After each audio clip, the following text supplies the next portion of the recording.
This is one, and then I give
the chat.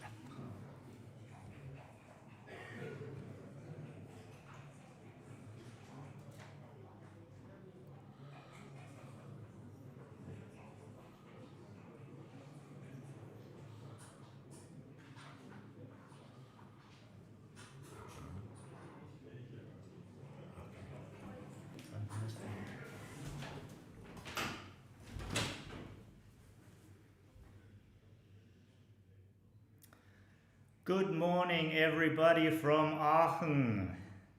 Day 2 of the WBGF Doubles World Championship event. Even though it's early, there's a little time for criticism. Definitely on the list for next year is schedule and technique and transparency, online draws. There is room to improve, but these things are addressed at least now. Sorry for the delay. Now we are here and I'm happy you tune in. We have two very illustrious pairings. In both pairings we have a World Championship finalist. Akiko won it twice, and Ricardo Mallers was in the final in 2010 against Lars Benson from Denmark. He's playing together with Abdul. Many of you know him as Mr. B. Akiko plays with Horst Büchner. She went to the final last year together with Andreas Büns.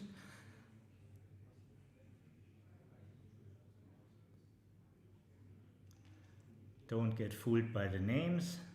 This is to be corrected any moment. Denise, I'm very happy you start the chat here. Usually I would have waited also for Jacques, Bill, Christian, Peter. It feels wrong to start without you, but I hope you come in within the process. The format of this event is every team plays 5 matches in the group stage, and then, or it's like 4 matches and then a playoff, and then it's the last 16 teams.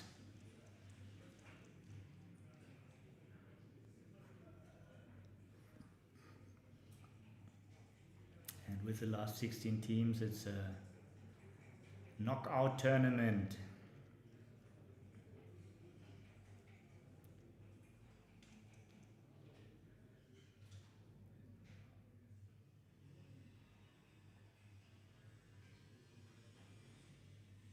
To my knowledge, Akiko, this is the first stream of 2025 with Akiko. Ricardo and Abdul have been on the stream at the Swedish Open. I commented a match of each of them. Who is interested, please go to Marte Fea's Backgammon news site. In the live section you will still find these matches. And now back to the playing surface. Let's have a look on the board. We have a double holding game.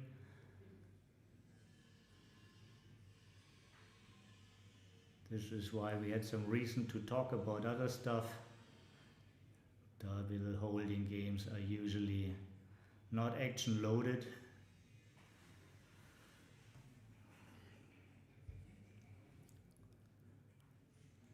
It's a little bit like Mikado. Whoever moves first is ready to lose, unless you move with both.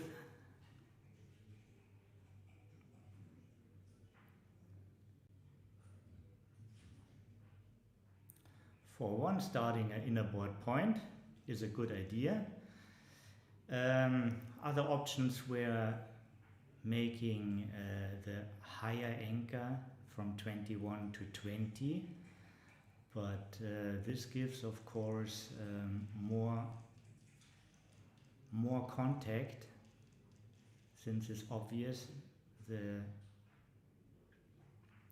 Abdul and Ricardo are down in the race with 3 men back.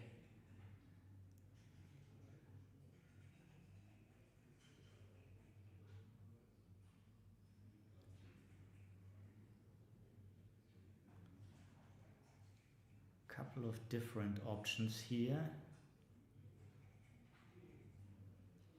Not an easy roll at all. So many options. The 5 point is always tempting. The 3 is slotted. It could be a complete shift from all 3 from the 8 to the 5 and making the 3 point. It could be this, which blocks both 6s. So it takes out a winning roll from Akiko and Horst.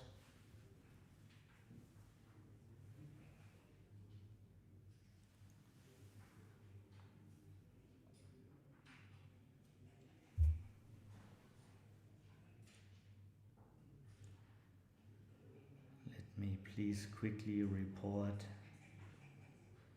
to Marte in case he hasn't seen that the names need to be corrected. I don't leave you, but I have to send him a message.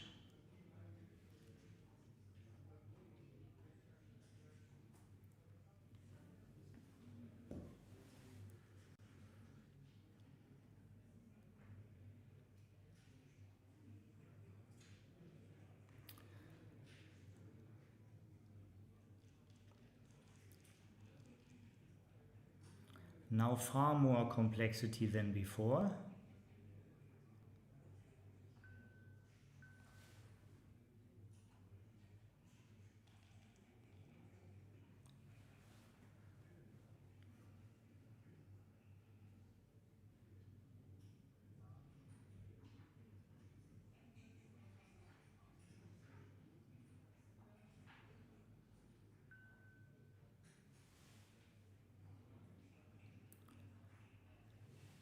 So the blot on the 11 just works like a point, barely any 4 hits,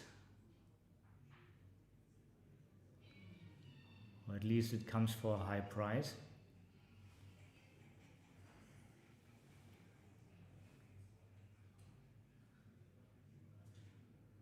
Kind of blocks a winning number, double 4 for example, also for 6. So great idea from Kiko and Horst. Horst has plenty of experience, very well-known name 20 years ago in the backgammon scene.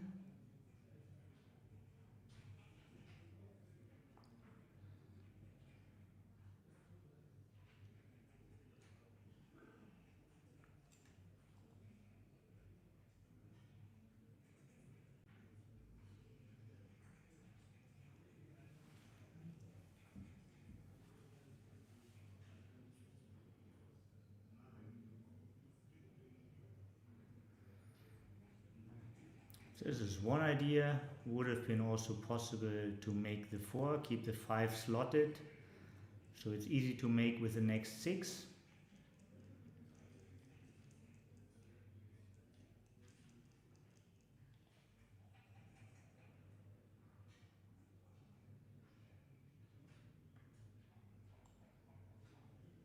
Yes, being outboarded, that's a good idea to get the blot away. Also the trouble in Akiko's and Horst's position is it's a TMP position, too many points. You can't keep them all.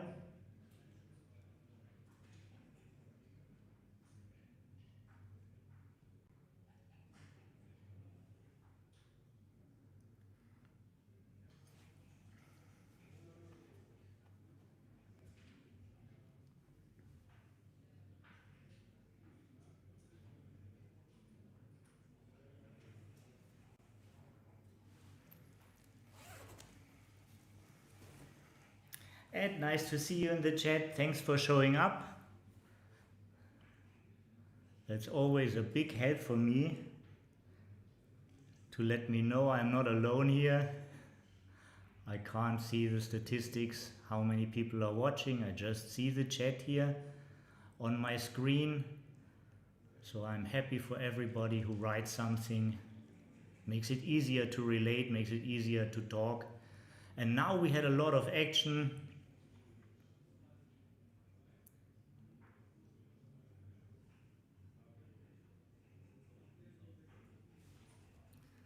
There was a hit and a dance.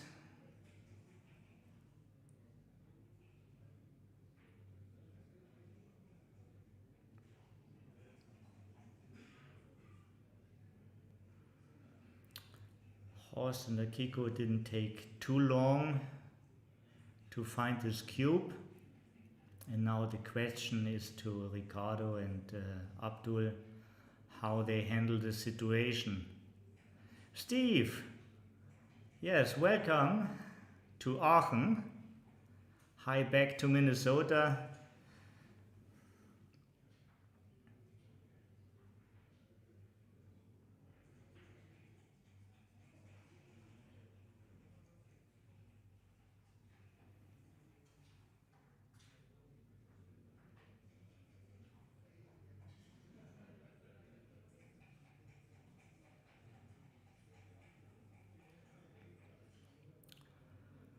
So what gives them hope is of course the anchor on the 18. Also the race should be still okay. The trouble is they are not running. Even if they are entering, they need to get the guy on their bar point anchor and then try to run from there. This is all not that easy. Gammons are absolutely possible because of all these crossovers in case they get closed out. So they give that a go. They let it go. And we are right into the second game.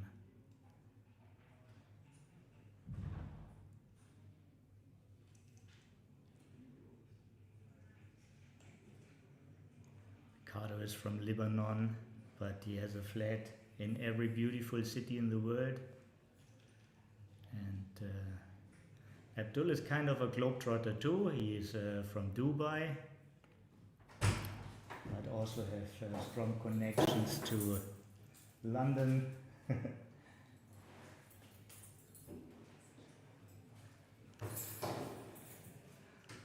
Both colorful personalities who show up at many tournaments. I can't imagine backgammon tournaments without Ricardo. He became close like a relative. Always happy to see him.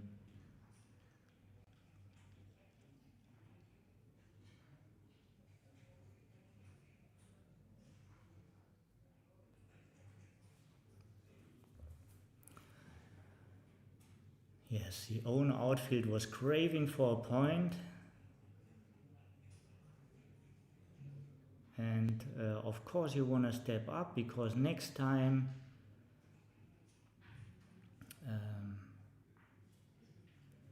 Ricardo and Abdul will make the 5 point. So if you haven't stepped up, suddenly you're getting primed.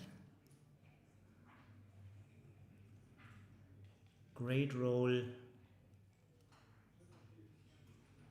for Ricardo and Abdul. No extra blots. They could achieve the point and could step up.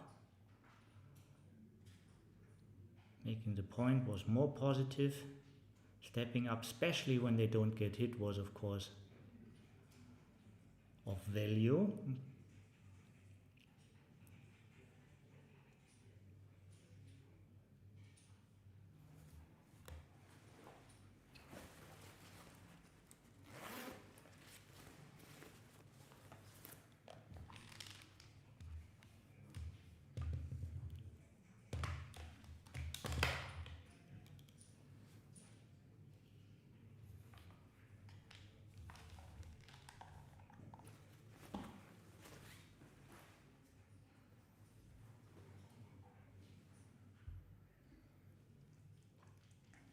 Paying tribute to the strong board from Ricardo and Abdul,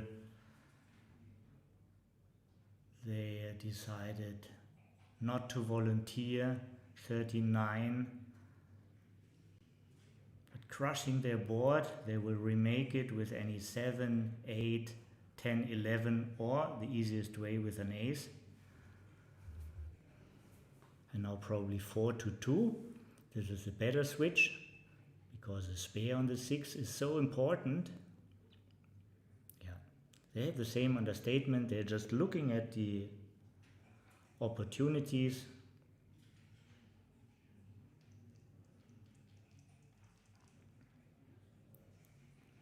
Last year, Akiko went to the finals together with my friend Andreas Büns, doctor from Germany, and they lost incredibly unlucky against Oliver Squire and his partner.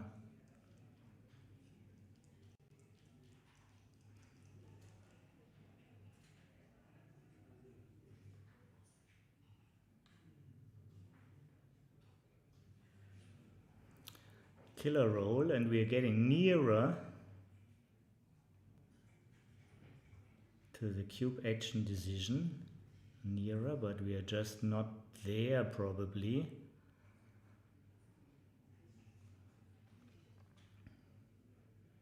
Kiko and Horst could keep their high anchor. Living on TC, they have a lot of fun. I like these players' cameras where you see their mimics and you can sense a little bit what's going on. You see that there's a great atmosphere on the board. Ricardo just made one of his jokes and Abdul was cracking up, but now back to serious.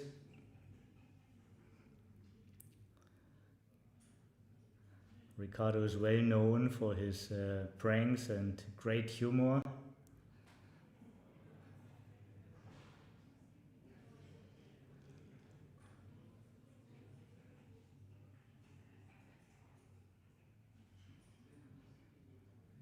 Slotting is very conceptual, and this is most reasonable 4. Yeah. Yeah, also they have a smile on their face, they understand each other very well.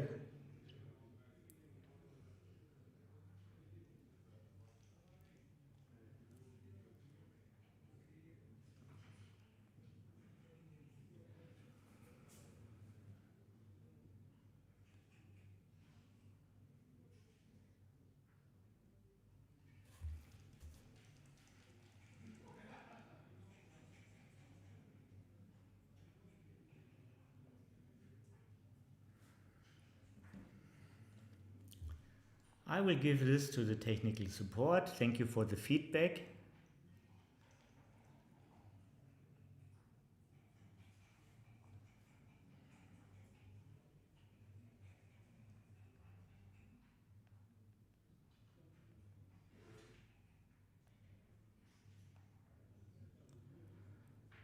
is usually easy to fix.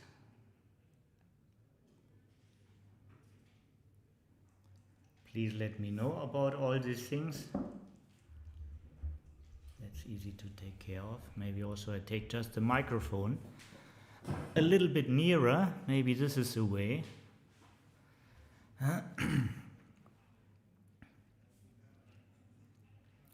Cube action follows with some anchor leaving numbers. Right now there would be only 1, 5, 6. But actually even then the position is not really easy to play in. Okay.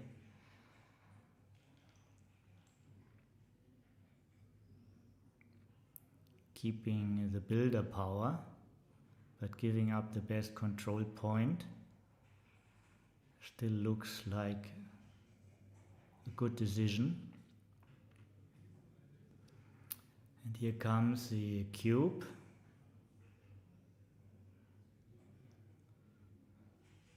Race is still vivid. It's just long crossovers against short crossovers.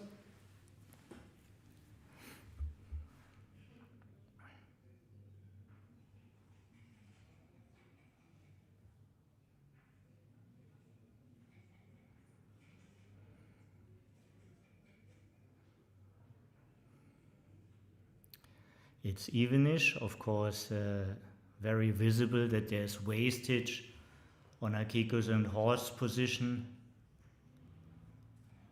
All these extra men on the aces and the deuce, they don't have the real value the pips indicate, because they often get beaten off with 5s and 6s, so less wastage for white and the easier crossovers.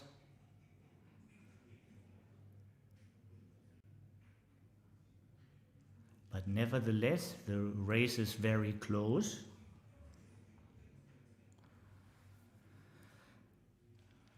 So I heard now the volume is on maximum.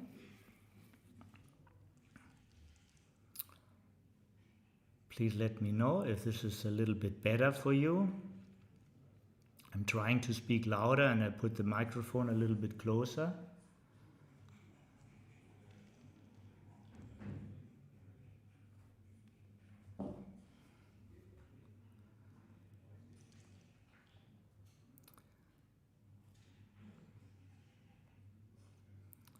And this scenario was unlikely, but still was possible. Moment of excitement.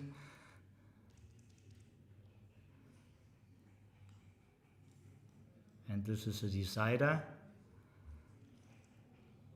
Tiny little gammon chances right now. Now they are microscopic.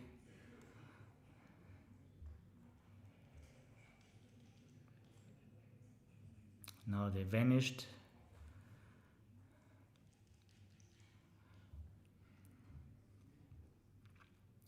Yeah, no matter what you do, the game is over.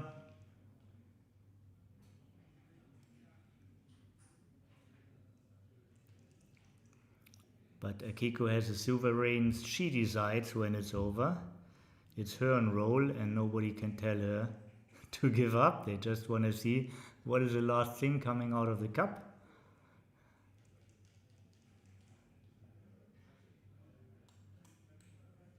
Okay. 5 away, 6 away.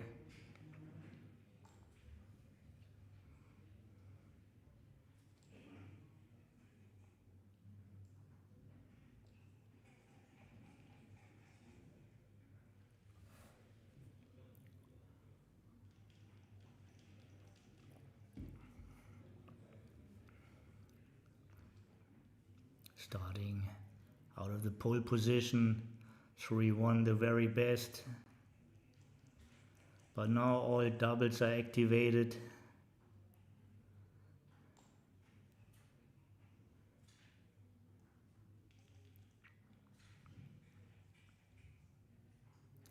And the second great point in the second roll. And a hit.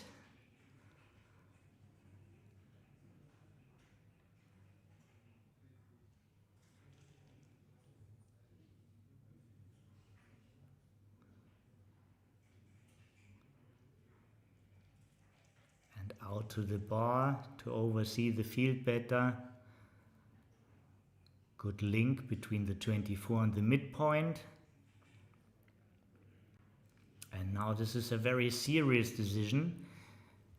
Making the bar has an advantage, but also of course going out to the 17 is very conceptual.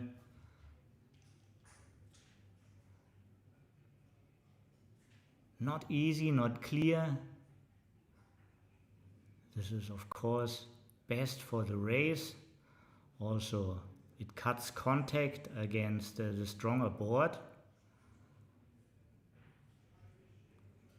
So well played for the Lebanese Kuwait double.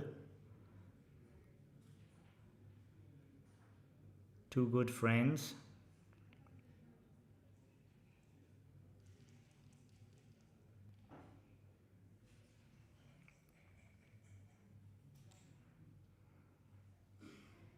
I think Ricardo speaks like 8 languages. I don't know exactly about Abdul, at least he speaks 2. And his English is better than mine, so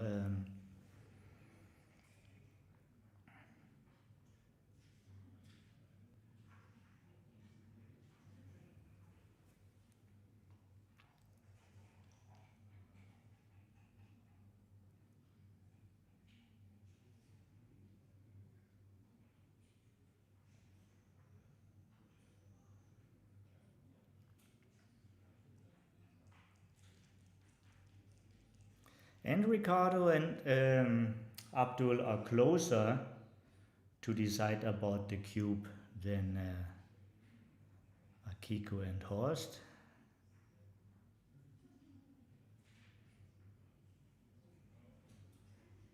A 4-6, not getting hit, clearing the 17 would result into cube action, making the bar with 6-2 or double 2 would result into cube action. A 4-1 probably also making the 5, but now it's the other side who's rolling, and there's a 6-4. Very costly aces. But of course, more convenient to play your numbers next roll in case you don't get hit. Easiest way to make a point is usually to slot it. Just the distribution of the other checkers is a little bit weak. All high numbers don't play smooth. Kiko knows all this, and this is why she took her time. Horst agrees. He has a very natural positional knowledge. Played many tournaments, but then was for a longer break.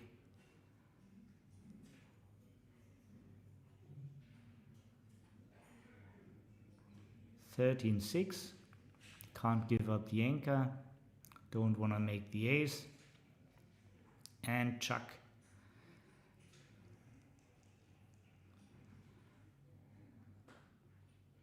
(4-6). And soon we will see cube action.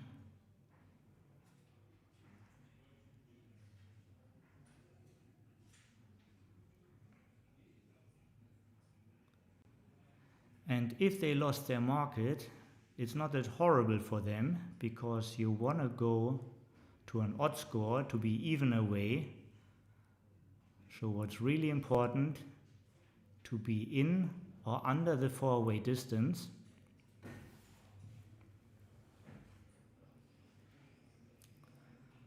Good double, hard decision. there's still the anchor mate. Not many gammons will be lost from the 2-point. They possess a killer board.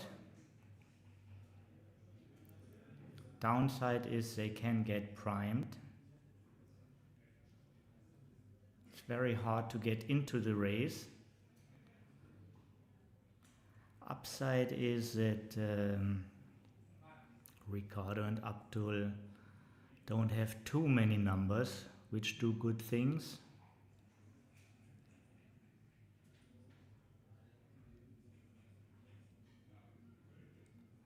6-1, 6-4 and all the doubles. These are the market losing sequences. Plus they have this strong position. Sebastian, nice that you're here. Thank you for saying hello.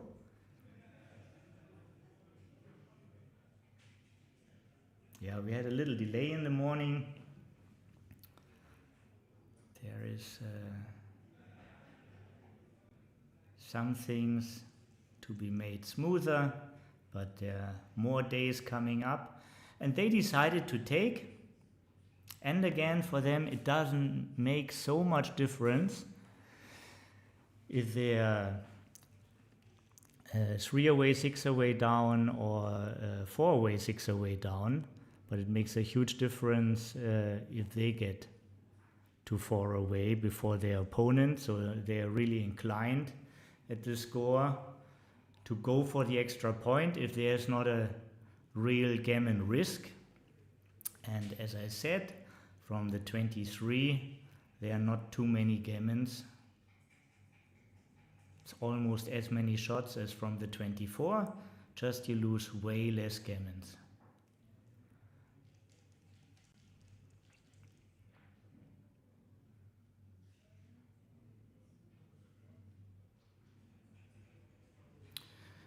Also clearing the midpoint is possible, leaving only 4 shots.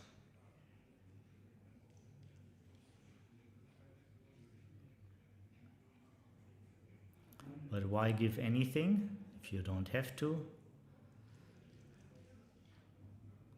Maybe they get a smoother roll now. Now it's only 2 shots. 5-3 is the only ace hitting. The only 8 hitting, not ace. Excuse my pronunciation sometimes.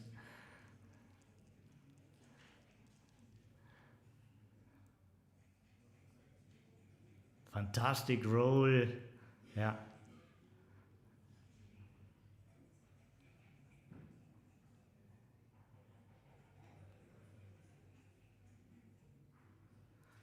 Worst number now is 5-4. Everything else plays smooth. Well, except double 5, so whenever there's no 5 up, it looks good. Keeping an extra 4 can be the right strategy.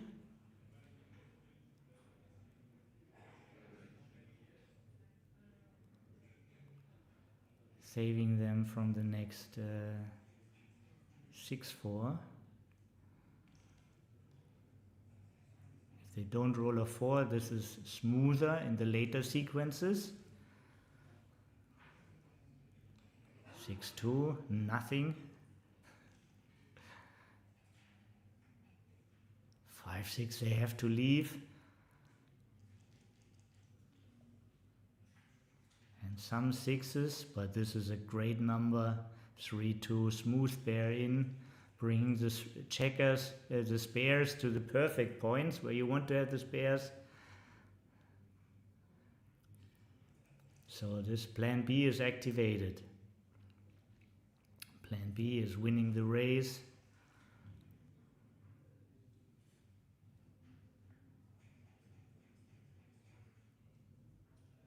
For the German-Japanese double.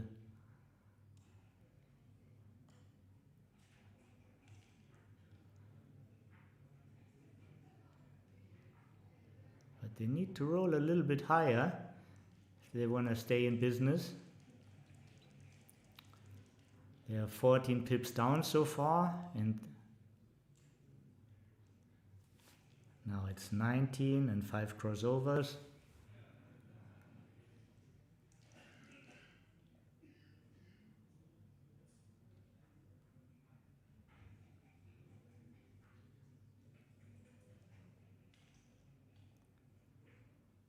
Even if they roll a double six, they're still underdogs. No, Steve, this is not the final. This is round number... Let me not say something wrong. Yesterday we played only 2 matches. I asked. First I got told there will be 3 matches yesterday, but it was only 1 before the break, 1 after the dinner break. So this is round number 3 of the group stage. In the group stage are 5 rounds or 4 rounds plus a playoff, and then there are 16 teams left. So this is my information.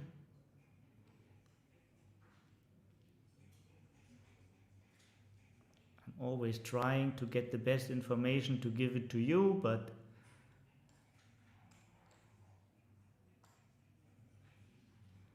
this is not that easy here.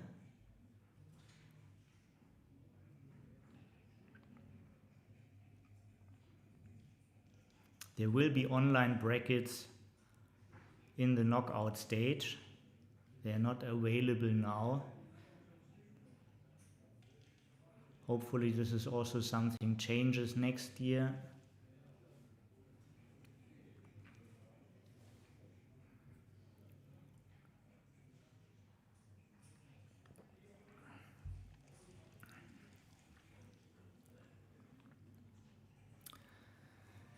Yes, it gets to single elimination after the group stage. First there's a group stage.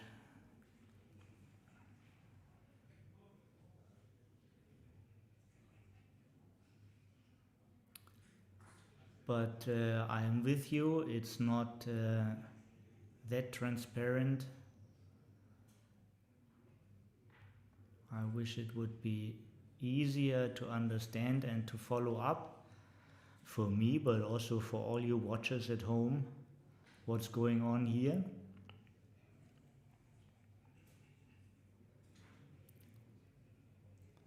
But for every good idea, it needs someone who likes to do the work, and my job is talking.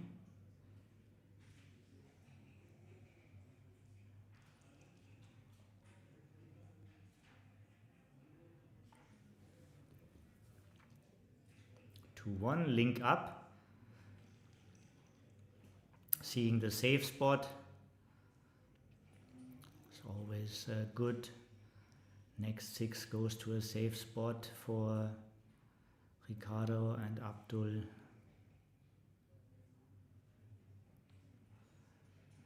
Yeah, a hit is possible, also playing the checker safe. Since there's nothing duplicated and they are up in the race, they decided for the safe play.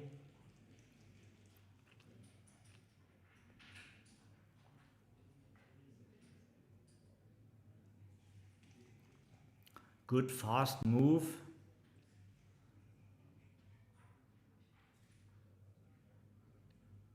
Good fast moves can be executed when you have high awareness about your position, about the needs of the position. So if your role matches the needs of the position, it's already clear what to do.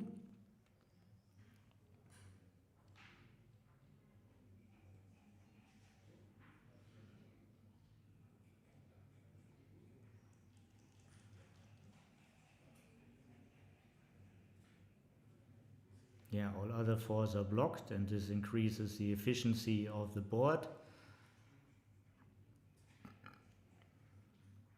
4-2, you don't want to get stuck on the 23. High in and slot. And again, TMP can't keep all these points without rolling a double. This is not a double, so we see action here. 11-3 is the safest move.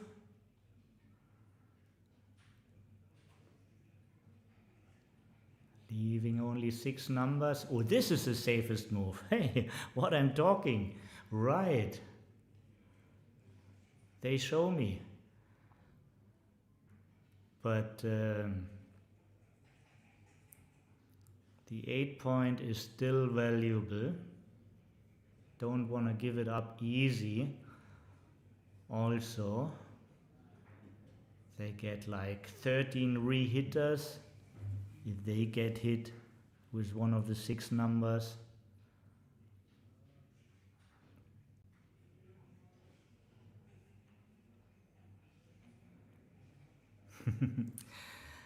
I enjoy these player cameras.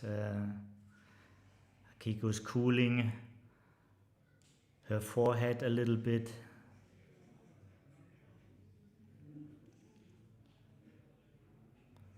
Horst probably busy with the pip count.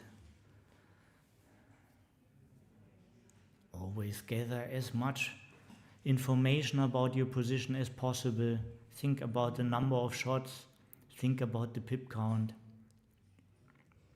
Always important factors. Especially in a double, you could share this work a little bit.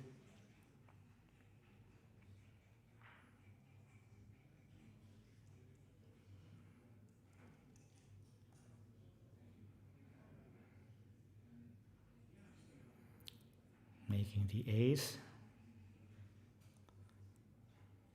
Safest move for now and for the future.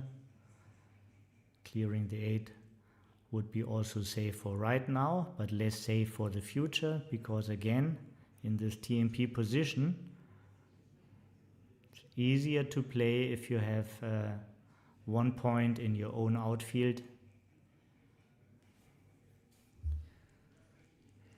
Please give me feedback about the volume, if you can hear me well, if this is better now.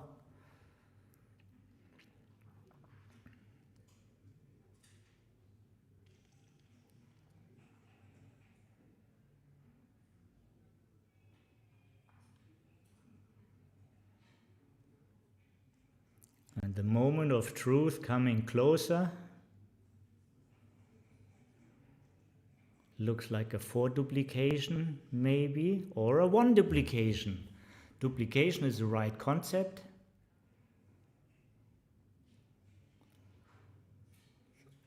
Often right when you have a poor roll and you have to leave shots which you don't like. Yeah, we can't turn it up, it's on maximum Ed.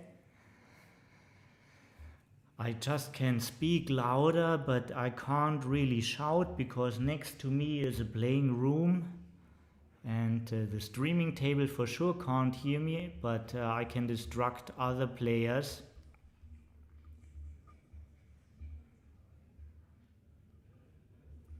So I'm limited here. Maybe you're well advised to turn up the volume on your side. And because of the gammon risk, they give this a pass, keeping the opponent down in the score, staying for sure favorite. Now it's 5 away, 3 away.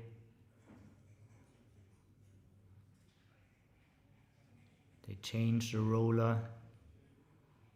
Sometimes that's a good idea.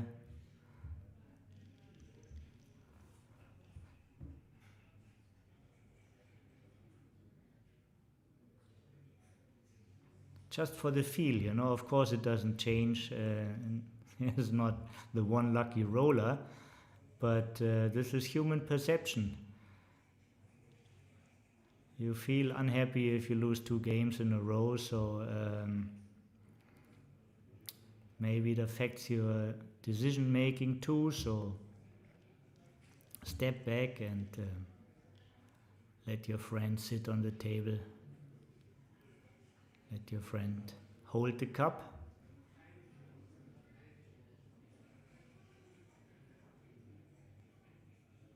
Kind of energy management. Okay, Ed agrees with me. Yeah.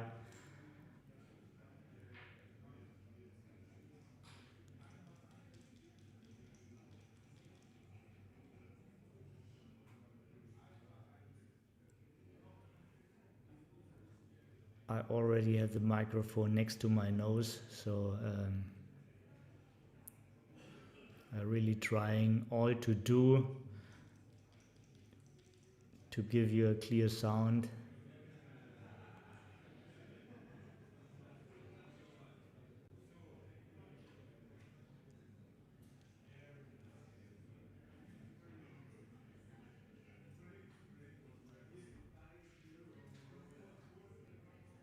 And now we have a new race leader after the double six.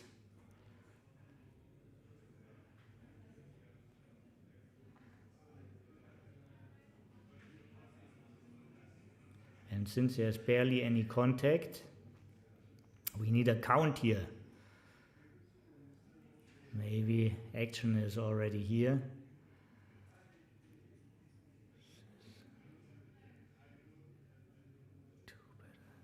7 better, 7 and 3, 10 pips better. This means action is coming.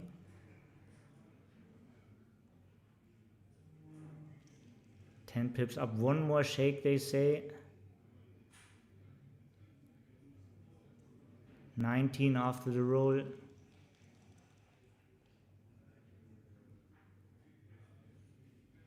12 now. I'm sure they feel the confidence now to turn this cube. What they really want is at least a point, but they're happy with 1 point if it's a gammon-free position. And since Ricardo and Abdul don't want to give them a point and really want 2 points, they're a little bit more inclined to take, but still 12 pips are 12 pips.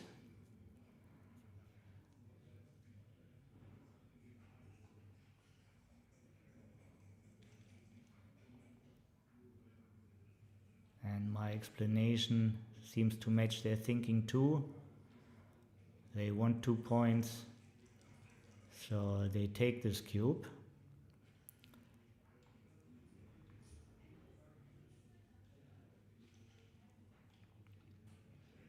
Lower take point than regular, even though they lead in a gammon-free position. But they need to perform to turn it around.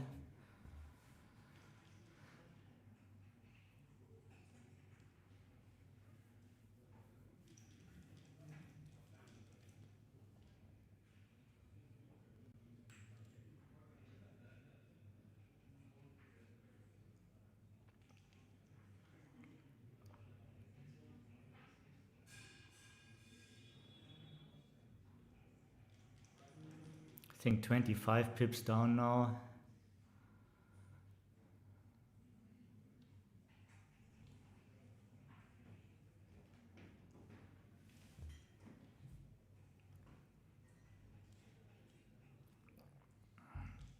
Getting more and more.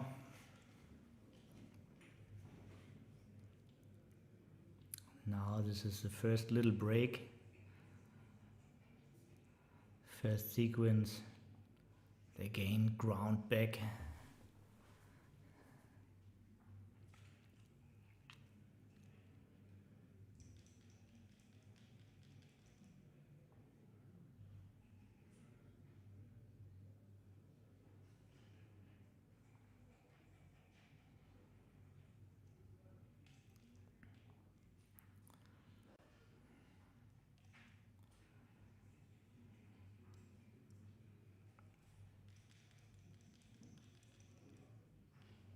Most likely we look into a 3-point match at 4-4 to 7.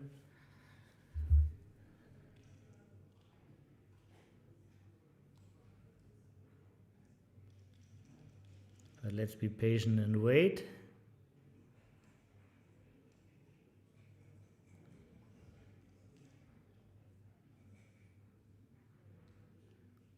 Anyhow, nothing else we can do. Yeah. This is the plan. Made it visible for the camera. Double six is needed. Horst and Akiko enjoy this. Yeah. Yeah.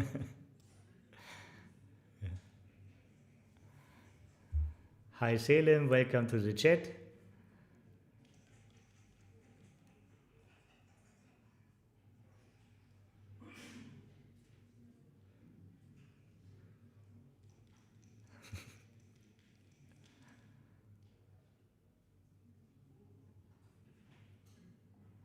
No matter what, Ricardo will never lose his spirit.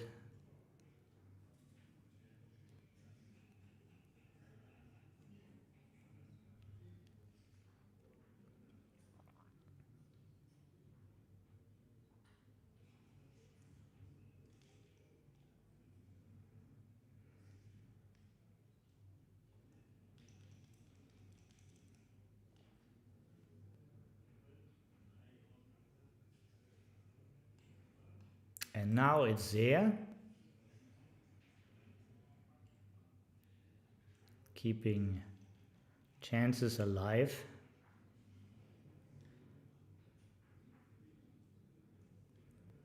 Two numbers, yeah, it's looking up.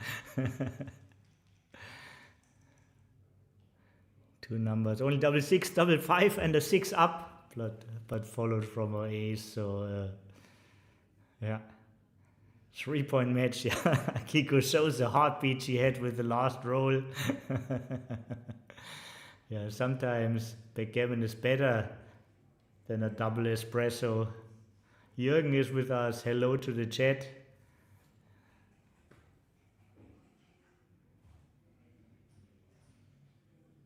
Happy you're here. Please say hello to your brother.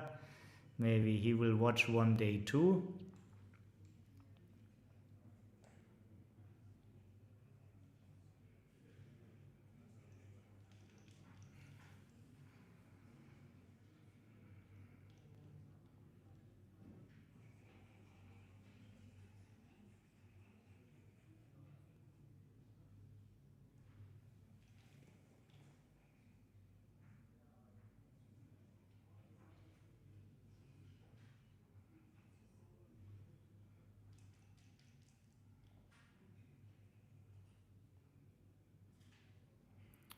Well, this is one possibility. And this is their top choice.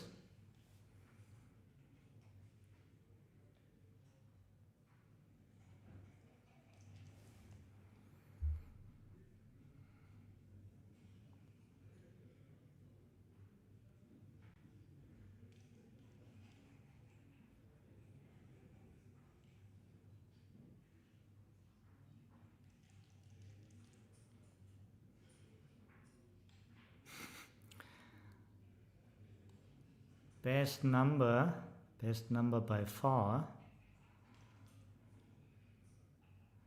taking the lead in the race, unblocking themselves, taking control of the outfield.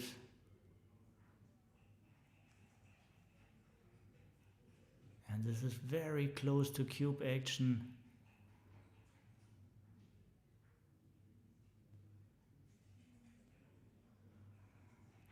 So what's the thinking now in this position? Should they step up is a big question. Or do they just bring builders to the 7 and to the 8?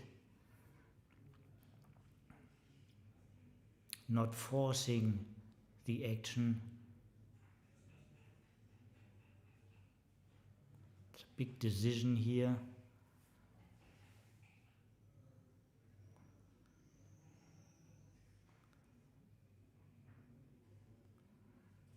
So what are they?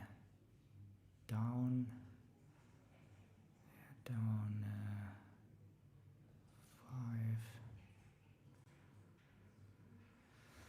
12, 3, 15, 5, 20. They're down 11 pips right now. So they decide to stay back.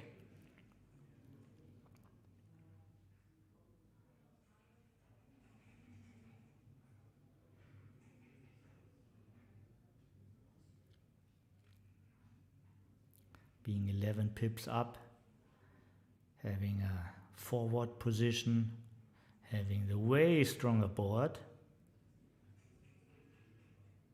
playing against the checker back.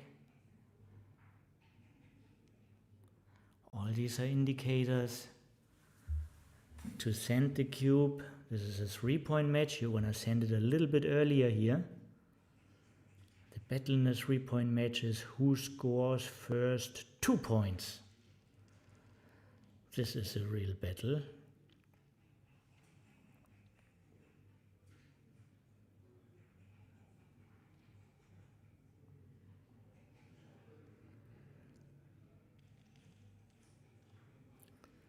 But they want more security before they turn it.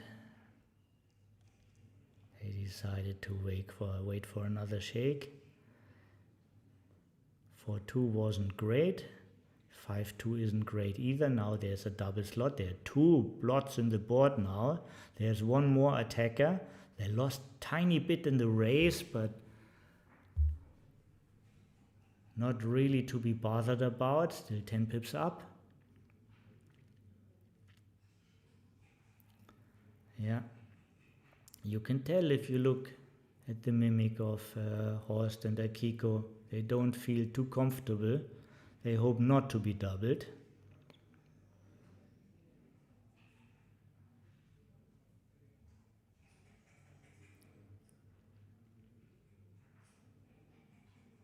Two blots against 3 points. One man back against an outfield anchor.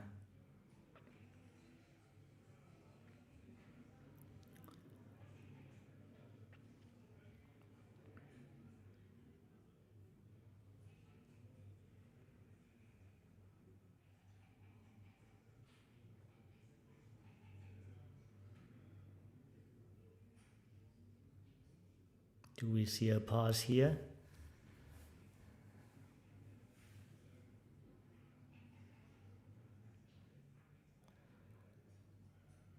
What could make you take this position? Nothing. Nothing could make you take this position. So you just throw it away. And as I said, the real battle at that score, 3-away, is to make the first 2 points.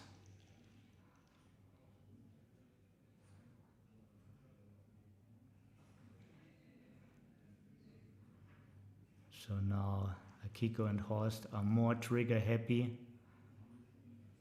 when it comes to doubling. But first you need to be favorite. You never double as an underdog.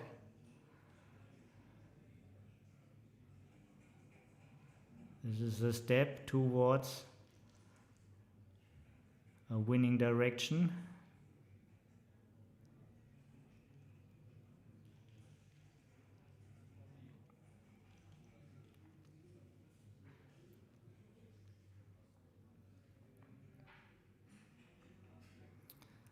Yeah, we didn't have this problem in the previous streams. The clock was tied with a magnet to the board, but now we are using a different board because this is an official match of the World Backgammon Federation, so they use a WBGF board. This is why it doesn't have this feature, so this is why this happens now and didn't happen before.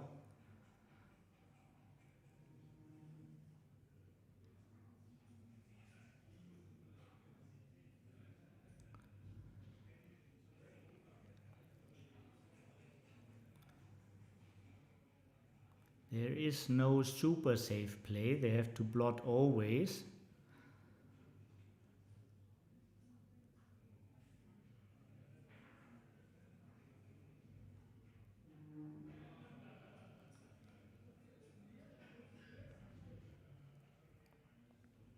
But nevertheless, they have the best of it.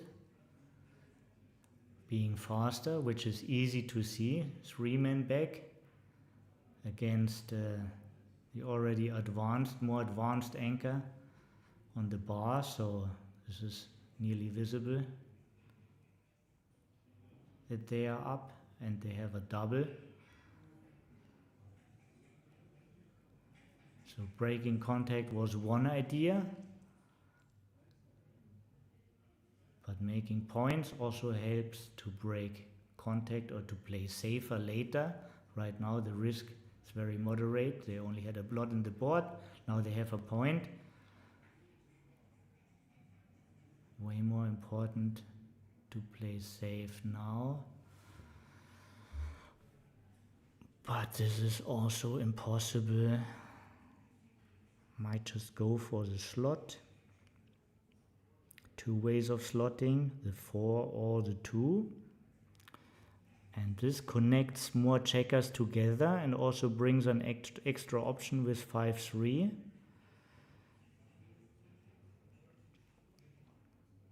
They go for that. They like the extra spare on the 8. 1-5, hit and continue.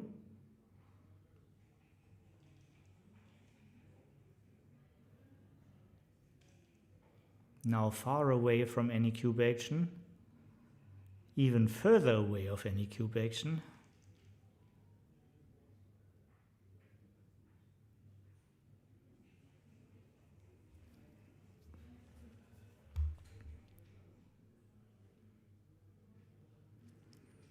After hit and dance, they caught up in the race.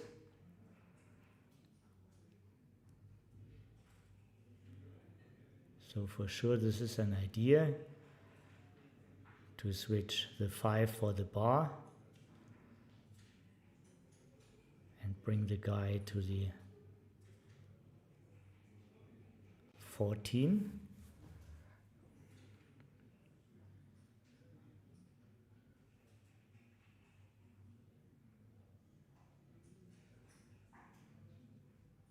I like that move. Slotting the 5, that's what you want to make next. Good field control. The 3 is not so easy to hit because there's another blot there too. And 3-1 is duplicated. Yeah. For many good reasons they made this move. 14-4, that's a 10. Hello Jacques, now we are complete. Sorry to start without you.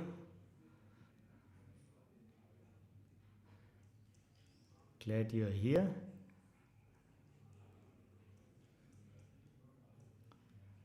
I hope Bill and Eric will join us later. Yes. Just kidding. We really appreciate that you try your best to be with us.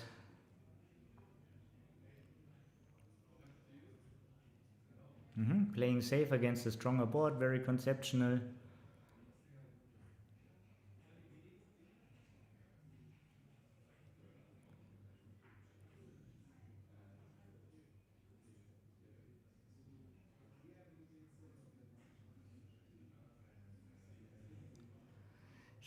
It feels like the man back on the 24 still has a function.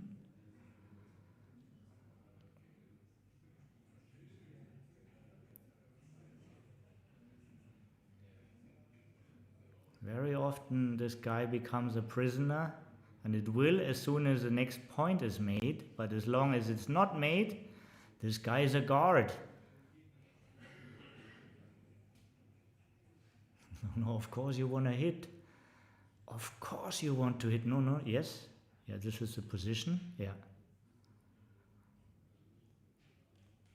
Putting a man on the bar has extra benefits. 2-6, only the 2.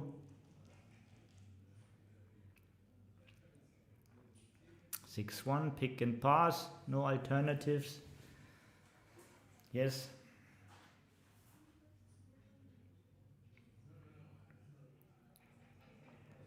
Never wrong to look. It's actually good to have these inner resistance when something doesn't go the way you want it, to have a second look. But there was just no other way. Here we see all the benefits of hitting. You never know when your opponents enter.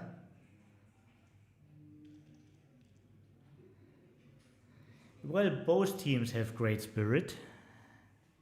Both teams are enjoying. In general, the whole atmosphere is really, really good. Everybody I've talked to so far enjoys to be here, appreciates this tournament. More than 40 teams.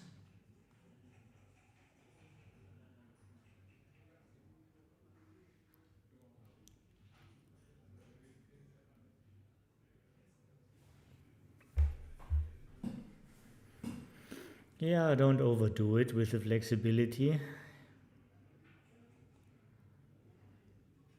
because when they have a number they will hit, and it's still a 3-point board. So Ricardo and Abdul are now playing for an undoubled gammon.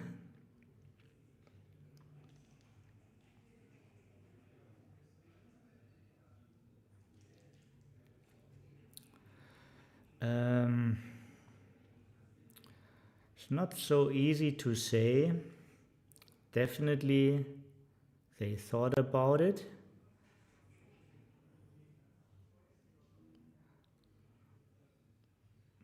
So there's upside and downside. Sometimes you get hit and win a gammon. Sometimes you get missed and win a gammon. So right now they're not unhappy with their choice. Hitting 2. And if Kiko is now not performing, she needs a 3. And there it is.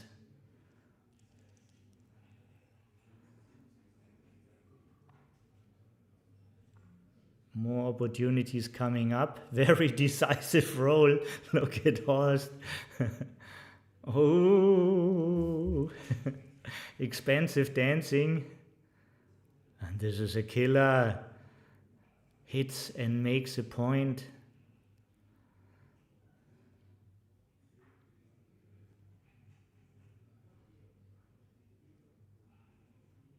Stone cold killer 6. Very little life left to the German-Japanese team in this match. Yeah, you can really say that. I think they were even surprised about the power of that roll, but now there's a 3 anchor. It's not the surprise point, but there's still equity from the 3 anchor.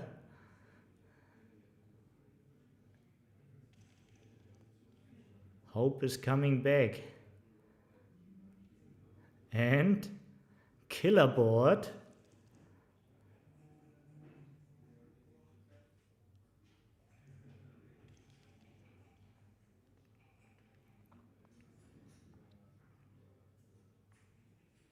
Outfield control, but also want to make crossovers.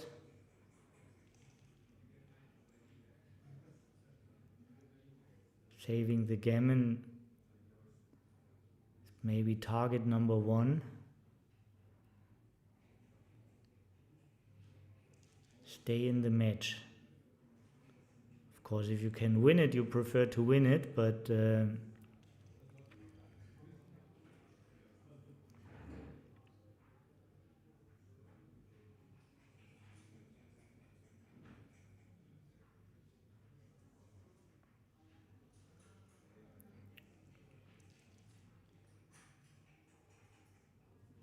it's a great number for Abdul and Ricardo. They play super safe next sequence.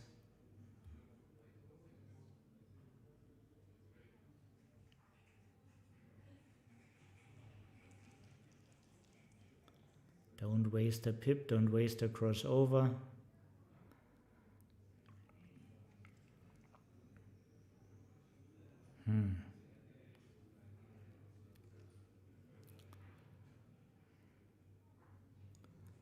The safest play in this position wins also the most gammons. It feels like 4-2 is safer.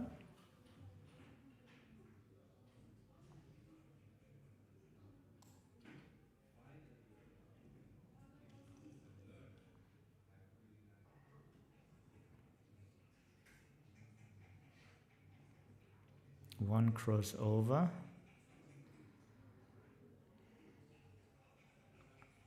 Not a pip wasted. And this is a winning roll here.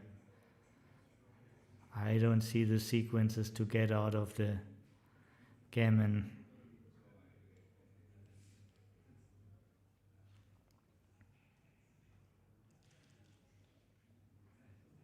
Yeah, Akiko and Horst still have a chance if they win their next matches to get into the knockout stage, but this one they lost. Thank you all for watching.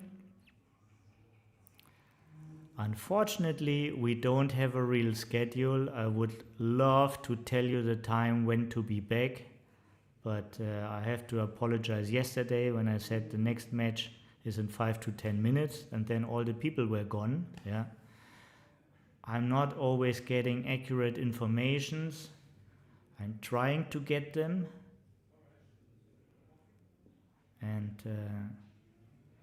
if I get from one of the officials an answer, you know, I'm not asking a second one.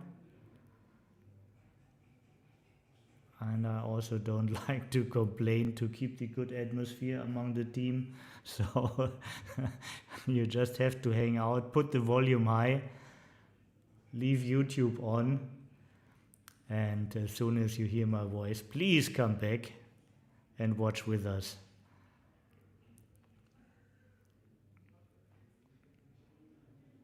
At least 2 more rounds today, but I can't tell you exactly when they are played.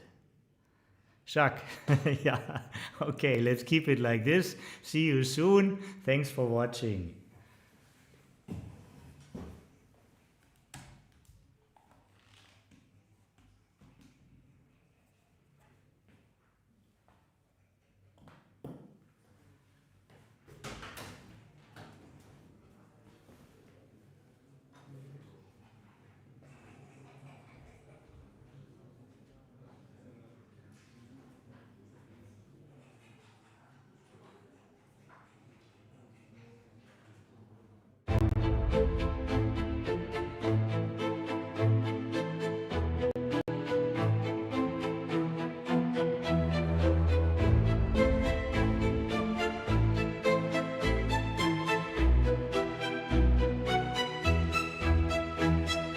We are in Aachen, one of the most historical cities, and we are here for the first Backgammon festival in Germany, I would say. I'm looking a lot during Aachen to find a venue, something what is payable and to manage. And just near my resign, I meet a friend, and then she told me there is a really, really nice place.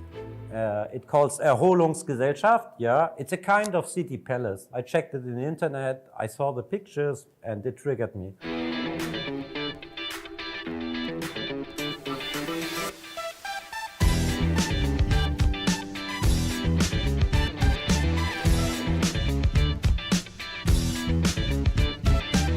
Typical for the city, it's untypical maybe for backgammon. I like the venue a lot. It has charm, yeah, it puts a nice frame to this game.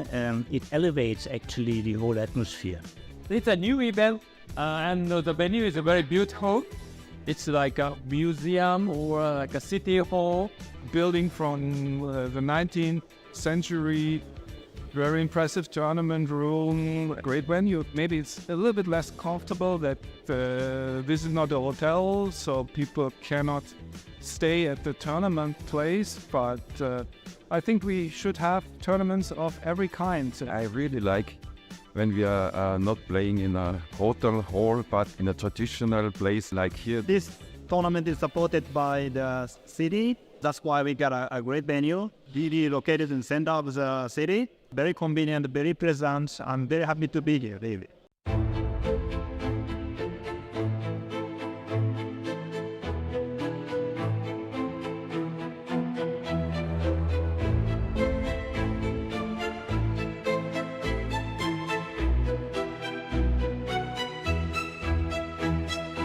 We are in Aachen, one of the most historical cities, and we are here for the first Backgammon festival in Germany, I would say. I'm looking a lot during Aachen to find a venue, something what is payable and to manage. And just near my resign, I meet a friend, and then she told me there is a really nice place. It calls Erholungsgesellschaft. Yeah, it's a kind of city palace. I checked it in the internet, I saw the pictures, and it triggered me.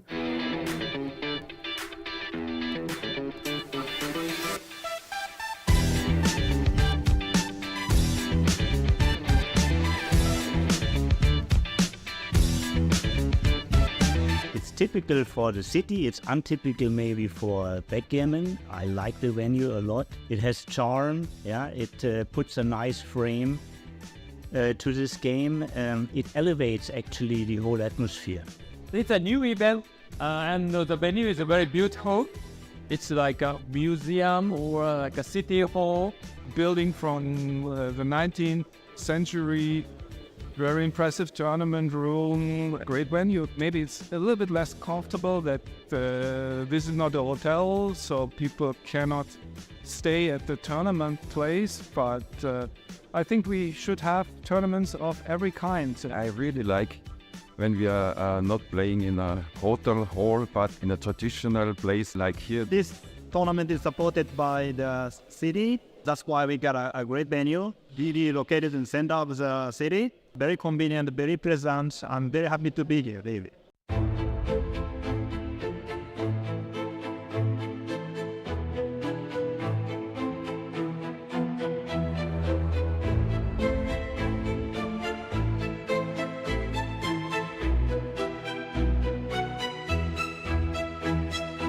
We are in Aachen, one of the most historical cities, and we are here for the first Backgammon festival in Germany, I would say.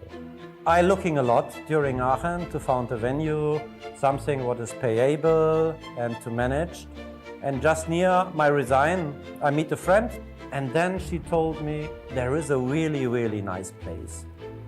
It calls Erholungsgesellschaft. Yeah, it's a kind of city palace. I checked it in the internet, I saw the pictures, and it triggered me.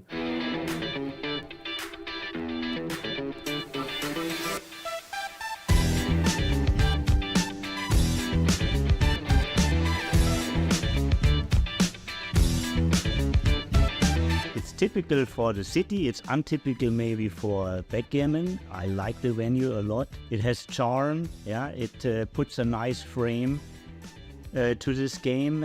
It elevates actually the whole atmosphere. It's a new event, and the venue is very beautiful. It's like a museum or like a city hall building from the 19th century. Very impressive tournament room, great venue. Maybe it's a little bit less comfortable that this is not a hotel, so people cannot stay at the tournament place, but I think we should have tournaments of every kind. I really like when we are not playing in a hotel hall, but in a traditional place like here. This tournament is supported by the city. That's why we got a great venue, really located in the center of the city. Very convenient, very pleasant. I'm very happy to be here, David.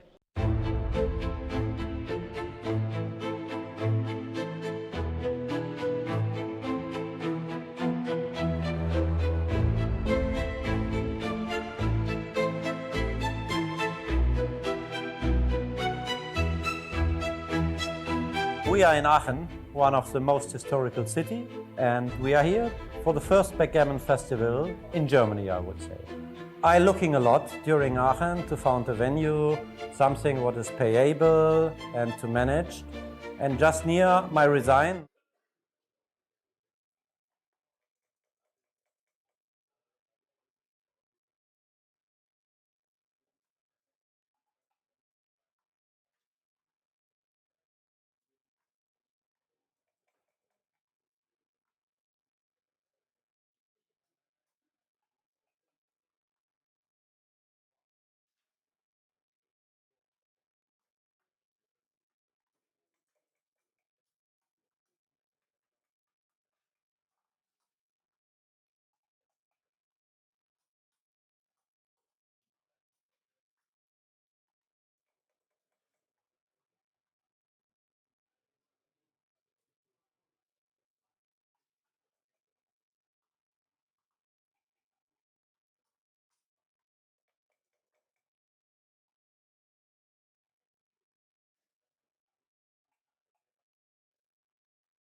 It's a tournament, but it's way more. So they call it festival for a very good reason.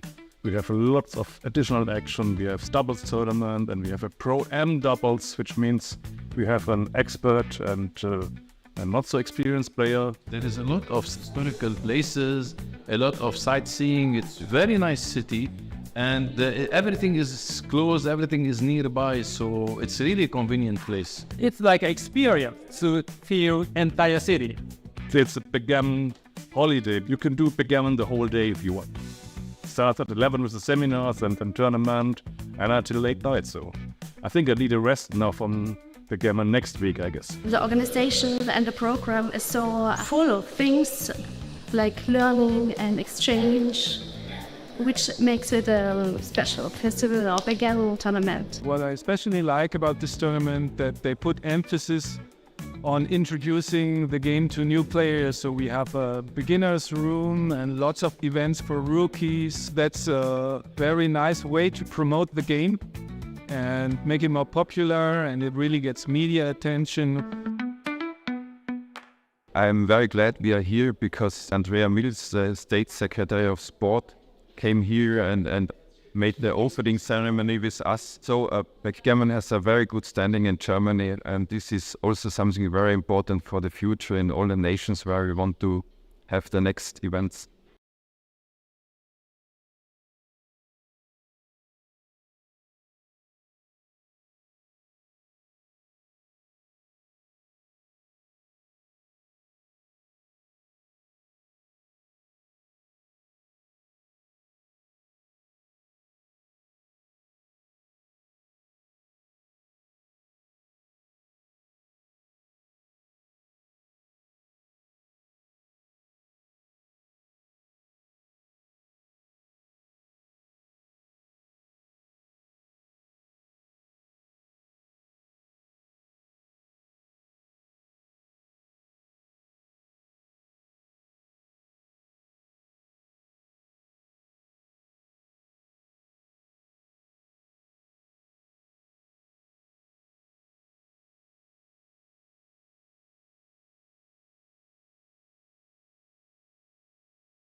5.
And this is round 4 of the group stage WBGF Doubles World Championship.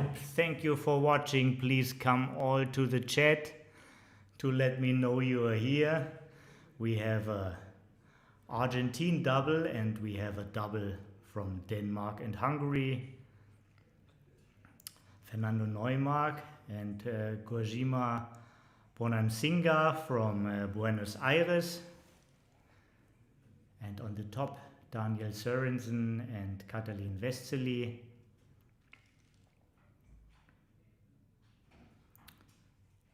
Two grandmasters here on the table, Fernando Neumark and Daniel Sørensen. Daniel has a higher license. He's a G2. And we are right in the game. Denise, fantastic that you show up again. Yeah, Katalin is always stylish. Many fans around the world. She was in the final of the German Open last year. Internationally, she's one of the most successful Hungarian players.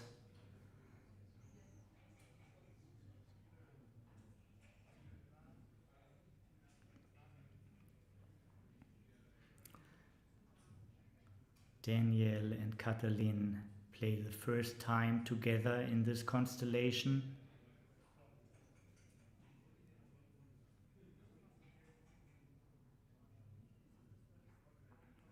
And Fernando and Kojima, they know for longer.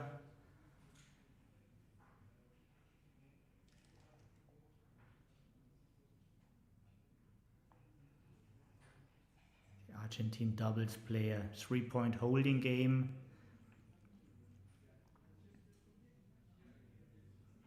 Butterfly anchor, as Michi calls it.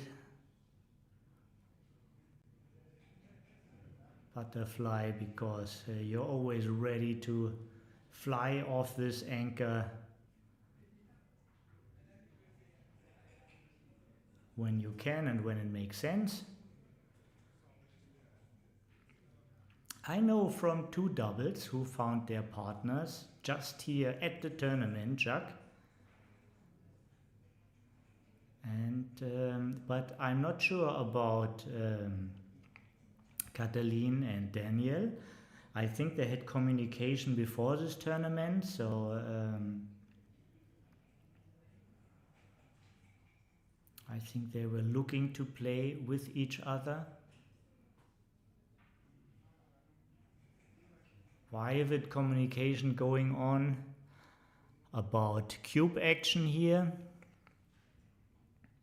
and too many positional aspects are strong. Market losers are mostly coming from the other side. The boys from Argentina with the big overstack on the 6. But not terribly stripped, but extra weakness because of the blot on the ace.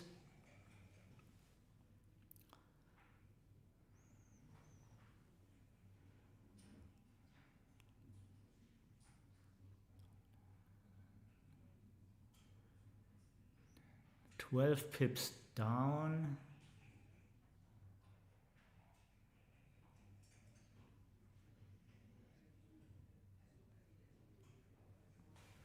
Do I get it right? Is it more than... It's a little bit more. I think 15 pips down. Or should I just count again before I give you wrong information? But at least it's in this area. So doesn't take too much fantasy to squeeze a take out of that. Especially since white doesn't have too many fantastic numbers. This is a big change right away. What a sequence! Right after the double, everything turned.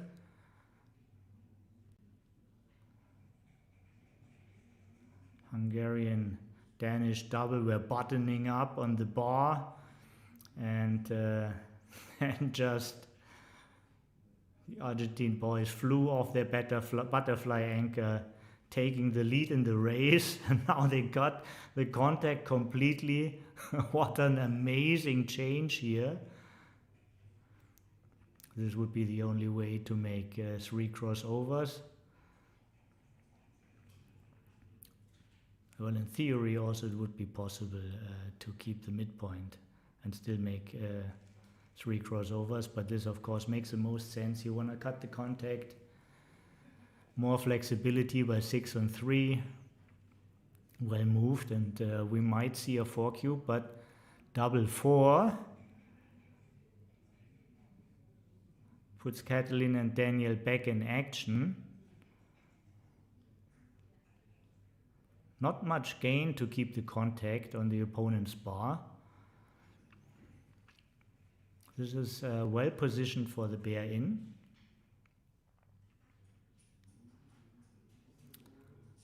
Best way of making these crossovers, and as it ends up in a race anyhow, you should run even though you might be still behind. Can't be much. Give it another try to count. But I need to have a still board.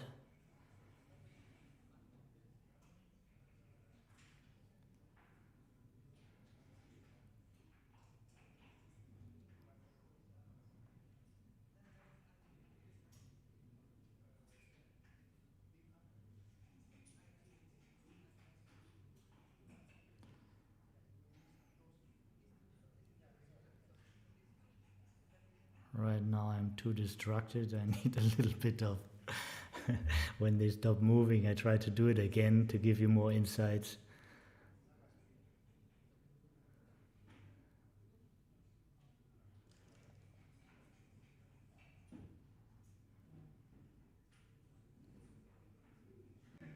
Making crossovers is quite essential, also distribution. Ace point really is no asset. They should dismiss the contact aspect mainly.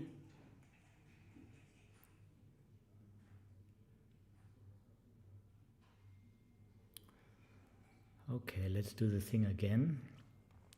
16, 14. Okay, again it's difficult. Now they move to 2.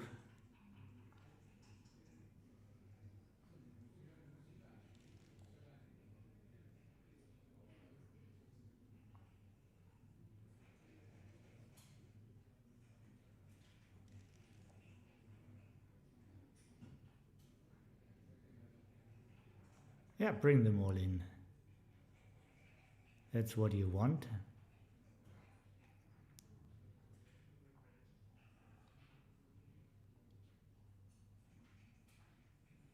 Play the position after its nature. When in a bear in, bear them in.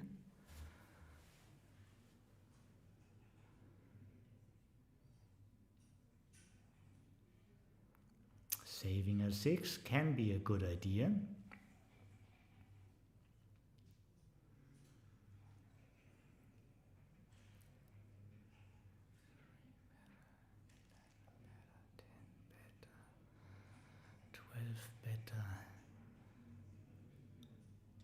So I think they're 11 up now, the Argentine boys. Now 8 up. Everything pretty close.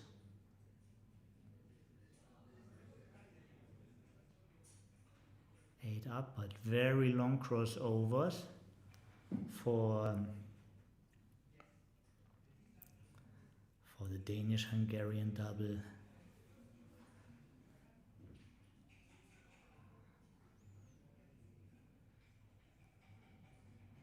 Yeah, petting the checkers.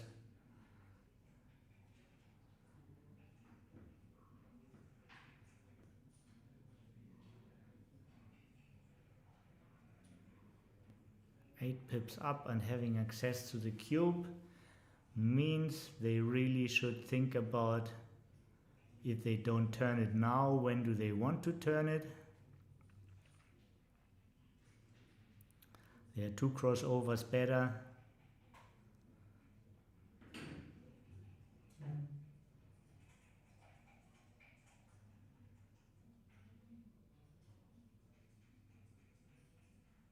Actually, I think it's only 7 pips.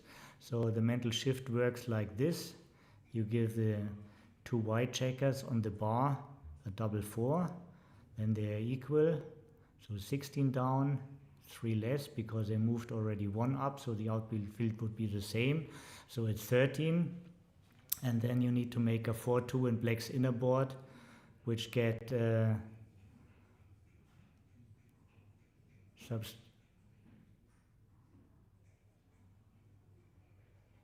so it's -6, so then you get to 7 checkers and everything is easy. Everything is equal. This is the method I'm using. Falafel used the same method. McGrill used the same method. You want to have a quick information, and very often just the difference matters. And now they just lost their market.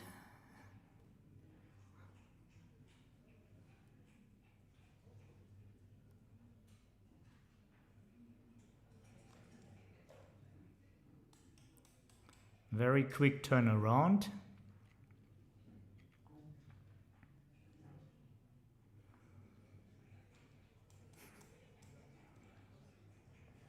Right after their double, they lost their momentum.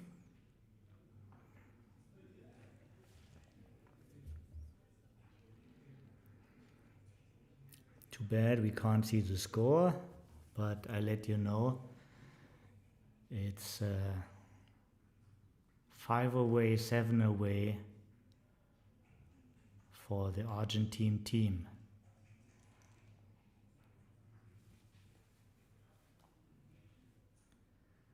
I give a report to the technical director, Marte Fehr. Maybe he can move it a little bit so it's all visible for all of us. It's a very important information.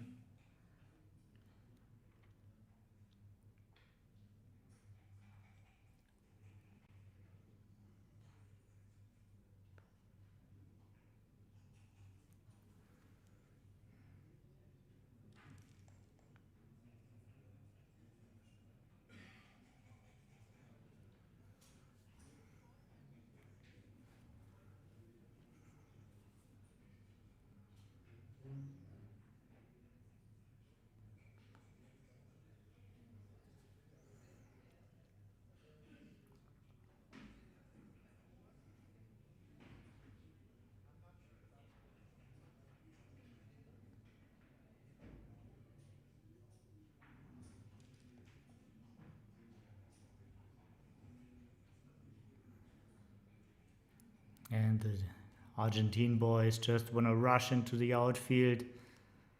They are faster, they have no business staying back. Also, all the other checkers are placed well. It's the only way a 6 want to move.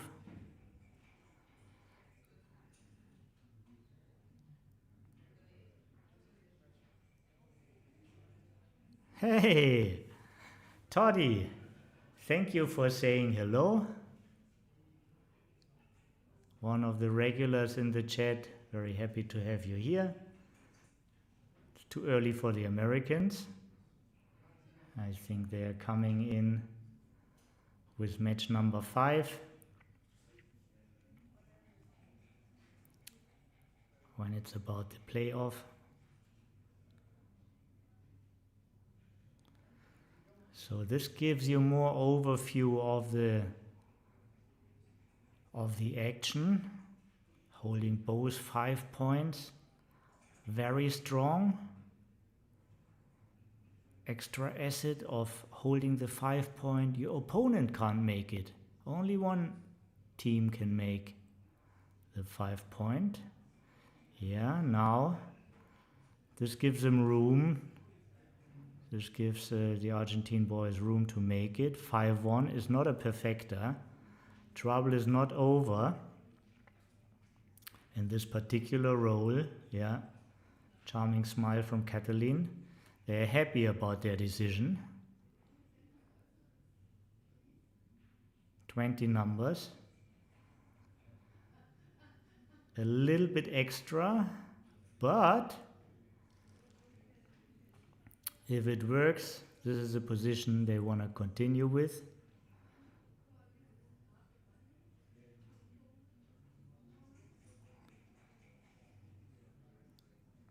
Just make your board stronger.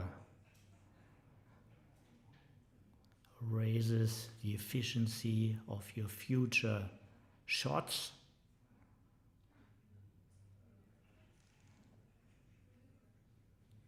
Begin the sequence for the Argentine boys.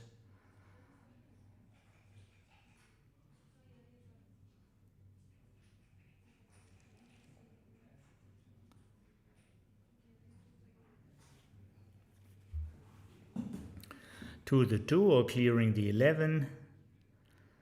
This is the question.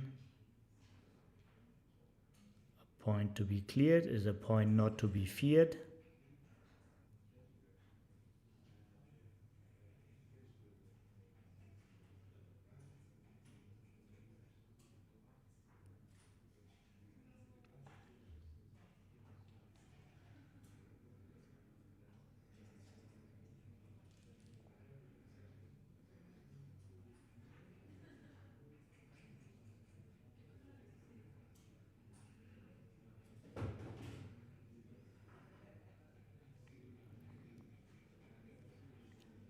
Argentine boys are up 10 pips when they are back on roll.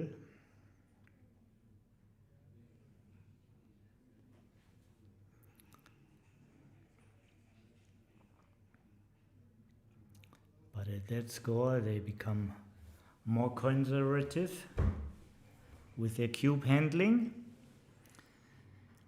If they lose their market and just get 1 point, it doesn't cost them much. It brings them to a 4-way score.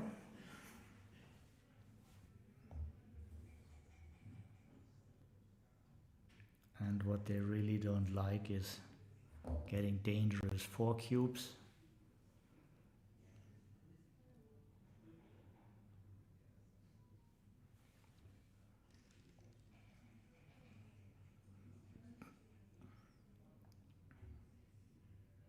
Stack them up or make the 2.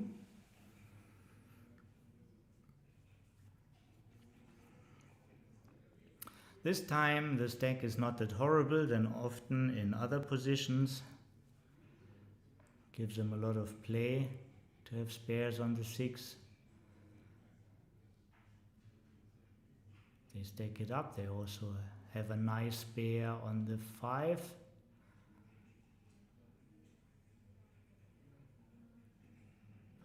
Making a point is usually a good idea.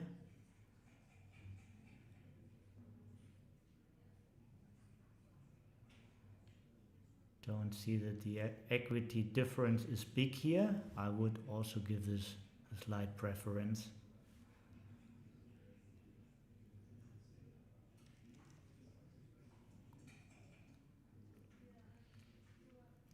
Fernando Neumark is also an executive member of the WBGF board.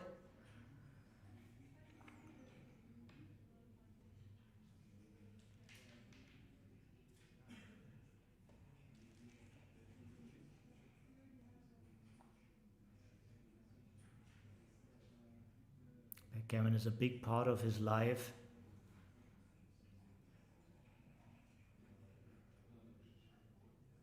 True lover of the game, grandmaster.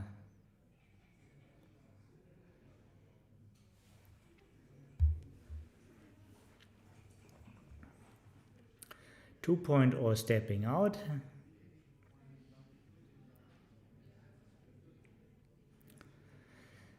Downside, upside.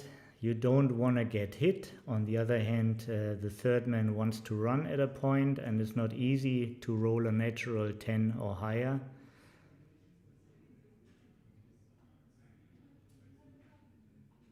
course, you can delay the decision, but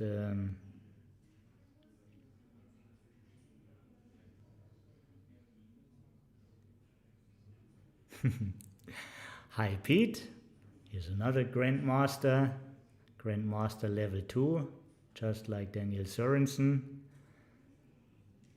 Pete from England. Yeah, the atmosphere is fantastic. This is a tournament with soul. People are very happy with the format. Some things could be a little bit smoother. Schedule, online brackets, this is all on the list for next year.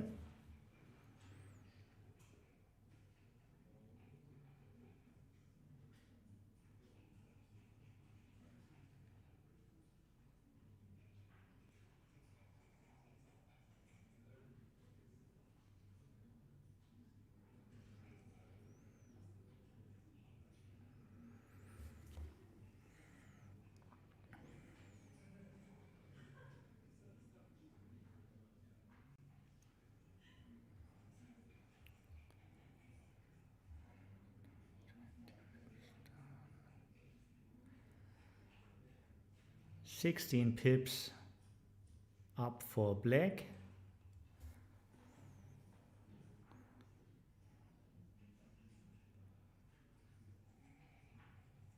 $6-3 is not a great number, but the worst they can roll gives their opponent an indirect shot, but still.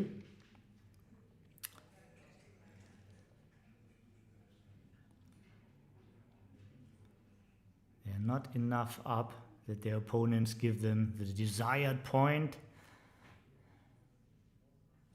Katali and Daniel know all this theory. They know this position.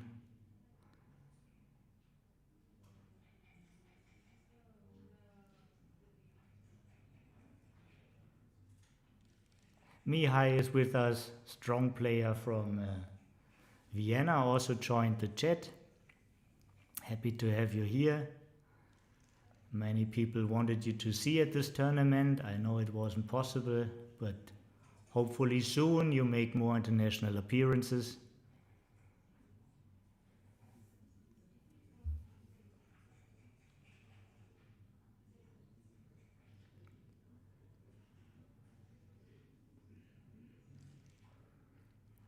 Keeping the most important spares at their place for the small cost of so-called killing a checker to the ace, not really killing.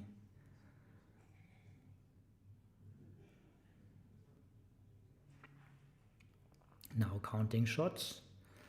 This is one shot less than the nines because double 3 would be active and double 2 and double 4 is blocked. So clearing the point is right, and you clear it this way. Unfortunately, they got hit this time. So twice in the first game and in this game, we see an immediate turnaround after the cubing. Immediate turnaround and water turnaround.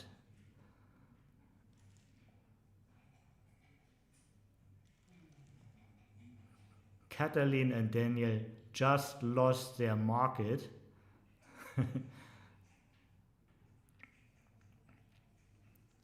Yeah. You're too close, the position is too strong. Don't need to hit open. Now we will see some action. Action is coming up. I see another guy ending up on the ace.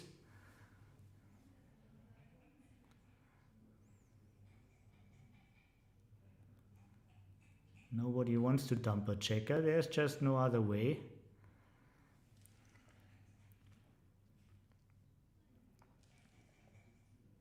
Tapio is with us. Now we are almost complete. Bill and Eric are missing, and Christian, and just sorry we can't wait, but can always scroll back when you come in later.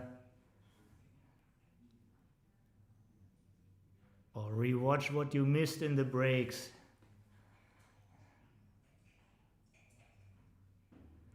Now what's the best technique? You want to see if your high doubles play well, if you get extra numbers for the closeout, because a 2-point, or as we call it, the surprise point, always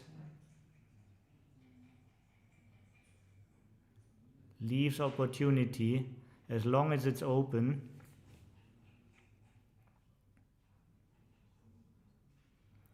Double 6 play well this way, but doesn't give any added numbers. There would be a way for extra double 3s to close. So things have ups and downs, but they sense the right thing.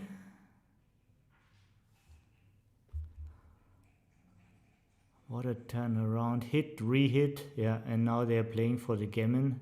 Eric is here, okay.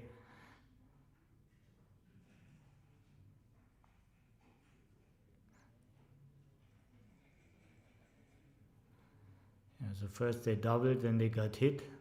We're about of losing, but re-hit from the bar and then now playing for a gammon.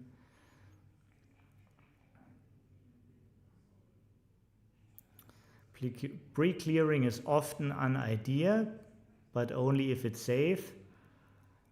Looks safe, only double 4 is not that smooth. Double 5 and double 6 is very smooth. But why not keep it closed for a roll? Don't see what's wrong with this. 4 to 2 is fine.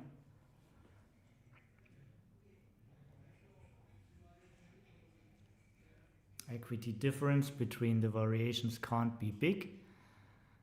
Certainly they win more gammons and BGs when they keep the thing closed. Yeah. Oh, didn't they play the 2? It was only about the 4, so sorry. I have to pay more attention.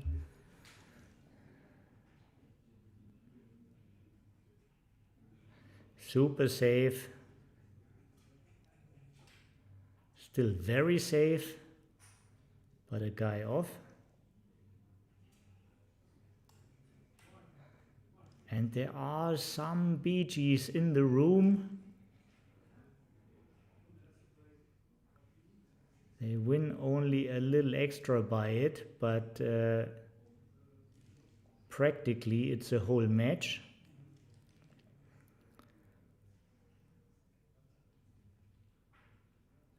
Yeah.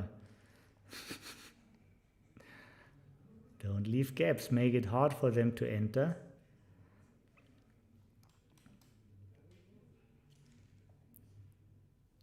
Now there's everything in the room. Now there's way less in the room. A gammon and everything else would be a big surprise. This is a way to play with the camera, giving you extra decisions until the end. But a double match is never in the can never be part at a BMAB tournament, so can also move them out quicker. We had this in the previous days. There's some technical stuff how to handle the title race for BMAB, and all the high ranks do it. It is just how the competition works.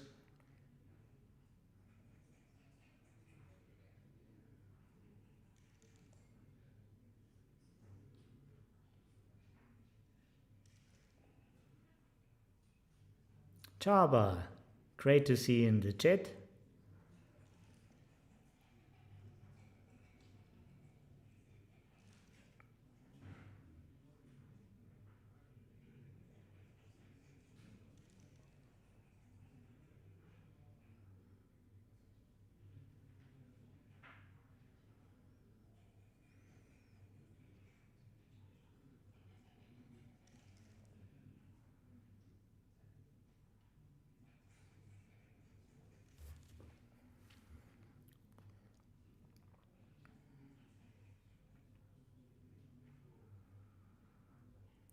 clearing the 9.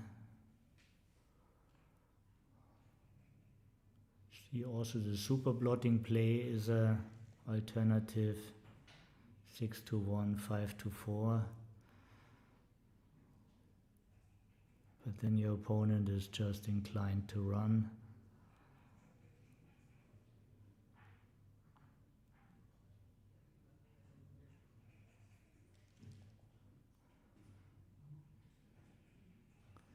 But they would running with being down in the race, so probably super blotting was an alternative.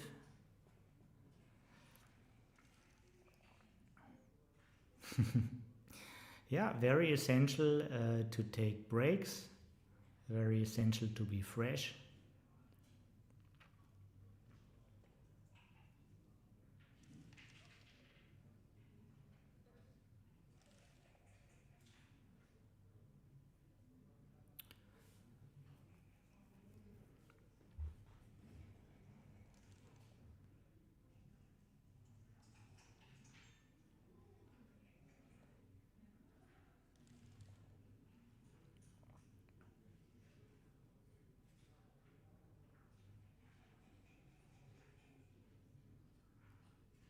The safest move by preserving the board power.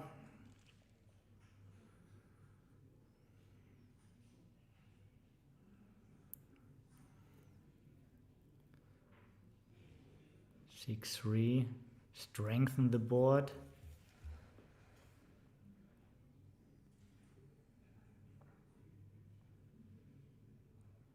Cutting contact. Whenever you want to cut contact, cut it from your last checkers. This really cuts the contact. Clear the 6.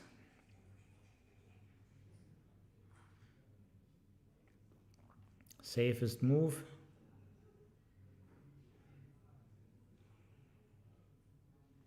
It's a technical thing. The Grandmaster knows the move, of course.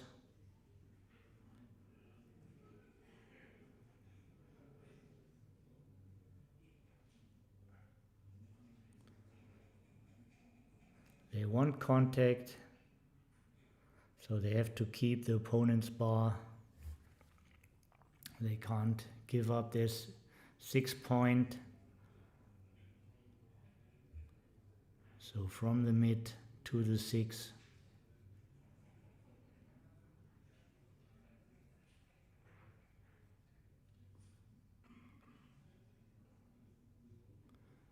Yeah, the race is not that bad actually, right? The race is even, it's easy to count that way.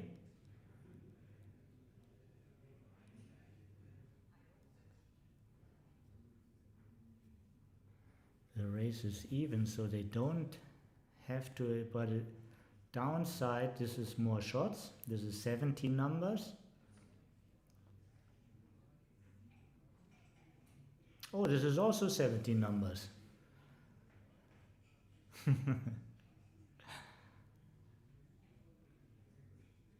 So basically it's the same number of shots.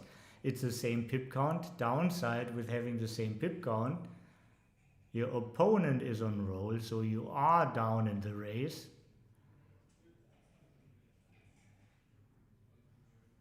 This gives you extra angles, the extra contact. Being down in the race, you want the contact. Being down, even though you're even, you're down because you're not on roll. Chaba, I'm with you.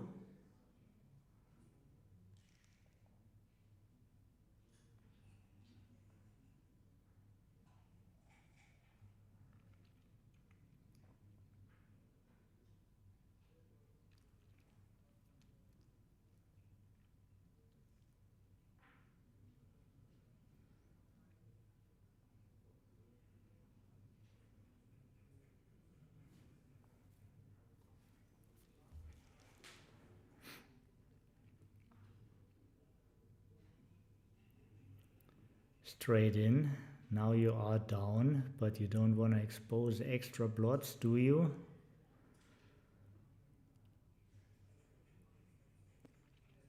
Yes, you do want it. 15 numbers, but now you need more control.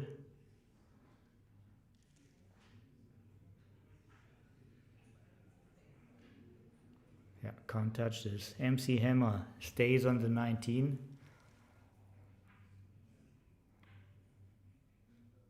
The 19 guy gets business. And just move on.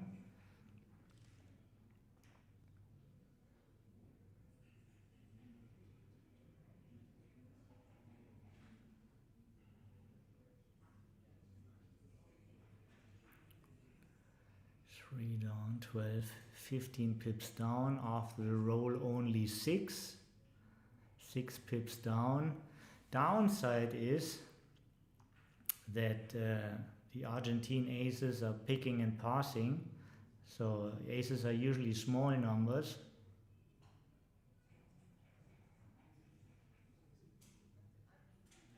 But the big numbers don't really run.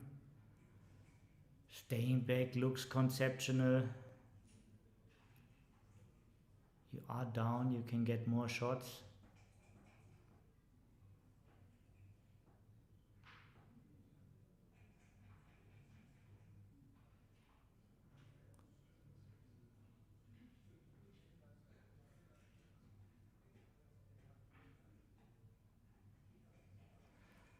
There's an ace duplication possible. So you see the board better, because with some 6s they would just make the bar point and you had to roll a 7 to hit them. Very interesting. Not many people have this on the radar. Of course, it's in the tool set of high grandmasters.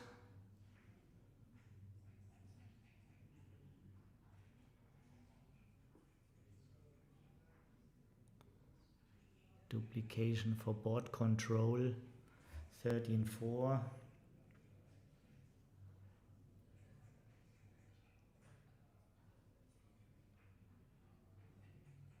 Critical point. They need to survive this game, so this is a very critical decision. Could be the last decision in this match, so I like that they take time here.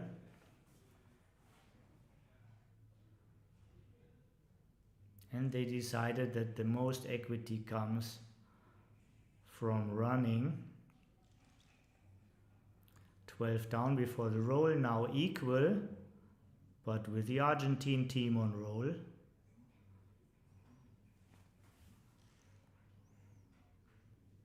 Cap on the 5 is an additional extra weakness.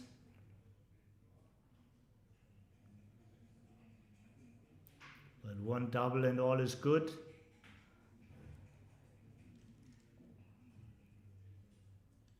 And there it is. Not the best, but pretty good.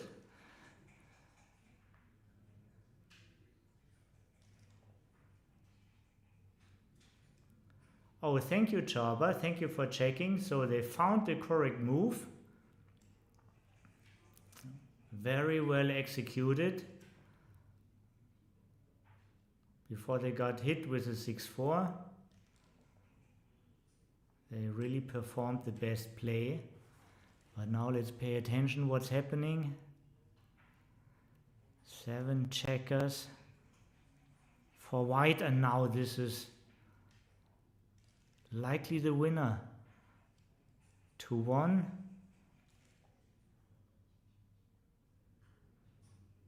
One, two. This is like, didn't really help them. Oh! And this is the winner. Stone Cold. We will see more games. At a post-Crawford score. So now the Argentine boys have a free pass.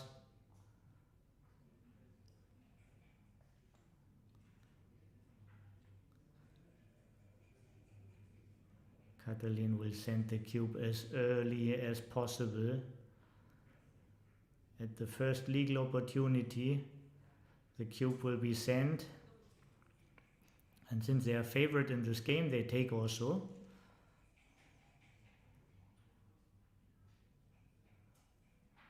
This is a hit, of course. And now how to handle the other twos. Gammon is what they are looking for. Usually at unlimited matches or at same scores, this is the right response with double fours. What about this special score, post Crawford, 6 away?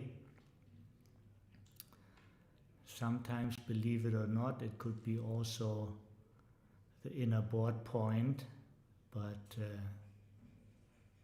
I think they made the best possible move.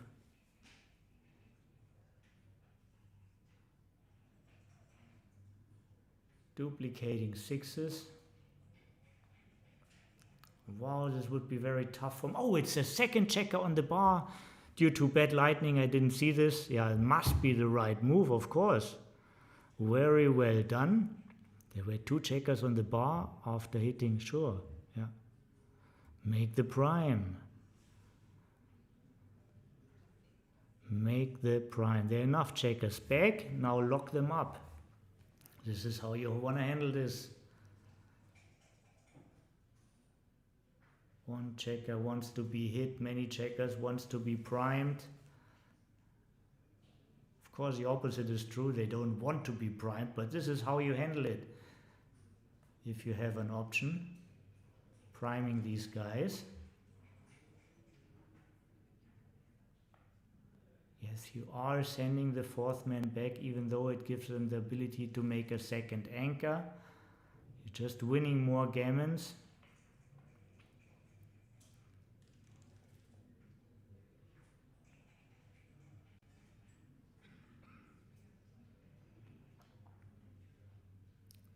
In 5 hits.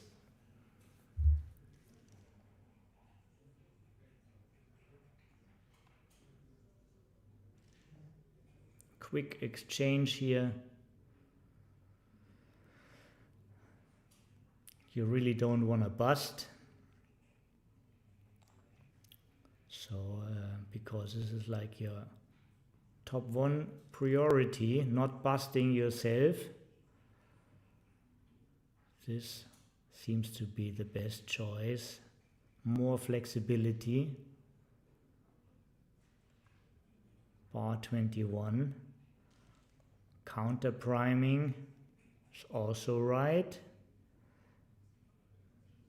Going for the best possible anchor, stopping the development of the Argentine boys.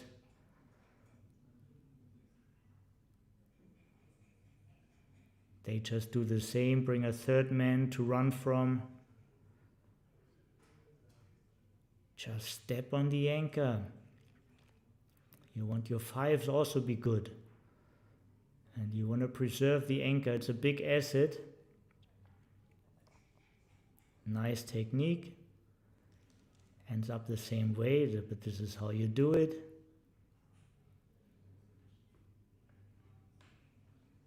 More action. 4, 6 and most 5s.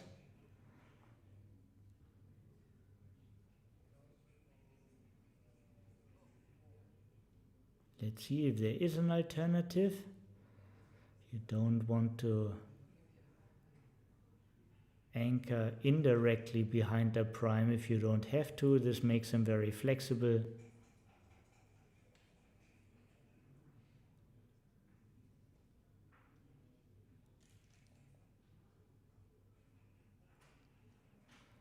The first who brings a man in the outfield has a nice advantage.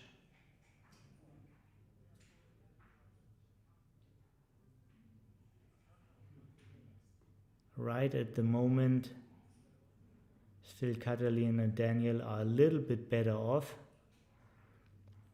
but every 6 and 5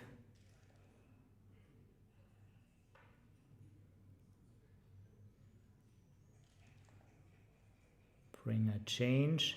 So this is very strong, hitting this guy, not only getting into the outfield, but also bringing a man back. If you could cover it, would be marvelous, but don't ask for too much. 5 goes out. Now find your best 4.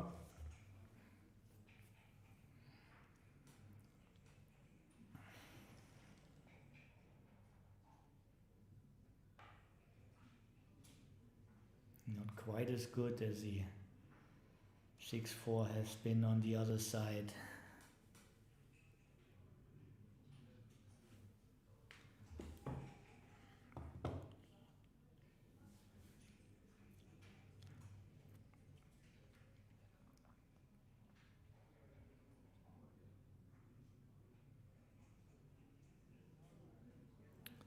So hitting comes for a prize. They would need to leave the anchor. Also, the guy on the 9 can also help to build a point on the 3. This was their reasoning. They agree. Haven't seen better alternatives. Couple of shots from the roof, but also couple of dancing numbers. But the priming theme would have been gone.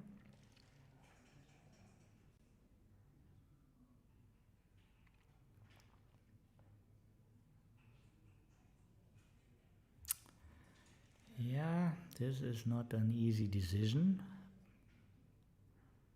but for them it was a more easy decision.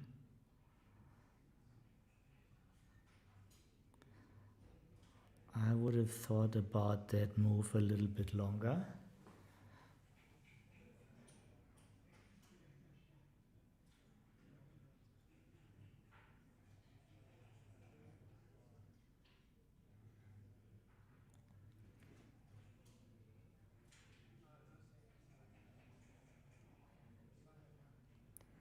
Moment of truth coming nearer. They can't keep the anchor. In a way, they're of course happy to leave, to be able to leave with a 6.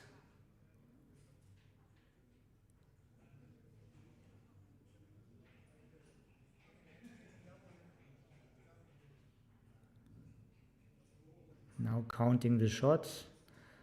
Hitting on the ace is also possible. This is the easiest way of counting, only 11 shots. Then there is 10 and 11, so this is 5. But these plots are more valuable. And it hits. Argentine boys own the stronger board. Want to use the momentum. 3-1, very strong hit here. Looking for an ace, but dancing.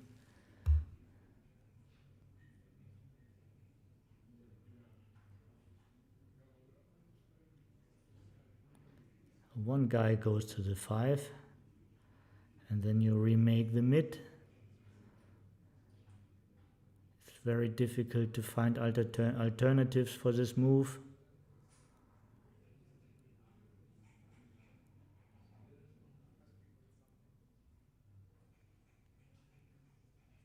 You don't want to break points. You don't want to leave plots. You like to have the best possible distribution. Yeah, there's really nothing else. And it goes on. This is the way, yeah.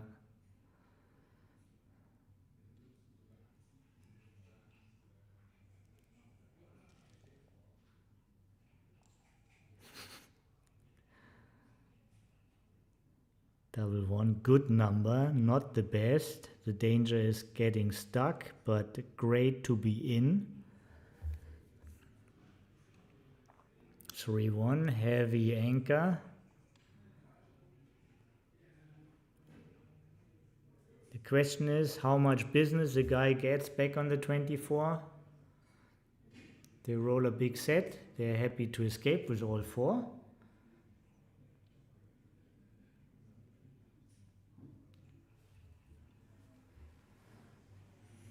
The ace is clear.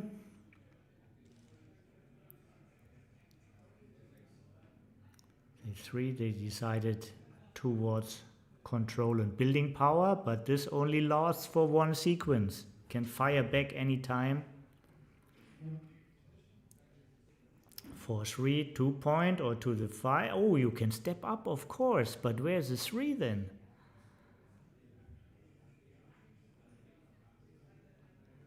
To the 3, you have to step up, you don't have the time for anything else. Yeah, Daniel understands the necessity.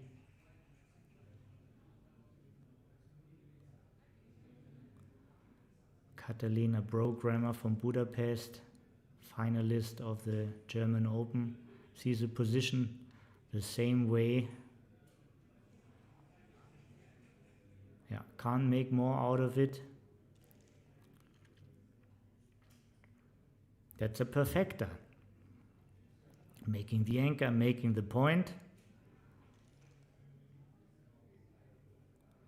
And now it really fires back. The guard became a prisoner.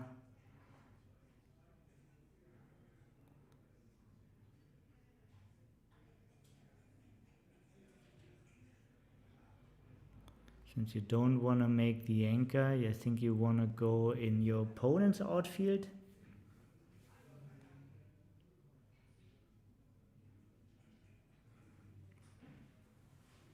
Visualizing both scenarios.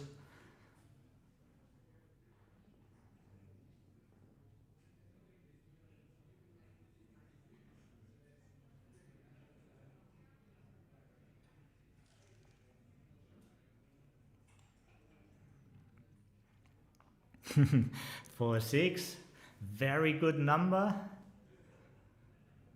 They don't need gammons. They don't like to lose gammons. This is why they question themselves, is it necessary to play with 4 blots? But the hit is very strong. Hit is very strong. This would definitely be the right play if they wouldn't leave this man back. But with this man on the 24, the whole thing is different.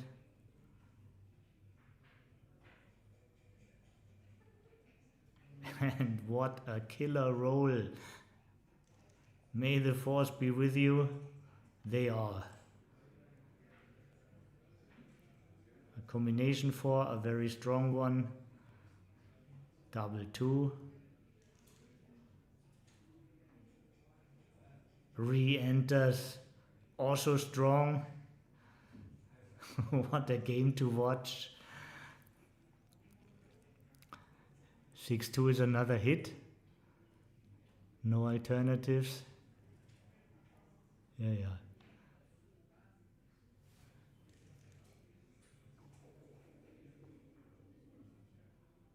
1-2, can't step on the bar. Bring the guy on the 5. Let's see what comes next here. 3-4. Not a perfecta, but very close to. The 3 was wanted.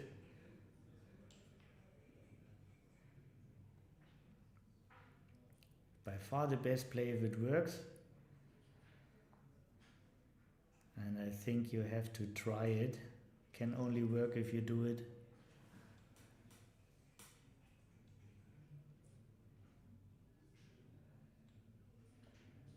Wow.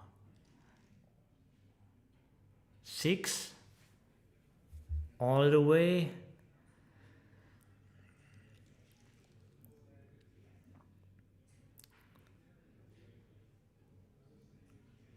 Yeah. You want to remake the midpoint. You're so fast. It's a good way of clearing, and there's pick and point. Pick and point. 4 numbers hit back. 4-6 still great. Now 16 great rolls to hit back. 2-1 was just the worst.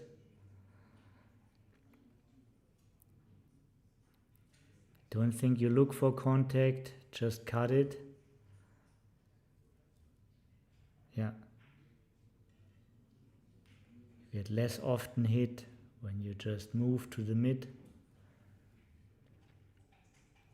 I think 6 numbers less.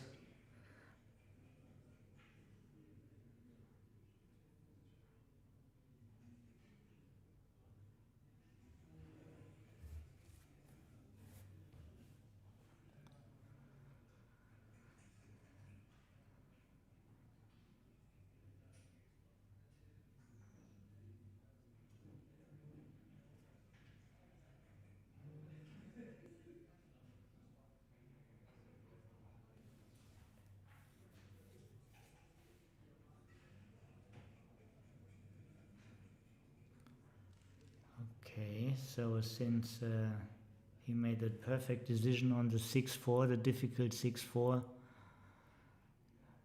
I don't want to question this.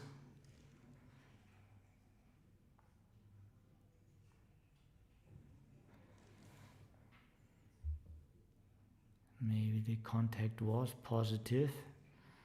They must have seen something which I overlooked.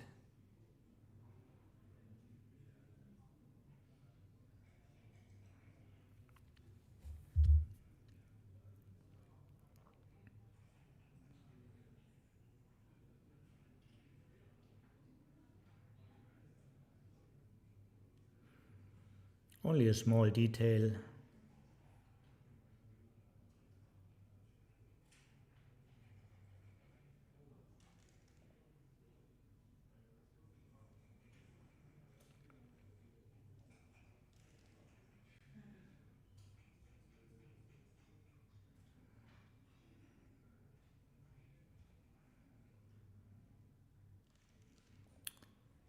Double 6 is the best number, 6-3 is still good.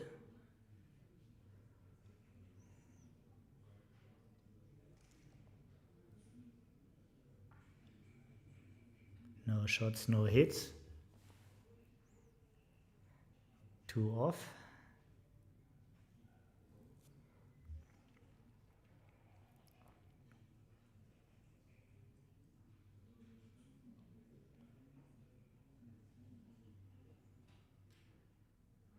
This seems to be right at most scores, but at post-Crawford, where it's only about winning,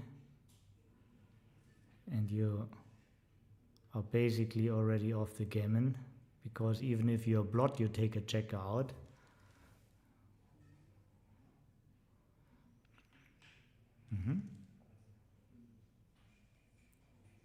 Respectable choice.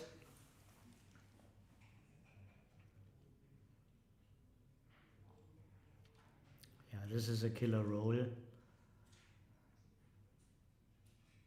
Safe for very, very long.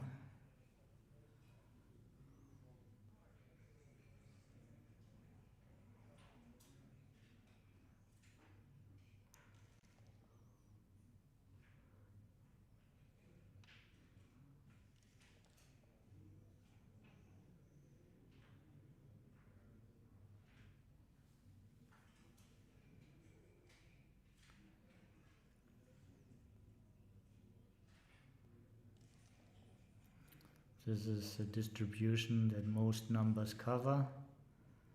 It's better to stack them up on one point.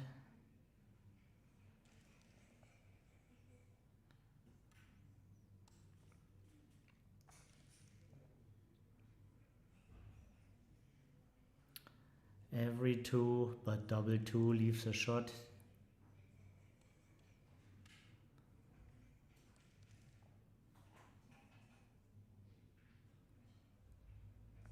And here we are waiting for the ace.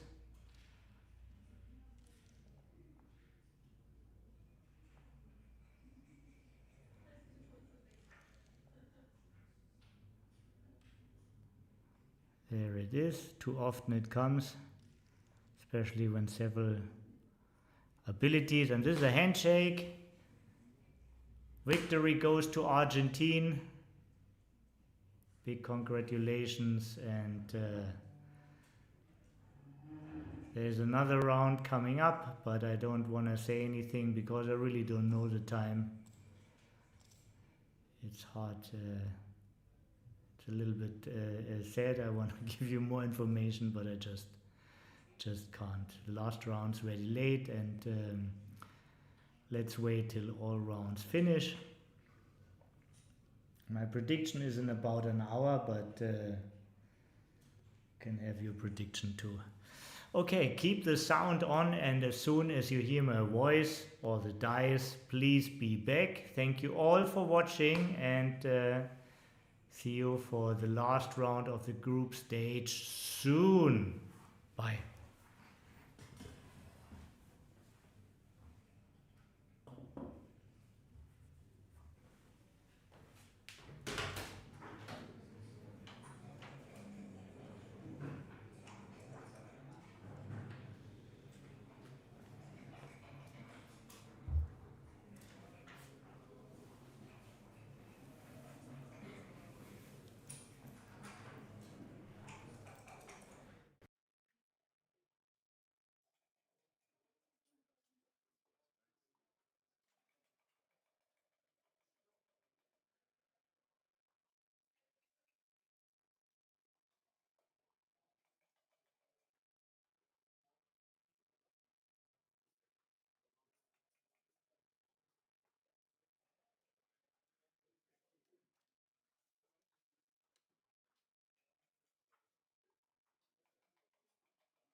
It's a tournament, but it's way more. So they call it a festival for a very good reason.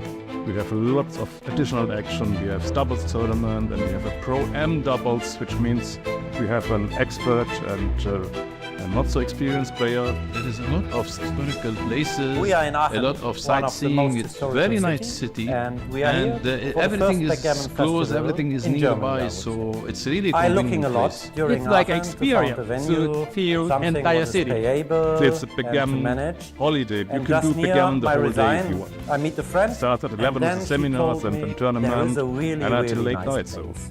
I think I need a rest Called now from Erholungsgesellschaft. Backgammon next week, I It's guess. a kind The of organization city and the palace. I checked program on is so internet, I full saw of the things pictures, and it's like a learning and exchange, which makes it a special festival or Backgammon tournament. What I especially like about this tournament that they put emphasis on introducing the game to new players. So we have a beginner's It's room typical and for the lots of city, it's events for untypical maybe rookies. for That's a backgammon. very I nice like the way venue to a promote lot. the It game has charm and yeah, make it more puts a popular, nice and it frame, really gets media attention. to this game. It elevates actually. I'm the very whole glad we are atmosphere. here because It's a new Andrea event, Mills, State and the Secretary venue of is a very Sport, beautiful. came here It's and, like and a made the museum opening or a ceremony with city us. hall, So building Backgammon has a very from, good the standing in 19th Germany, and this century, is also something very important impressive for the tournament future in all the room, nations where great we want venue. to Maybe it's have a the little bit less next events. comfortable that this It's is a not tournament, hotel, but it's so way more. people So they cannot festival for a very stay good at reason. the tournament. We have But lots I think of we should additional have action. every We kind. I really like doubles tournament when we are then not we have playing a pro-am in a Dutch hotel means hall, but we in have a an traditional expert place like here. not so experienced. Tournament There is is a lot supported of by places, the city. a lot of That's seeing. why we got It's a very great nice venue. city, Really and located in the center of everything's the close, city. everything is Very nearby, convenient, so very pleasant. it's really a I'm convenient very happy place. to be here. It's like experience to feel entire city. It's a Backgammon holiday. You can do Backgammon the whole day if you want. Start at 11 with the seminars and the tournament, and until late nights.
10 seconds, yeah? Yeah, 5 seconds.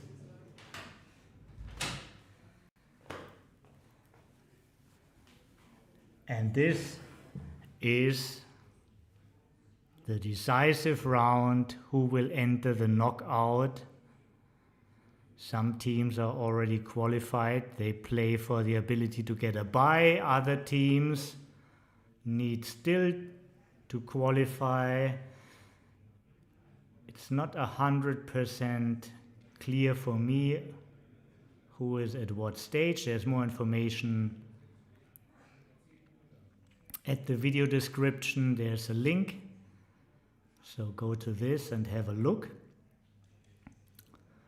We are already in the game. I want to introduce the players quickly. On the top with the white checkers is Bernhard Meyer, the WBGF president, and together with Johannes Mitterwald, new strong player, German student who studies in Innsbruck. And it's Bernhard's prediction that he will be one of the next Austrian grandmasters. And on the bottom we have a German team, Martin van Beeren and Matthias Gutheil. Martin just won the German championship. Both have a long experience. Martin made a longer break. And Matthias requested to say hello to his friend Max, and I will do this, of course. And now I say once again hello to you. And here is cube action. First game in the match. First cube, unanchored against an attacking position, but still early.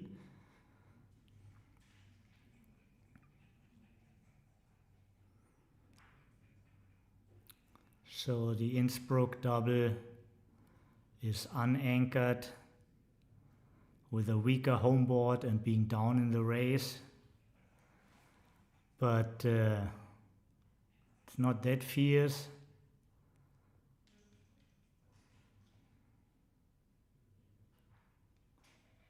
One of the best numbers, double 3 would have been the best. 3-1 is a great number.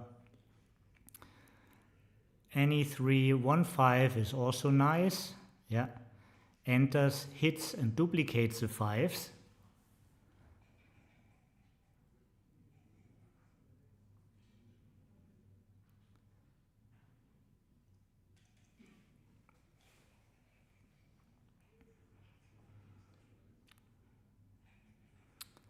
Very strong return, double 1. Well played. The 23 guy sees a guy on the 17. Communication is necessary. This is a preferred anchor, the outfield anchor. Best use for this role. Good morning to you, Bill. Fantastic. Thank you for showing up. Please say hello to Tara. And for all the others who watch, please say hello in the chat. It's always positive for me. Easier to speak to people I see than just to a blank wall. I can't see how many of you are watching. I only see the chat from my screen.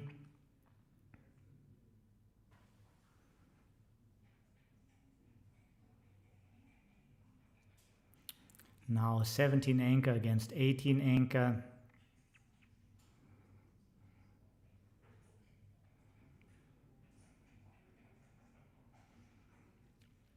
3-2. The big question is how to deal with the guy on the 24.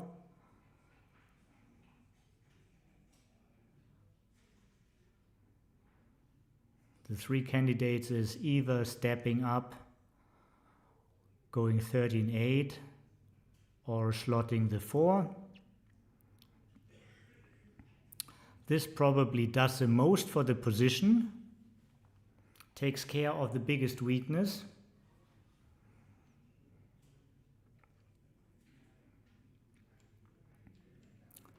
Now starts the fight for this point. 14 re-hitting numbers. This is one of 9 dancing numbers. Cube action has been done already, so and only 1-5 to play. Can't put a blot in your board, so you want to leave, you're faster, everything points to that.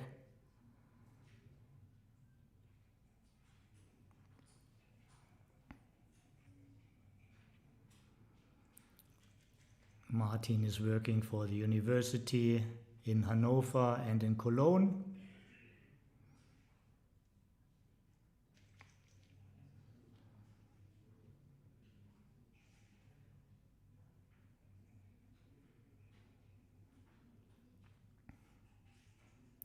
Not a 5, not a 6. No hit, no cover, not a playing safe number, but still has to be dealt with. Could step up from 18 to 15.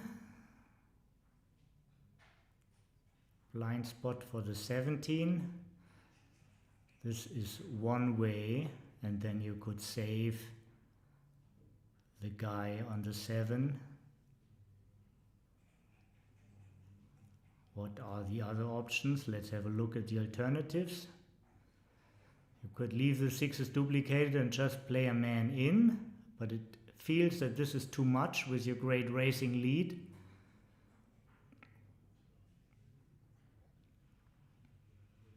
Yeah. After consideration, it comes down to this move. Ed is with us. Hello, Ed. Thank you for staying on the stream. What about Pete, Denise, Jacques? Hope they are also here.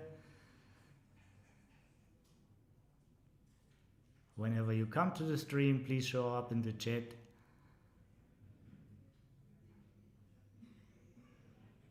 Yeah.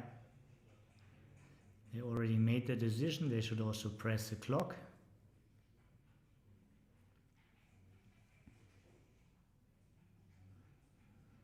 Just makes a 4-point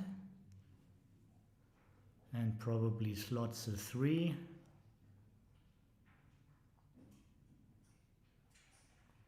You want a strong board. As you're waiting for a shot, you want your shots most efficient, so you prepare your board. Okay, very happy to see Denise also here. So I don't feel bad that we started already.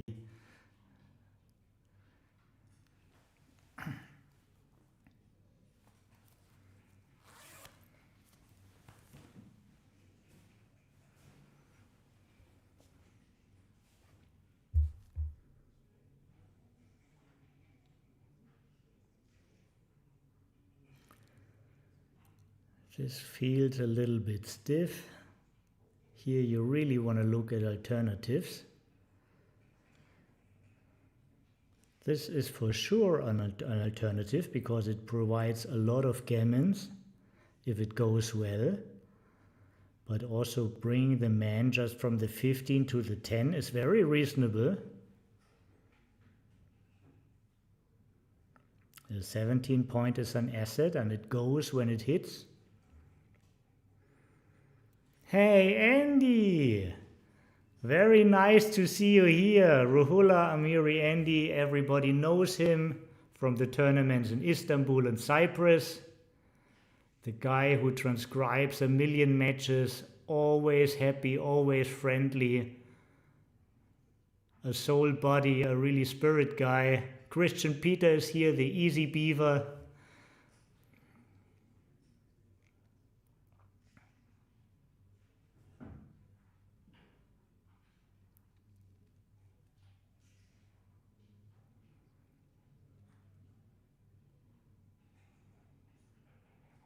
very heavy discussion about this one.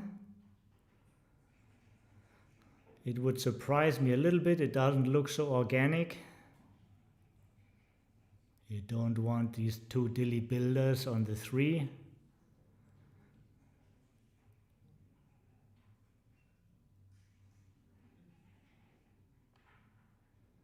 Hit is a very powerful move. Probably the common part in the position is 13-10, and then just look for the 2.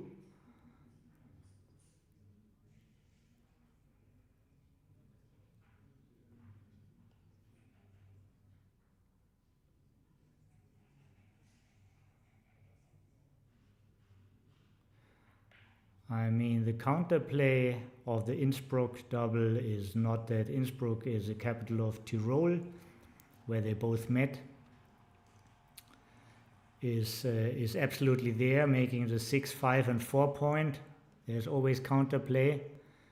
Now it's 6, 5, 4 and 3 point.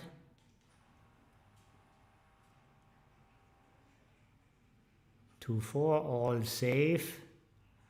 No more joking around. This is a very respectable board, same board strength.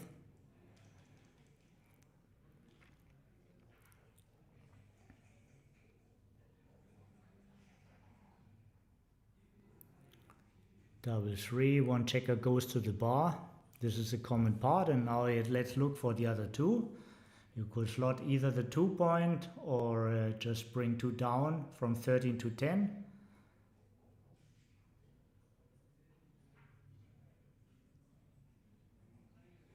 This is also a choice.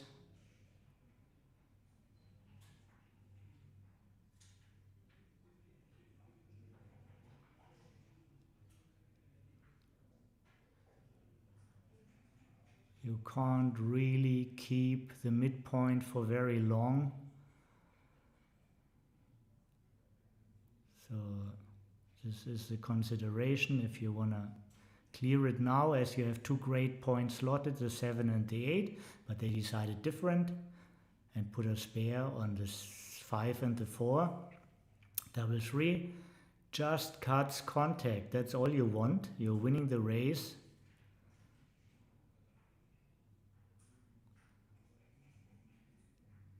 If you do the bar and your opponent rolls a 6, you're just getting controlled.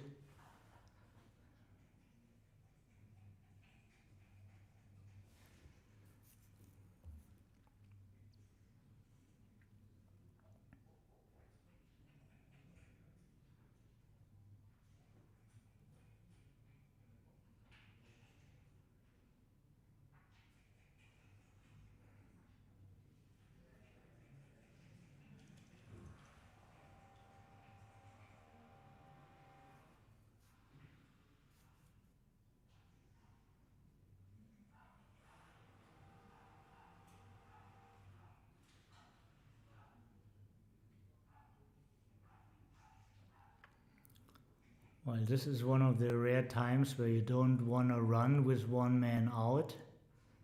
No business in the race. Losing too much of the winning equity. So clearing the mid seems to provide the most equity. Yeah, they're discussing it. It could fire back, staying back, but just for now, the contact seems to be good. And look what we got here. We have a link. It's a nice contribution to the chat. So everybody who wants to have more insights inside the system and how the teams are standing, please click the link. If you can't open it, copy, paste and go to your server.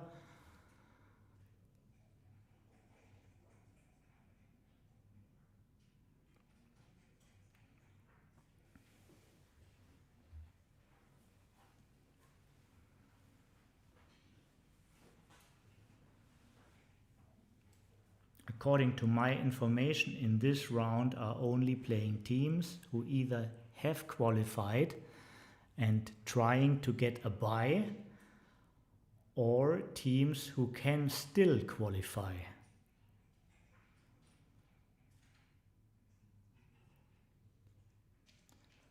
They see the gammon danger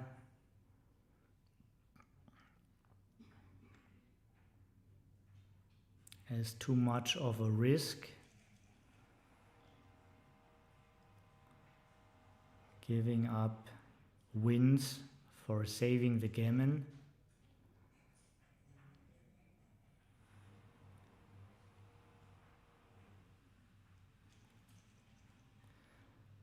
And could be still the right choice, because there was no direct bet number. And sometimes by the moment you really want to go, you can't go.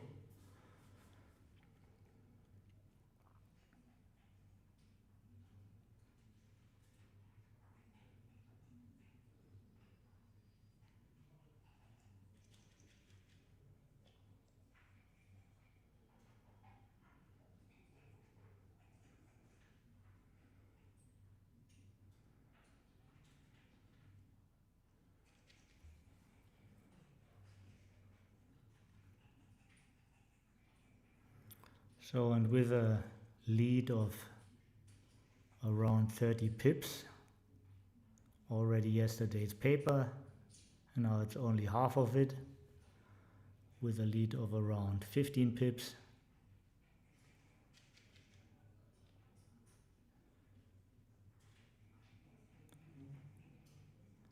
Martin and Matthias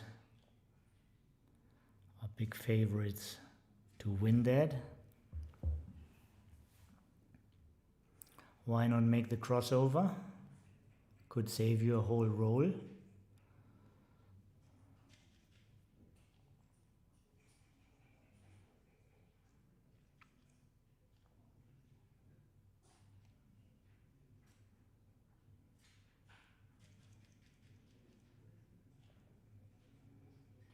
Jacques is back. Welcome, Jacques.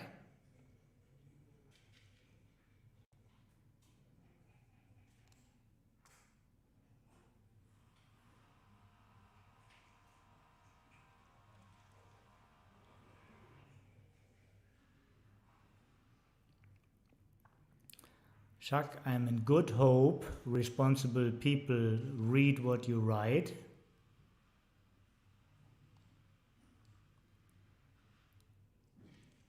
I have no say in the organization, but I try, of course, to pass on what you request.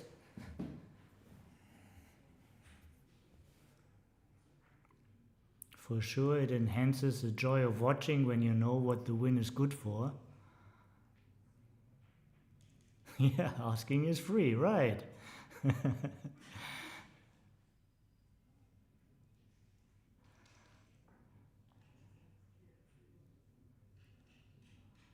For one, take off when you can take off.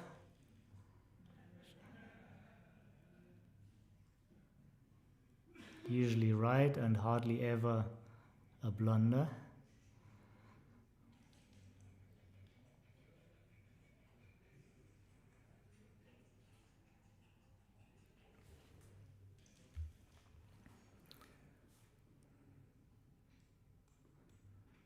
So excitement is not gone yet.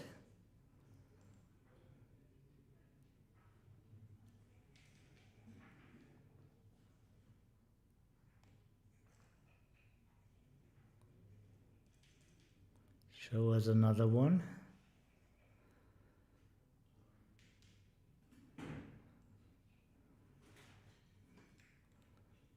This looks, could be easy the winner.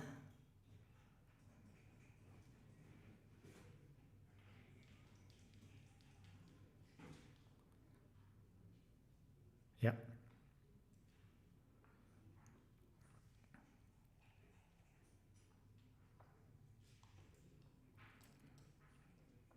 And since we saw 7-point matches since day 0, as it marked on the festival side. We know a lot about these scores now. So it's not very costly for Matthias and Martin to lose their market. What they don't want is to get a threatening 4 cube, so they will double a little bit later.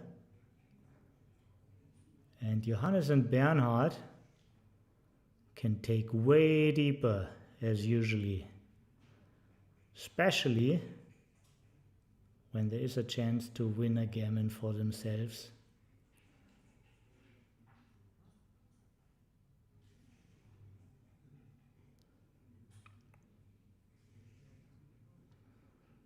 And your opponent made a point, you usually want to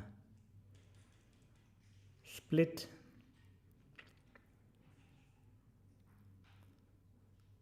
Before you see less and less of the outfield. Worst number to roll. Makes you fast without being able to run.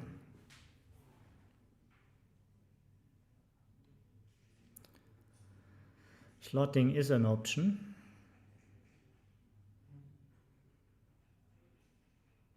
Creates instant counterplay if you get hit, if you don't get hit, and if you get hit, you can still anchor high and maybe have more variations for an advanced anchor.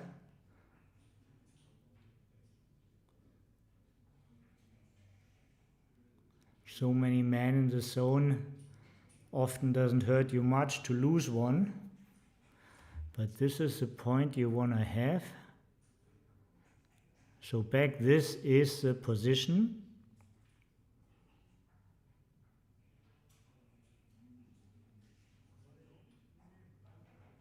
No, this is the position. 0 checkers moved now, yeah, that's important. And this should be the procedure when you look at something and you put it back completely unless there's a common part.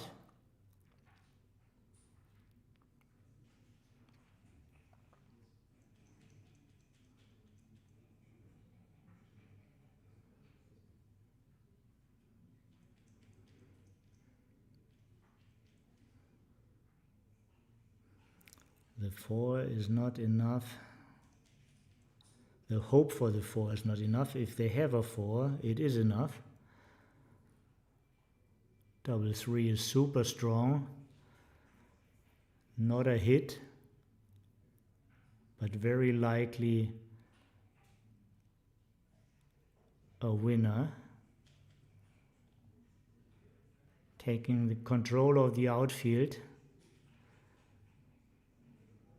Ace is clear, and then see if the 6 hits or covers. Common part is here, 24, 23.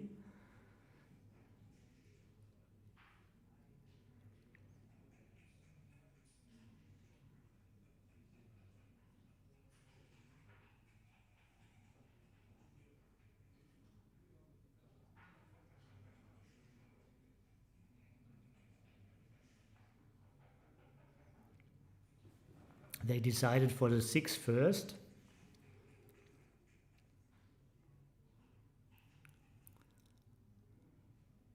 This took away a decision from them.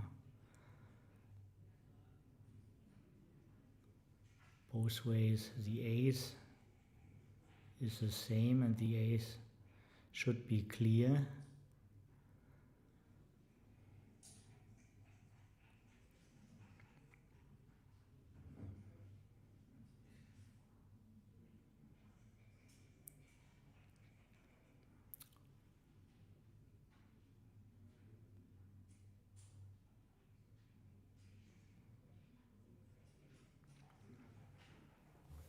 Yeah, the Innsbruck double has the upper hand. They are trailing in the score. But is this a perfect point to shoot their bullet, to hand over the cube? Or is there a better point? Maybe if they roll the 5, They still haven't lost the market. And if they don't roll the 5, they're happy to have still reached for the cube.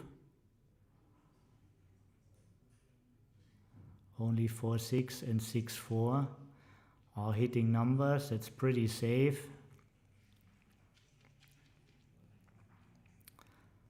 On the other hand, they didn't create really a number for the beloved 5-point. Also, just going to the bar with the ace was possible, and 13-11. Leaving twice as many shots, but only 4 in total. But now also having numbers. 6-2 and 2-2, but that's yesterday's paper.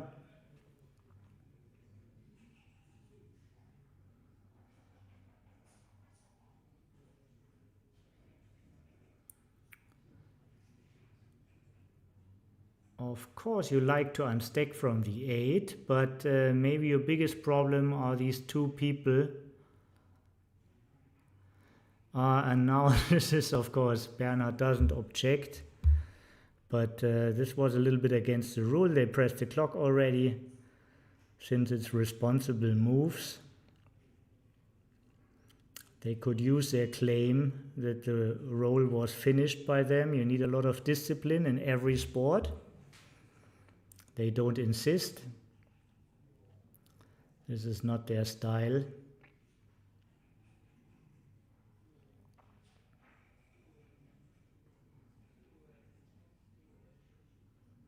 But I think Martin understood he has to be a little bit more precise with his action now.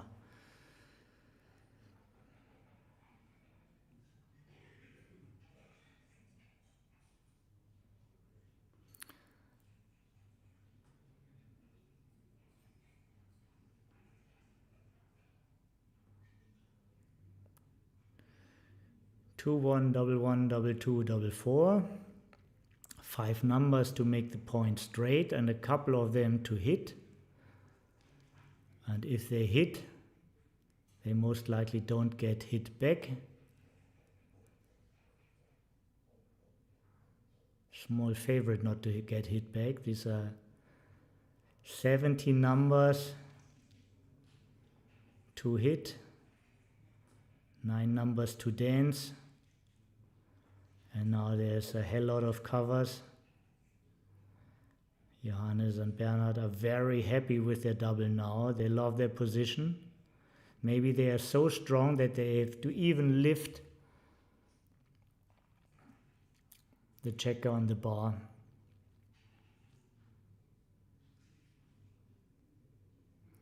But probably they just need to sweat this one round to make it. So only option would be there, 12-9. One time sweating, 6 shots. 30 times it goes well. And then they usually end up with a smooth 5 prime, which is a winning formation. These 6 numbers hurt you a lot, yeah? They know about that.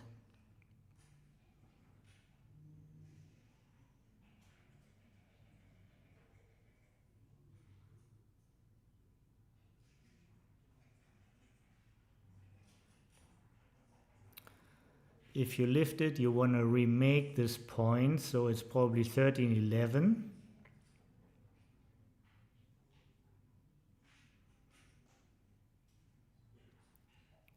Oh, the 2 was already used to cover. I'm sorry about this. No more 2 to play, yeah. Yeah, now it fires back that they lifted it. Very difficult to enhance the prime somehow. 4-5, 6-5, or the doubles.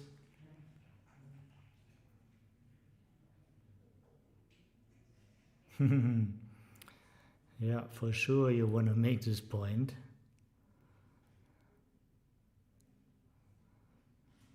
Yeah, you can make the bar in theory. You won't do that.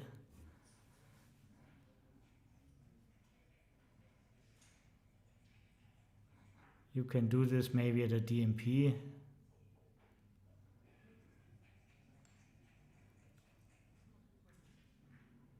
Not at the score with the cube turned. Yeah, they realize we all see them. There's a camera.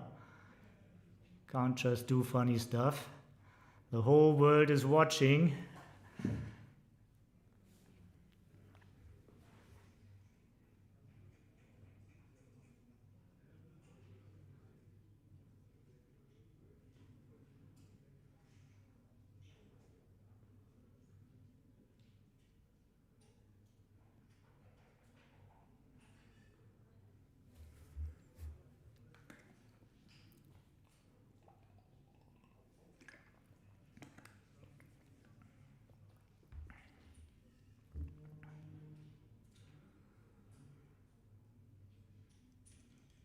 So slot the point, you can easily remake them.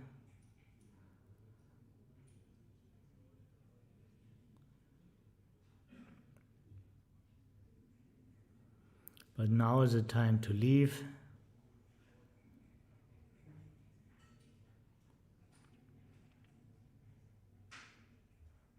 Next time you will face a way stronger board with a higher urgency of leaving. So just do it now.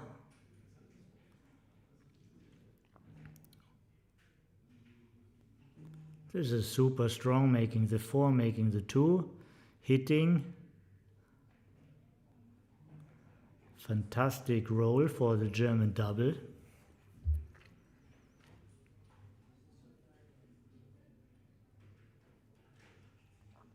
(12-10) keeps the flexibility. Only one extra shot.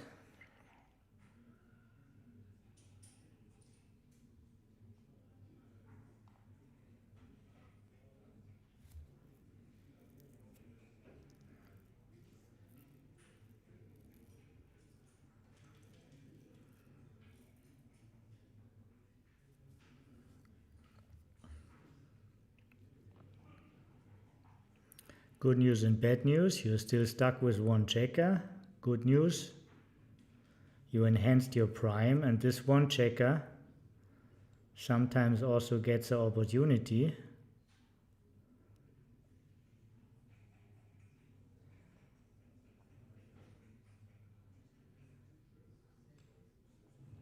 This is an opportunity for both sides. This is the move, nothing else.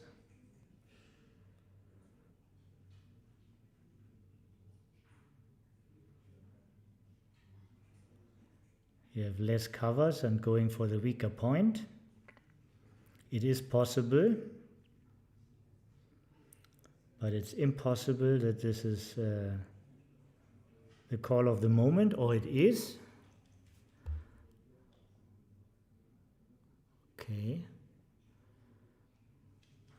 This is the board play.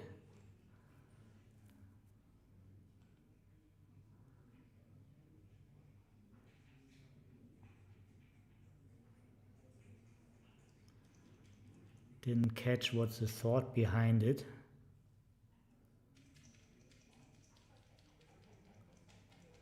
If you have an idea, please provide enlightenment in the chat. Oh, what a horrible shake. It's forced. Yeah.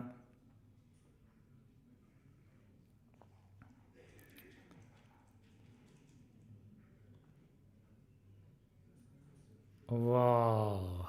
Who would have thought this? What a swing. 6-5 followed by aces. Now 2 checkers on the bar.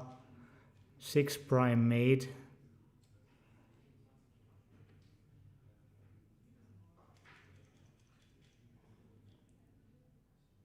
Nevertheless, ace was strong. Well, you clearly have to hit. You can't let the guy anchor.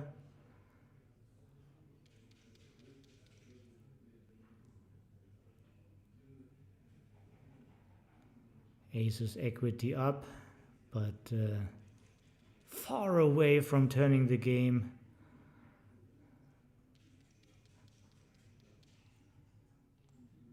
Ace is very big. Oh, A6. Nothing can go wrong, right? Yeah. Famous last words. What should possibly go wrong?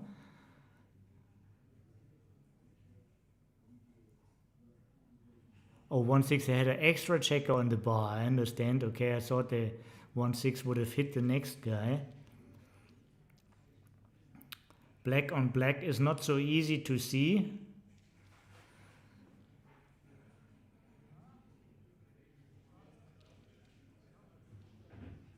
In general, it's a very eye-friendly color scheme, but the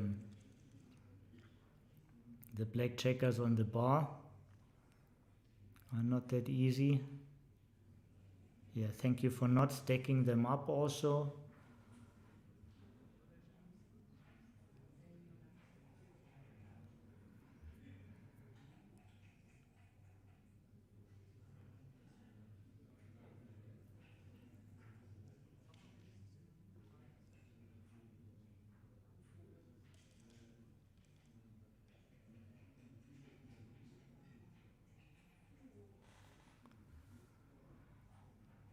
It's not really necessary to make the bar. You want to be flexible for the bear in.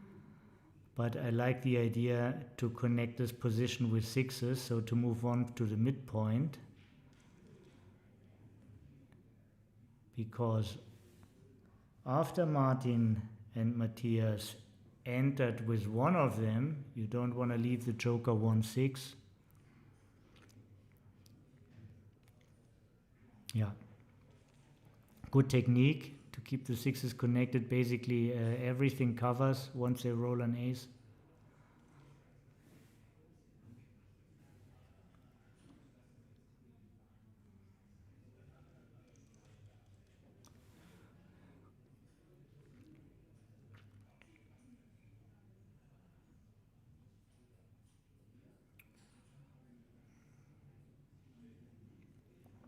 Yeah, you want to have a distribution for a smooth pair off. Since the 6 is the next point you want to clear, it's often right to leave it unstacked.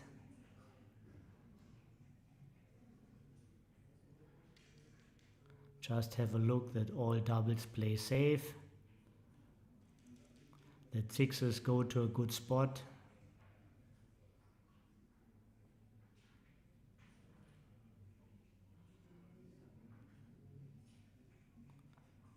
Yeah, no matter what they do, it's not a big deal. Yeah, fantastic. Double sixes and double fives play the best way like that.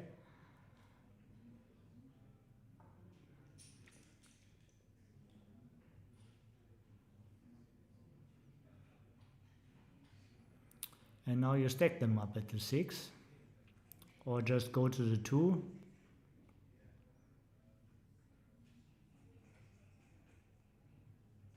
Either 11-2 or this. I like this also a little bit better.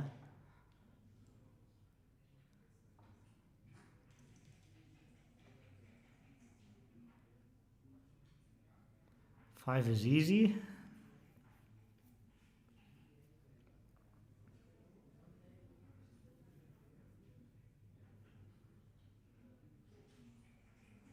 It's a decision, but a very pleasant one.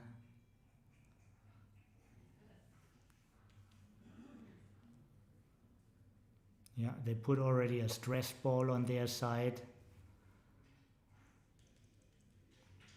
See the little blue ball. Matthias is squeezing.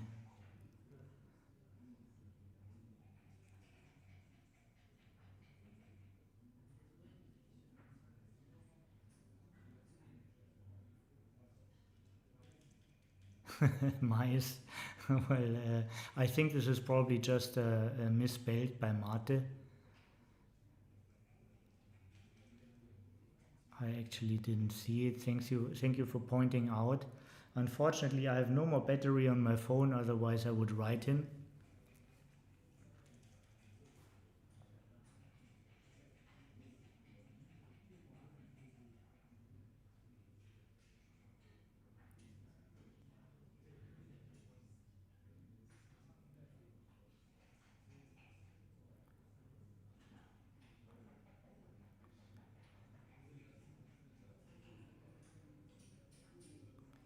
No, you don't like this.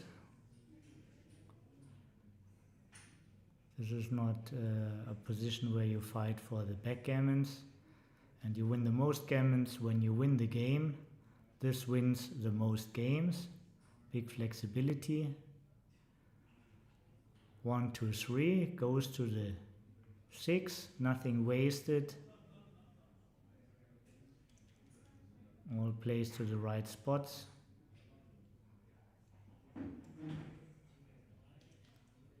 And now you have to leave all the way 24-14.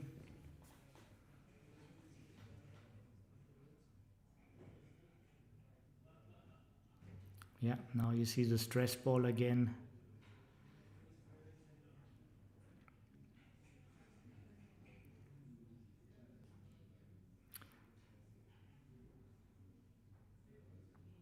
I actually like the idea. This can help you to deal with your emotions. Maybe I should get a stress ball myself.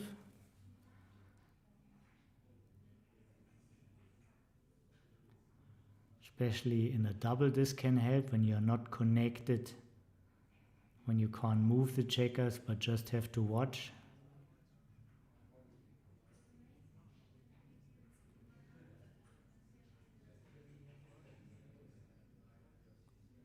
A good way of not feeling too much stress is just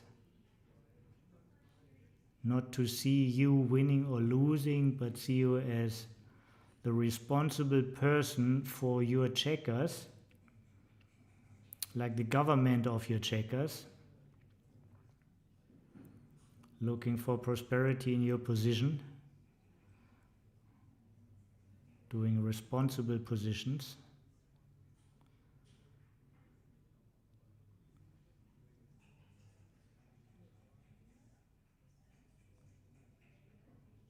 And maybe this can be a way not to feel stressed.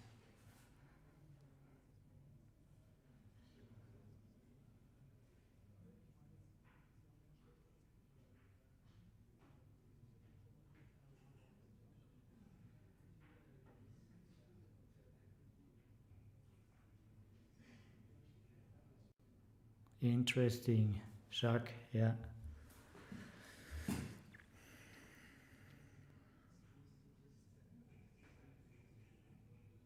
Hold on to the door, but don't open it while you're driving.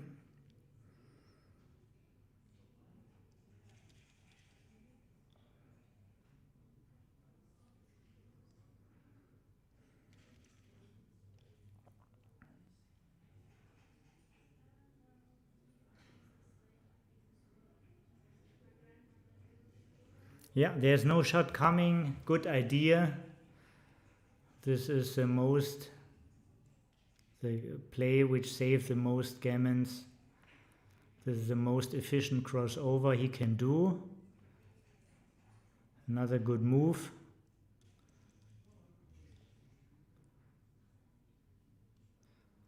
Austria doesn't miss.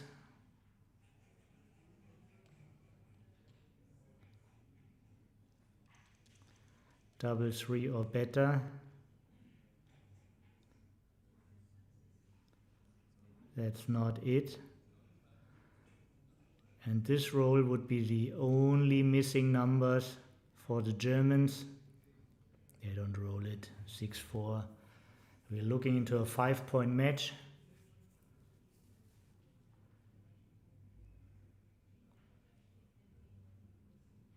And the stress ball goes to Martin now, maybe? No, Matthias keeps it.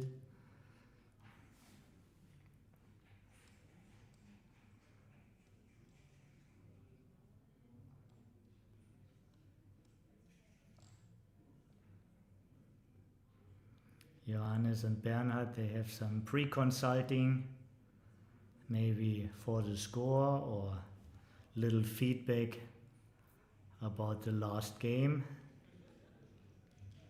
It's the first time I see Johannes appearing on an international venue.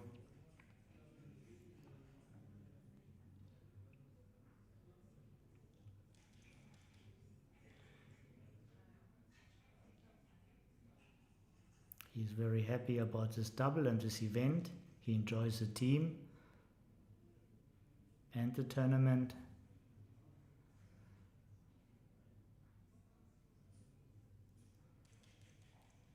Strong start for the German team.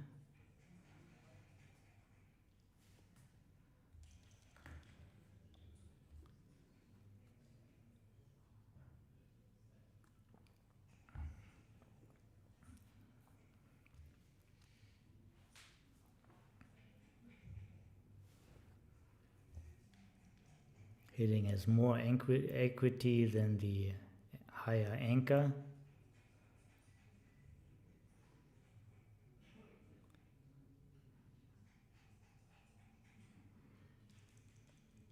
Now they can go for their own inner board point and they hit. Not the most desired roll, but a good one.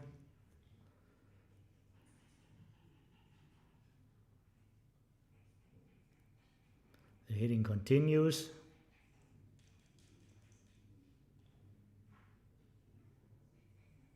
The hitting continues.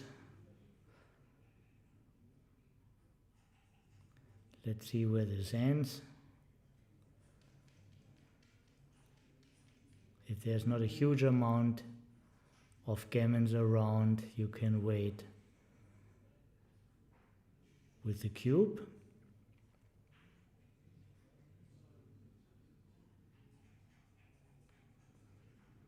And the hitting continues.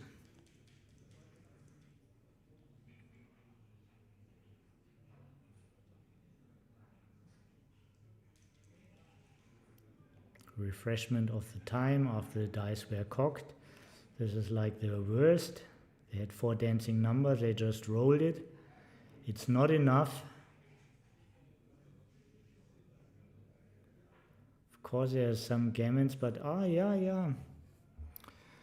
The gammon price is higher. It is at 0.65 instead of 0.5.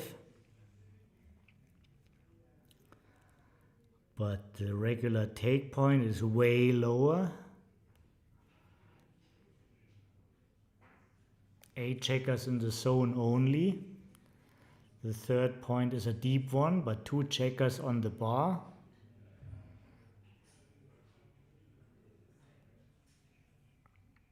It's a real decision here.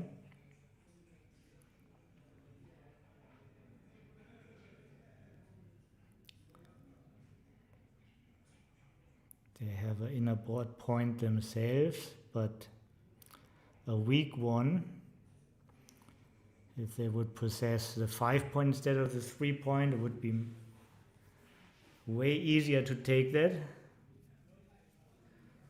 You don't you can calculate it probably. I don't know how, but you can look it up. You can look it up on XG. You go to game theory and you see starting position, make it 5 away, 5 away. Go to game theory, look into cube information.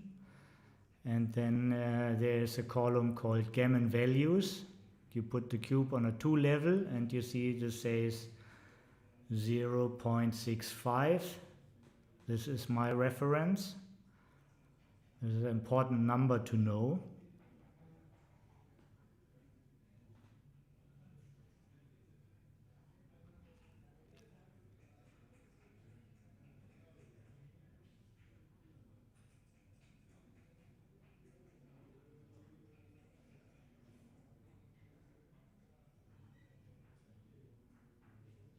Too many gammons, they decided. 4 away, 5 away, very important point for Matthias and Martin.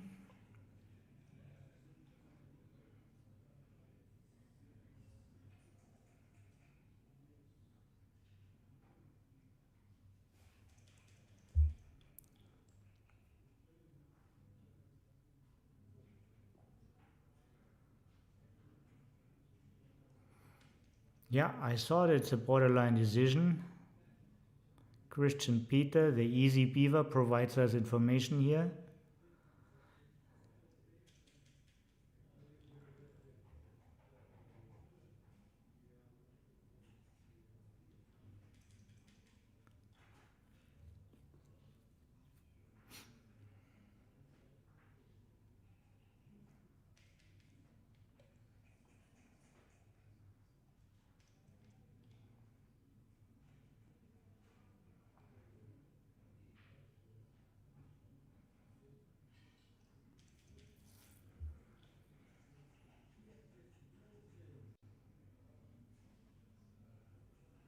Nice to play a 5 down.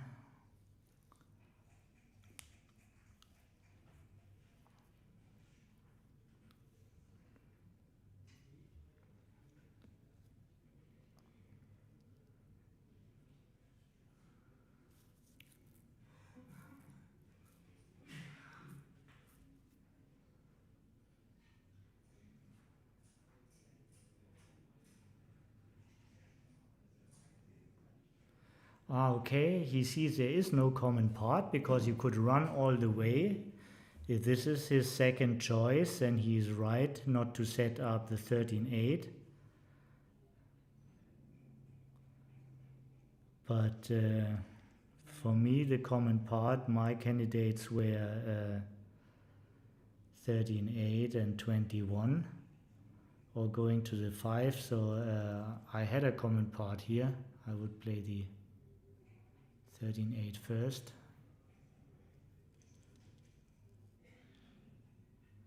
Different concepts.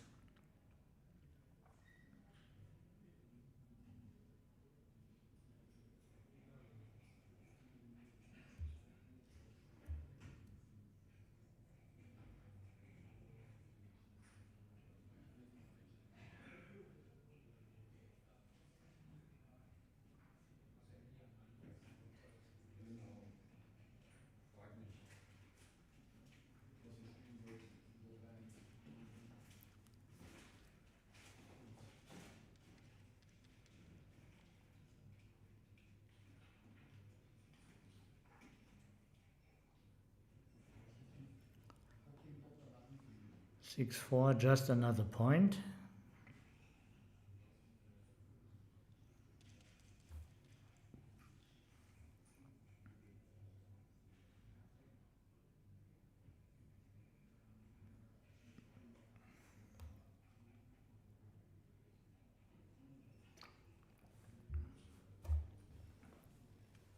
Can't make the 8, so just lift it. And then look for your best 2.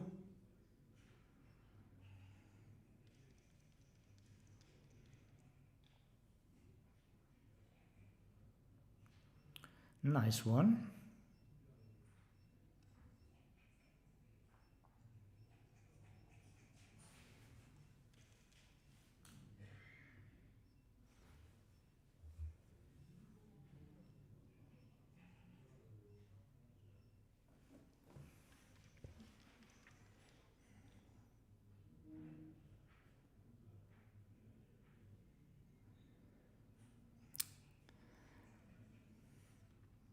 Big chance here. Half of the field was hitting, but half of the field is missing. You could duplicate the aces, keep the good spare on the 6. Keep the position more alive. Yeah, relatively low risk.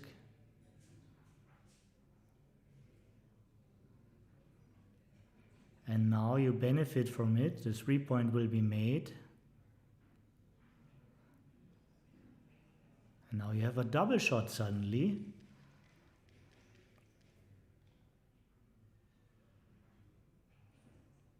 That is a perfecta.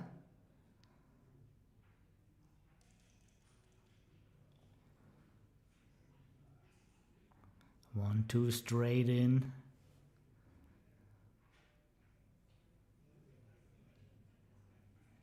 This is the best two.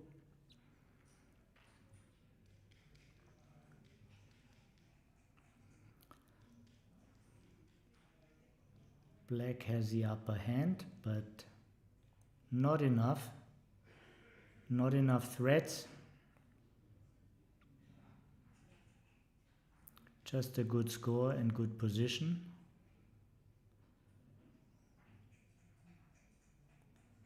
Now the threats are coming up.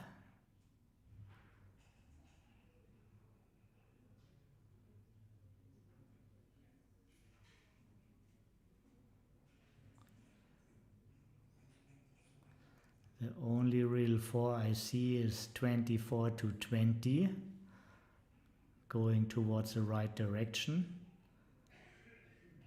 The fruitful contact is the German team's checkers on your bar point. This is a wow, now you stay back, you give them another guy to shoot at. This is not maximizing your equity really. You see happy faces in your opponent. Sometimes that's a good tell. 4, just move the 4. You didn't roll a 6, you rolled a 4-2. It can be very well right to go out all the way. But first you step up with the 4.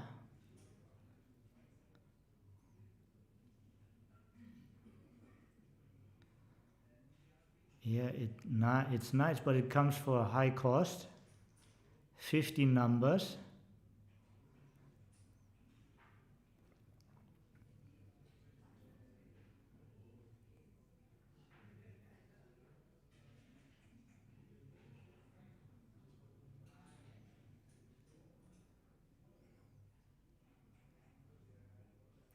Anything else than a hit is a huge surprise.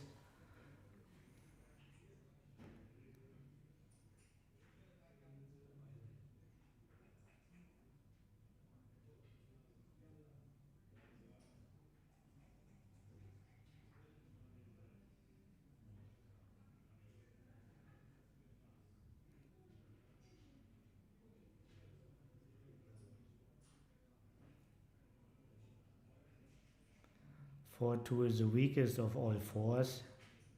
It leaves 2 blots in reach.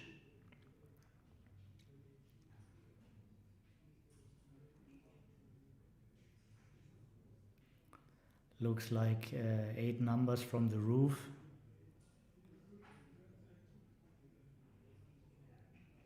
But it's also an opportunity to clear this hard to clear point. Gives you some gammon equity on top.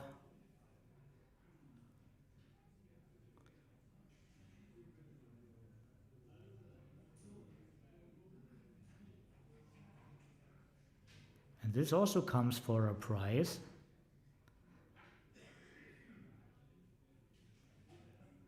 This is 5 numbers instead of 8. So 3 numbers less, but you haven't hit.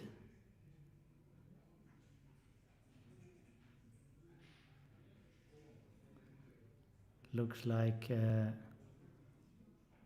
for a little extra risk you get a very high reward.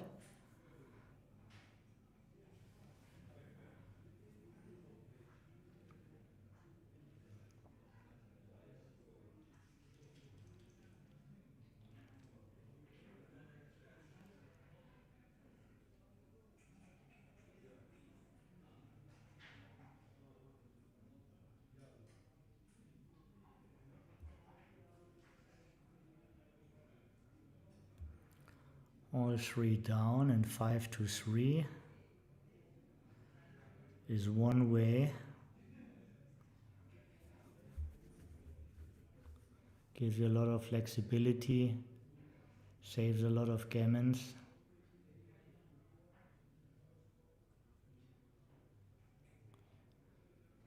If you're way down in the race, you can also make the 9 and then do something with the last 2.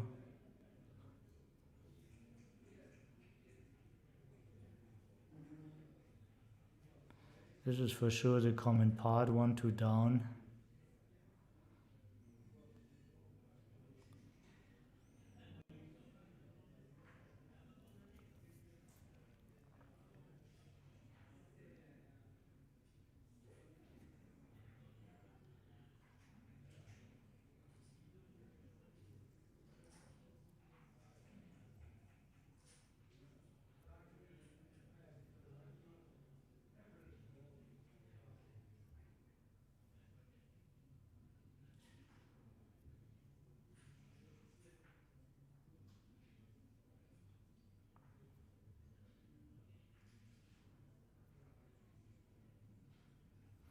To me it actually feels, I haven't counted but I will do soon, to me it feels like the Austrian double is up in the race and maybe they should just pre-clear the 13. Could be way easier to play the following sequences.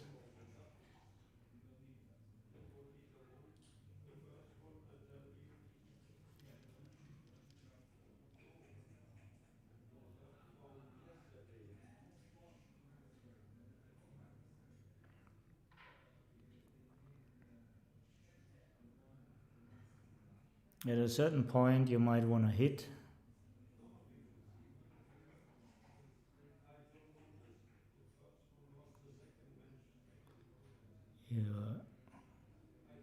You're leaving shots anyhow, and the sixes have a very positive effect on it, on him on top, so on them on top, so why not hitting at a certain point?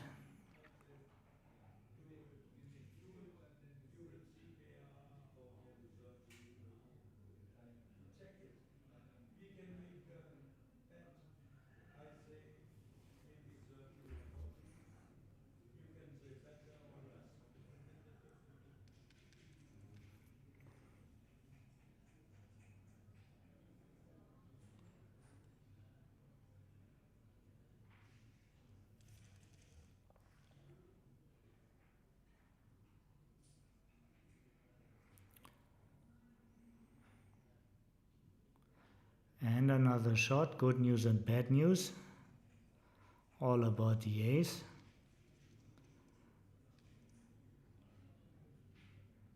And here it is.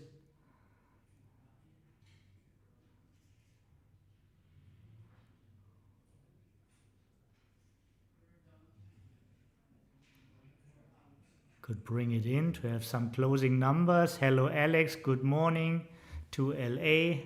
California is watching us.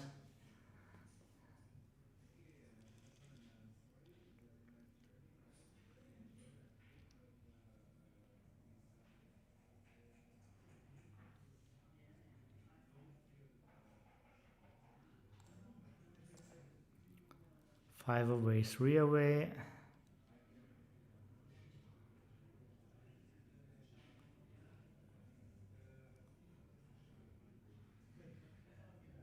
I blinked for a moment, so I didn't see if they just entered and got doubled or if they hadn't anchored. Entered, not anchored. Yeah, Alex, we know. I can go out and can announce it because I have no other tools. If Marta is nearby, they will change this.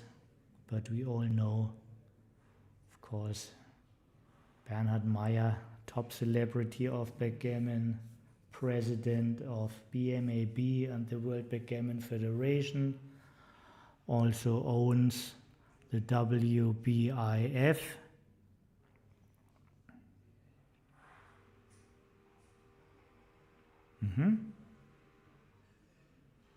I think Johannes was before in the stream at the BMAB tournament, and Dirk commented on his match.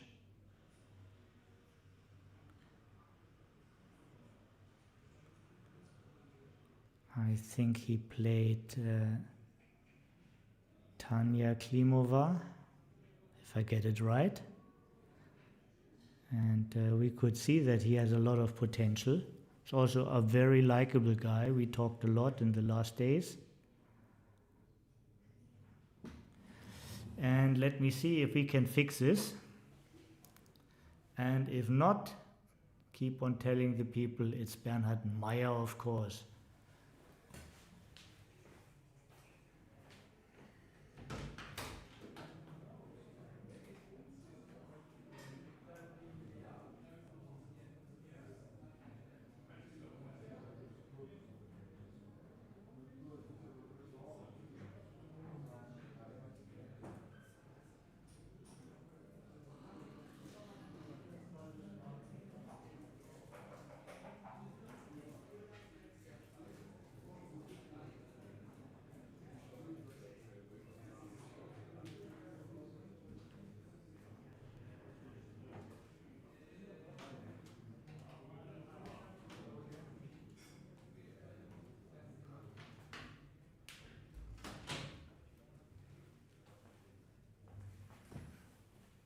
Didn't get a hold of the technical director, so for everybody who is wondering, the top name is a little bit misspelled. It's a R instead of a C. Bernhard Meyer from Innsbruck, Austria.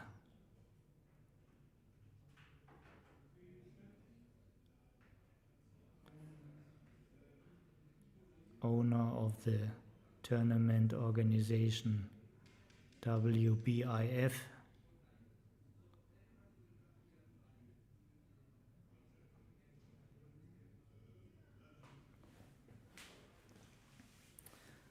And president of the WBGF and BMAB.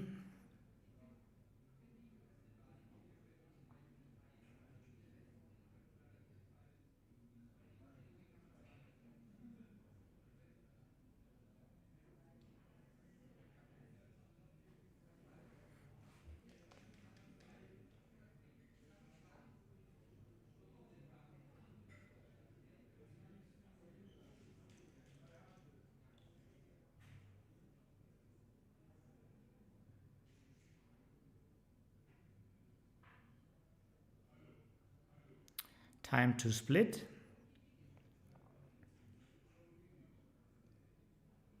Here now we all see the stress ball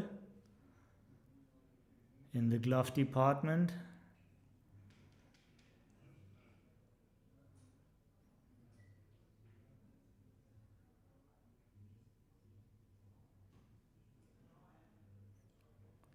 The 3 is to the 10 and then continues to the 6 quickly.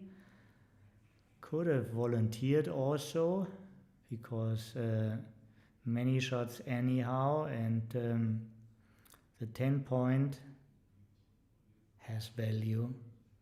Every point has value, especially at the beginning. It's a point to play safe on.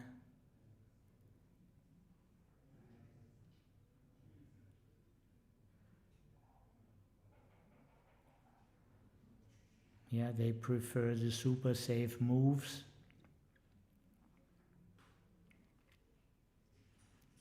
Very often that's right. Logic of Metcon Gaia, don't leave shots, you can't get hit.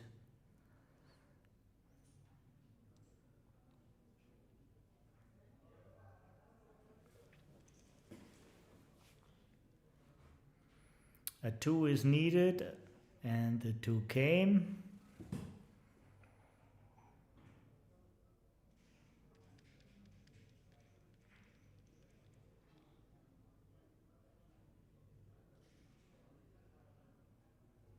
Cube action getting nearer.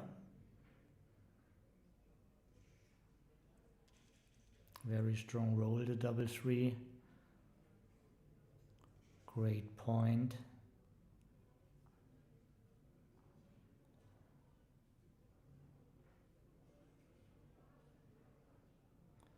But the 3 anchor is strong in this constellation. Racing and hitting equity. Double 1 is a super strong roll. Big change in equity.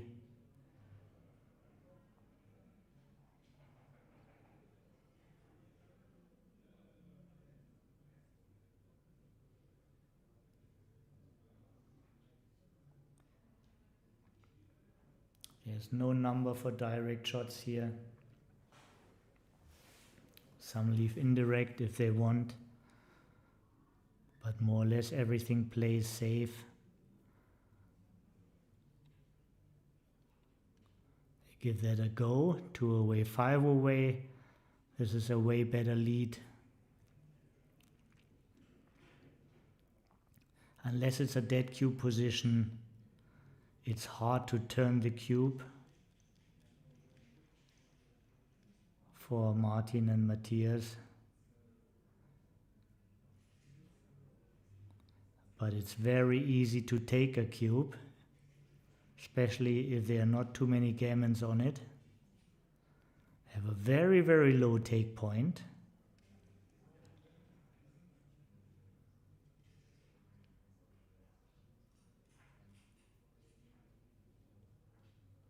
Because if they pass, they get to 4 away, 2 away. Which is a very bad score for the leader.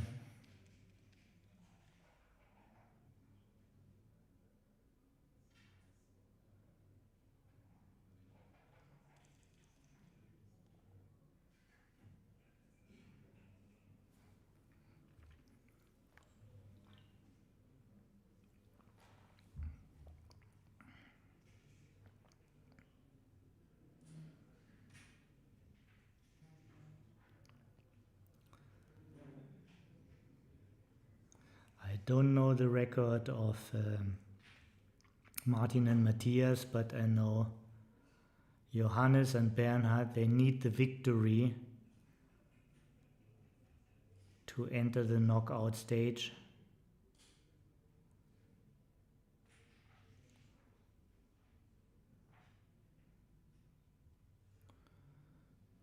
Hit and go to the 4.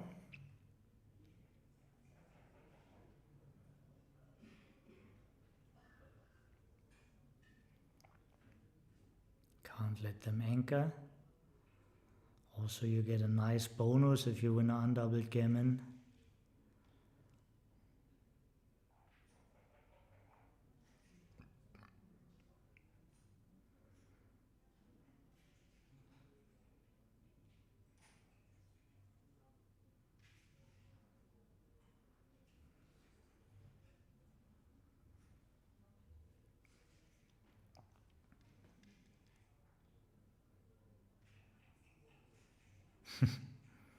Wow.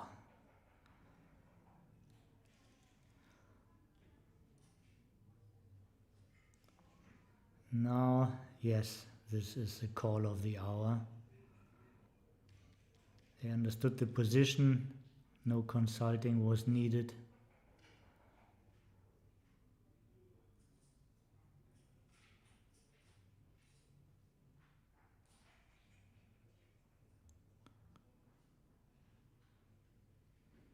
Could run, because 5-3 and 6-3 already hitting, so not that many extra numbers.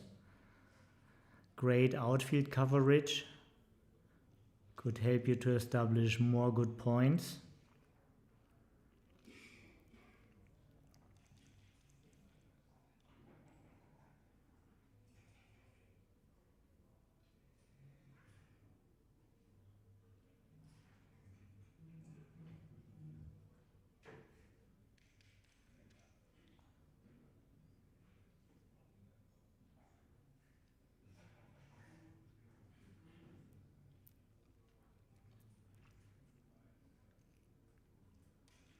Hardly any gammons in the air.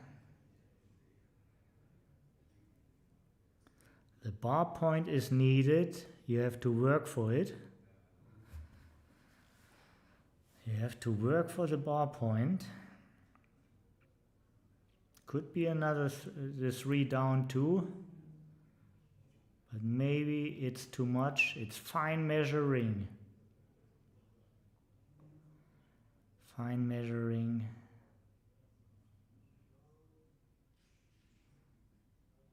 Should they give these 2 extra shots for the more valuable point? This is what they are looking into.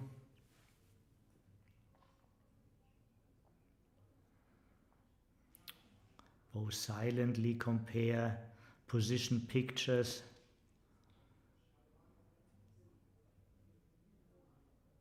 They're super happy that they didn't. 14 numbers hit.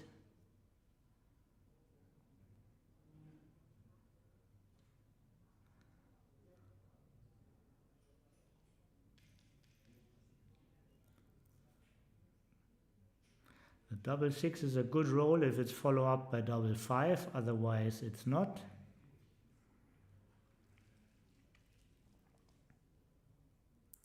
Let's see what the sequence brings.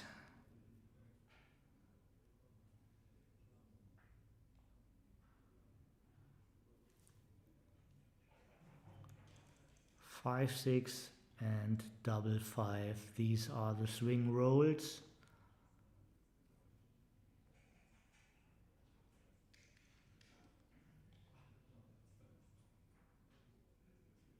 The stress ball is back in the hand of Matthias.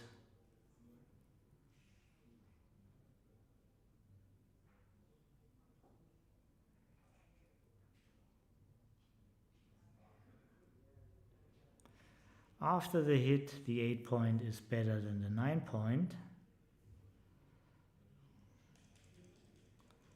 And also, you don't have to move the other well-placed spares. I think they found the right solution here. Wait a second, this guy stands maybe at a good spot, or says it's too dangerous, 6-5.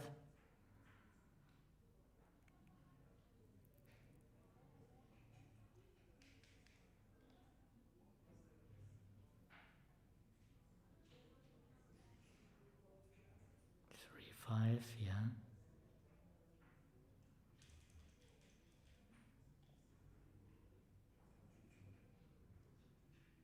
Double five was yesterday's paper. Double five is a shot.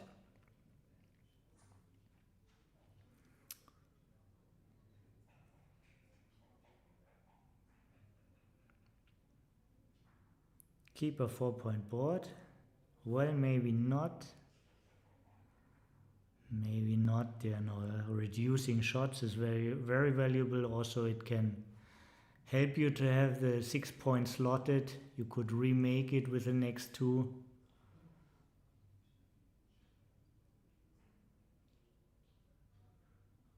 Super strong hit from Johannes and Bernhard. Now an immediate 6 is required. 6 is good and makes a point. They're looking for contact now. They have contact. Probably just get indirect shots.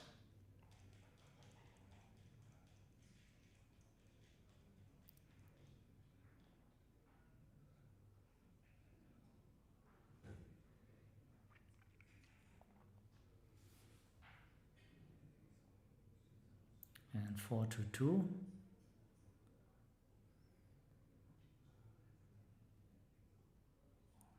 Leaving 9 numbers. All the 7s, all the 10s.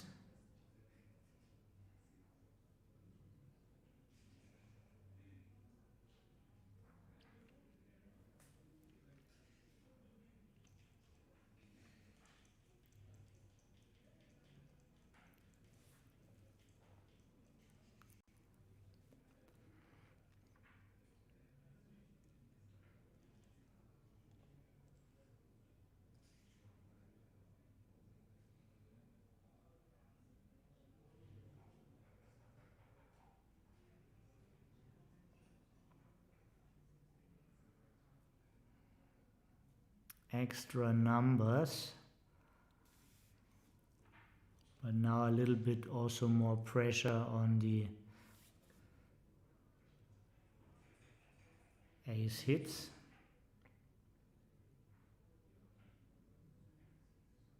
Continue is a good idea.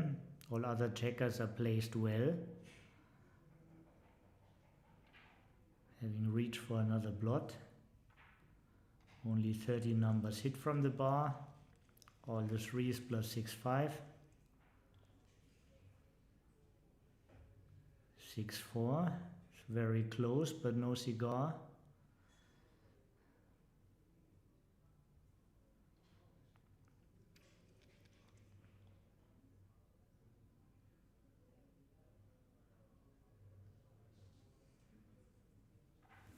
They don't have to hit, but it's a very close race. Let's look into this.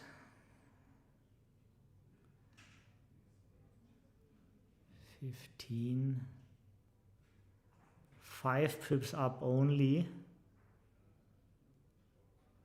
5 pips up, so 5 pips up only.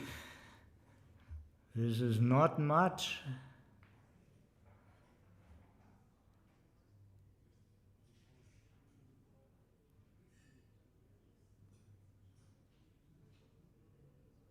It's basically 50-50 if they don't hit.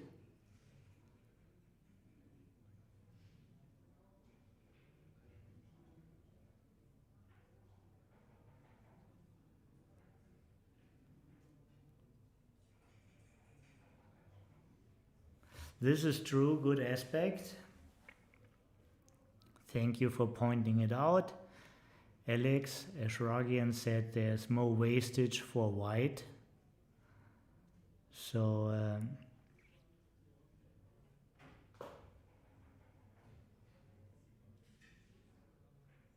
this could swing it a little bit to the safe play.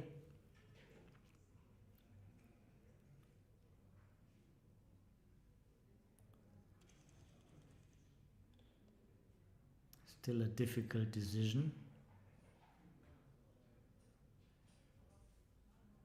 Now black is a pip down after this roll, no more contact.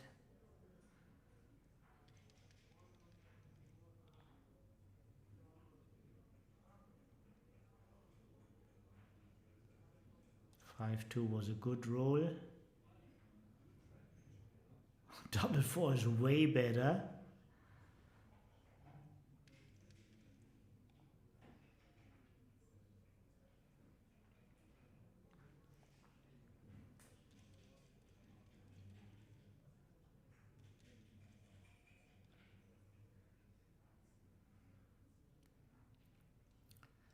Yeah, there's this famous example in the Roberti book that you often hit in close races just to give you better chances, even though you could lose right away.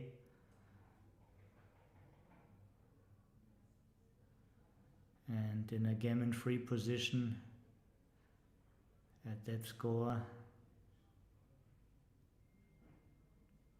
where you want to win so badly. Maybe because it was undoubled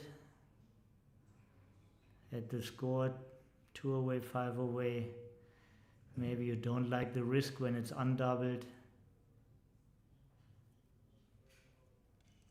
This is of course a very convenient take. You can take so low as a leader here.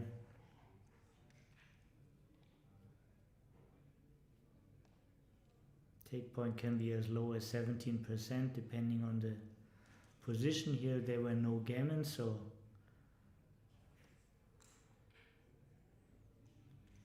might even have been too early, this double from Austria. Big Austrian delegation here at this tournament, 8 players.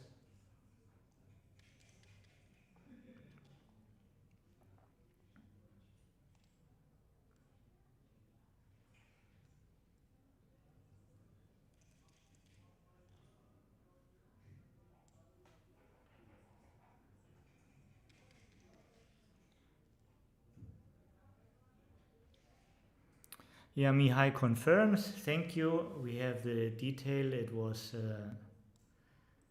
actually a very costly action, a very costly decision not to hit.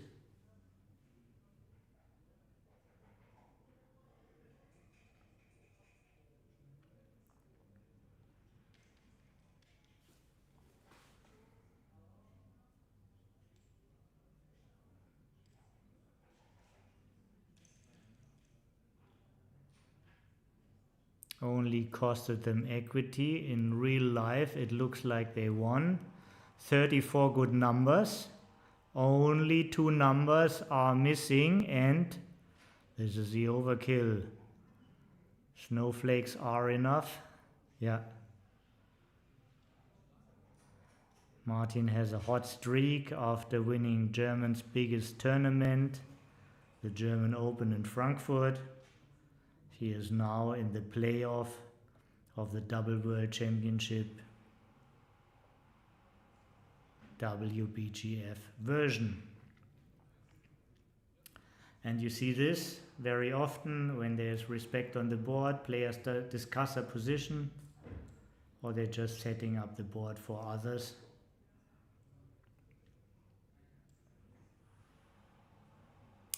Big hands for Matthias and Martin. Max should be happy, and very well presented Bernhard and Johannes. We will hear more from you, we will see more from you, and soon we are back with another stream. I think one more round will be streamed today, but I don't want to predict when. It could be in 20 minutes, but it could be also at another time. Just keep the volume loud, and as soon as you hear my voice or hear the dice, please come back. And until then, thank you for watching. See you soon.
It's a tournament, but it's way more. So they call it festival for a very good reason. There's a lot of additional action. We have double tournament, and we have a pro and doubles, which means we have an expert and a not so experienced player. There's a lot of historical places.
Good afternoon. The last doubles match today. Welcome everybody to the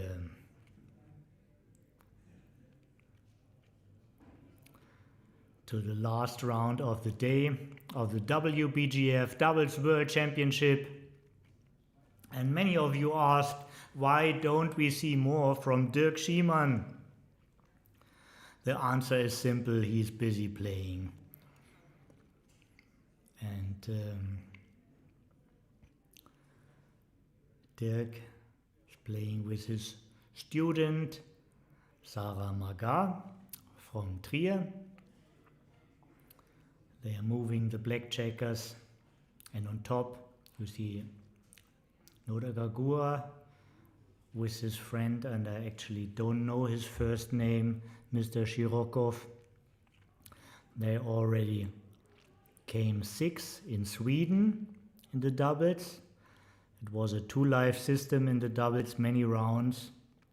49 teams entered. You can watch quite some streams of both of them. Actually, they got only eliminated the last 6 by Mr. Konrad Fröschel and myself. And now we're already in the game. Who is with us? Shak, great, you're here.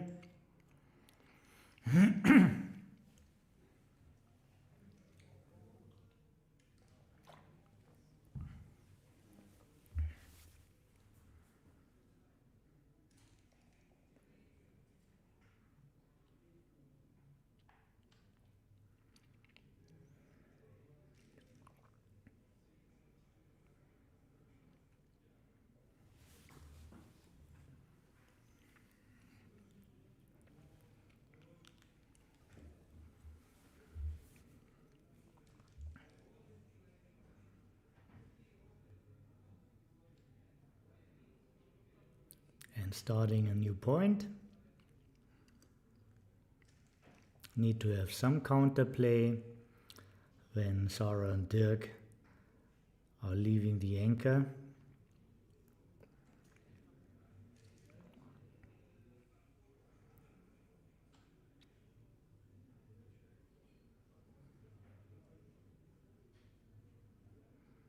Twos and nines hit.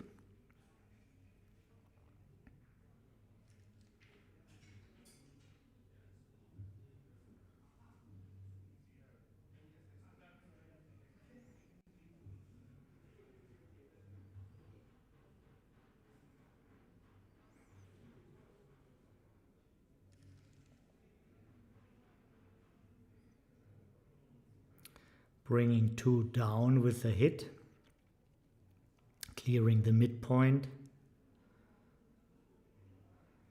Very strong position if they don't get hit. Not many hits.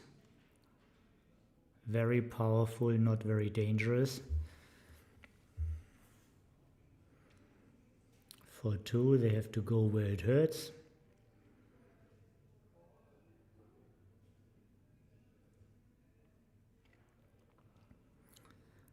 Everything points if there's not an ace, and even with the ace, usually they are well off. Sarah and Dirk are up in the race, solidly up, around 15 pips. Didn't make an exact count, but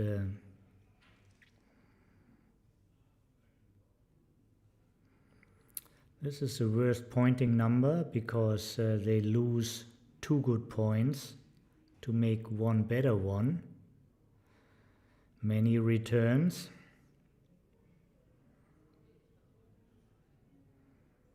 Feels like it already proved the take.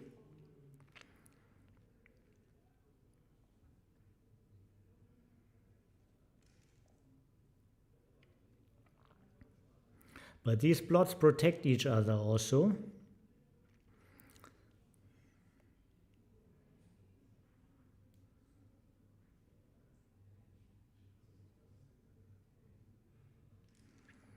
could have a look in 2-1 the other way, because 5-4 is a hit less, is a hit more than 5-5.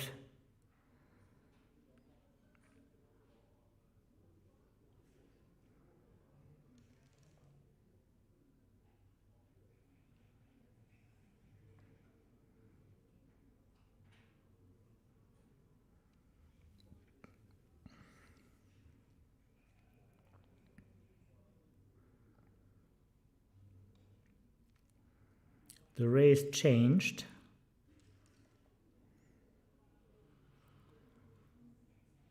After Noda and his friend hit twice.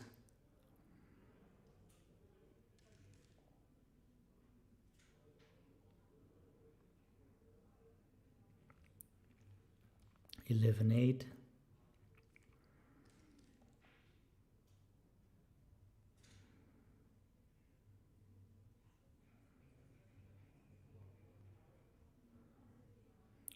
Only 1-5.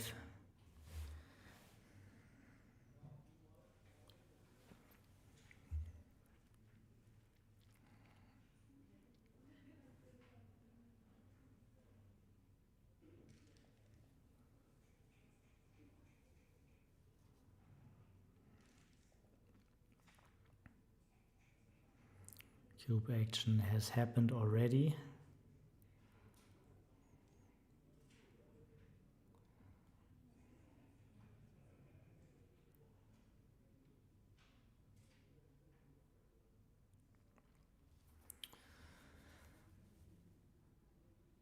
Want to create new figures, you want to go out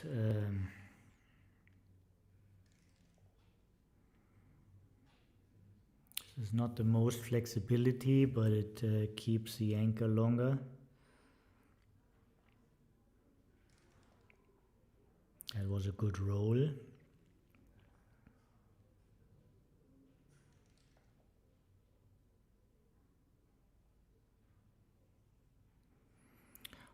Yes.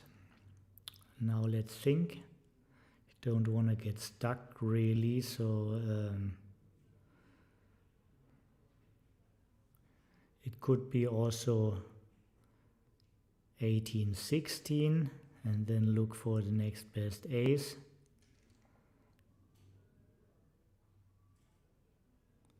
This gives most freedom instead of making another point. Now this cries to get out from 20 to 18. Flexibility is the call of the hour. You're not at the stage where you want to play super safe.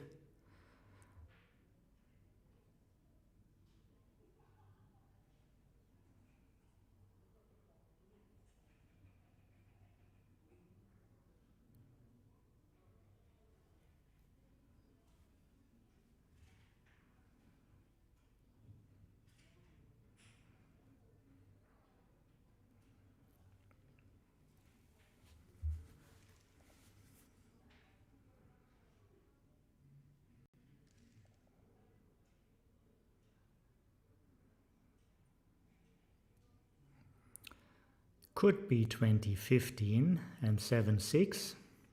7-6 is a common part. Could be also 18-13.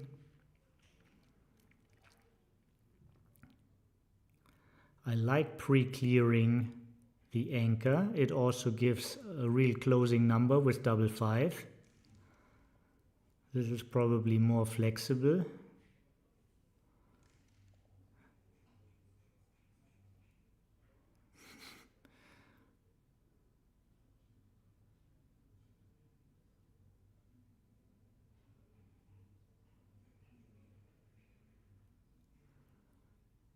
$15-9 gives you a good 4-4 and a 4-1 to close the board.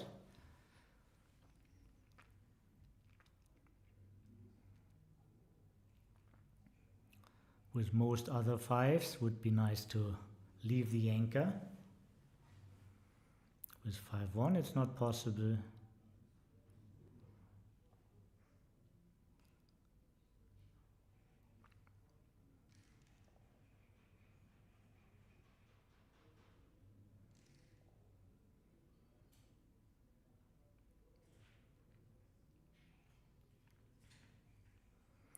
Noda Gagua lives in Moscow and in Russian backgammon. Players are obligated to use baffle box at the tournaments. I'm sure there's a good reason for it.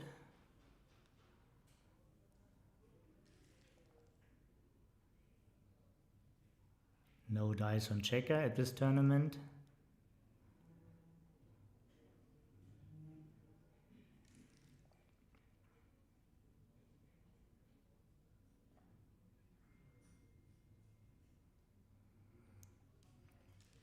Noda is one of the most frequent tournament players in Europe.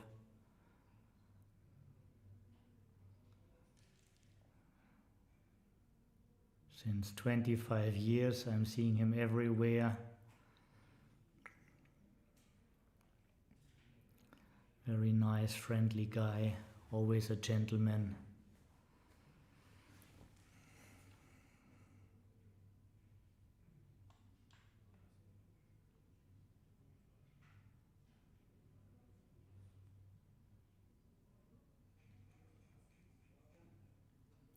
Five, 3. Grabbing the bull by the balls. In and hit, that's what they say. Leaving a shot anyway. This is the fastest way to turn into a winning position, but they decided different. Less shots, less gammons.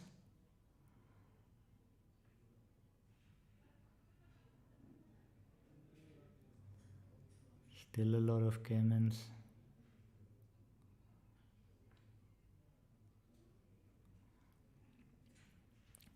Super safe, secure the wins first.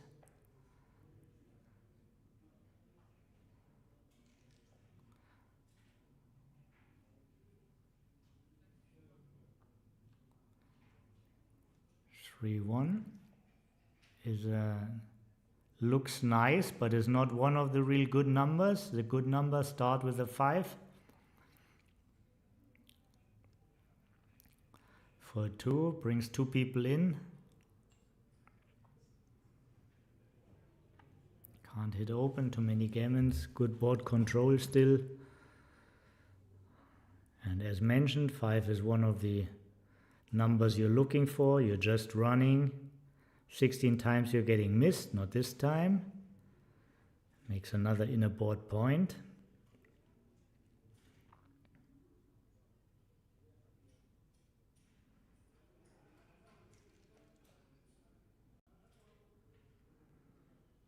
Five is clear and out. You don't want to get hit with a point.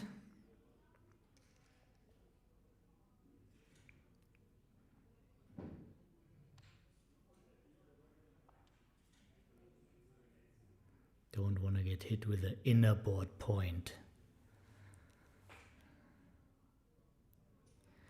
Yeah, I met Noda the first time in San Roque in Spain in the year 2000. He was traveling with his daughter Nino. I won a side event at this tournament, remember it very well. 3-6, it's a magic number. First closed board and now hitting only 4 shots.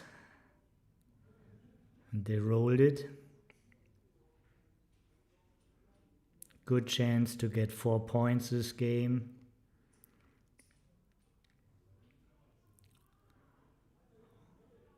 One, 2, 3, 4, easy move. Not that easy, you can take a checker off. And I think you should. The gammon is not a given, you want to fight for it a little bit. Position is fairly safe. and the board of your opponent is still weak.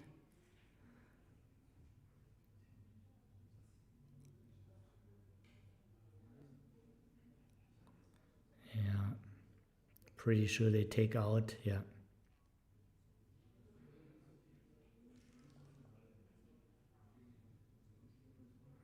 Now clearing from the 6.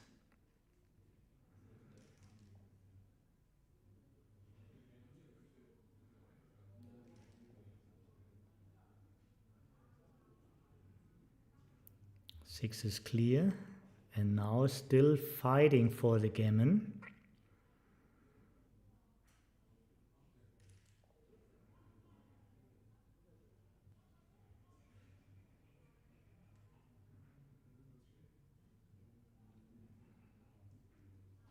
And that's just enough. From now on, Dirk says the safest play is the play which wins the most gammons.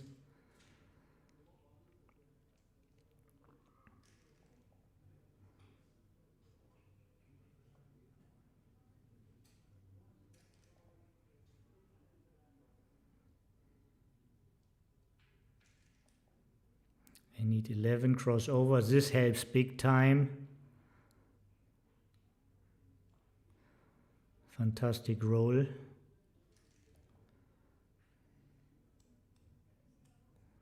But Noda and his partner just need more of these doubles. And now it's even not enough.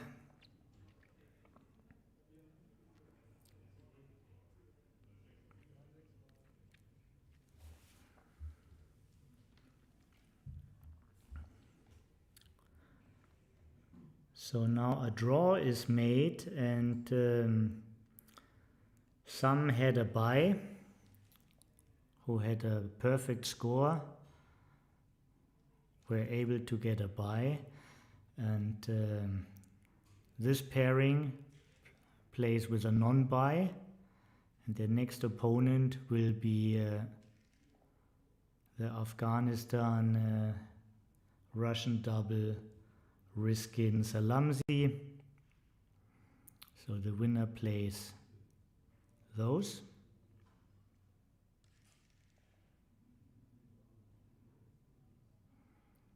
Also very well known names from the past.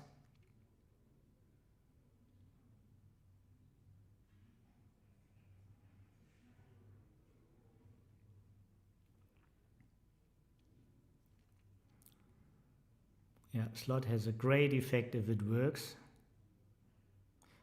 And all other aces are risky too. Don't want to tear down points. 8-7 would do that. Also you could get attacked from the back, so 8 or ace.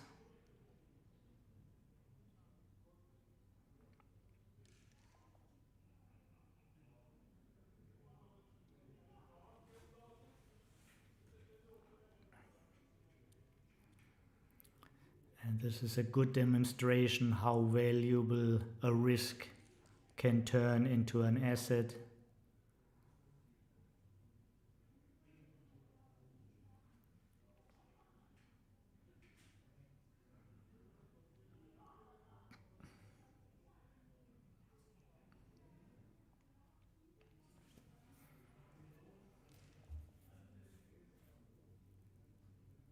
Six is a great number, 6-5.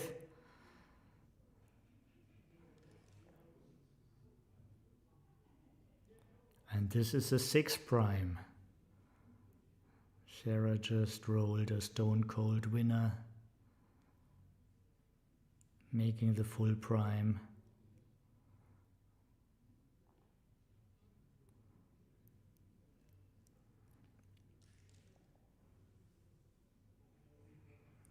And as great as 5-5 were for Dirk and Sarah, it's actually a very ugly number for the Gagua-Shirokov double.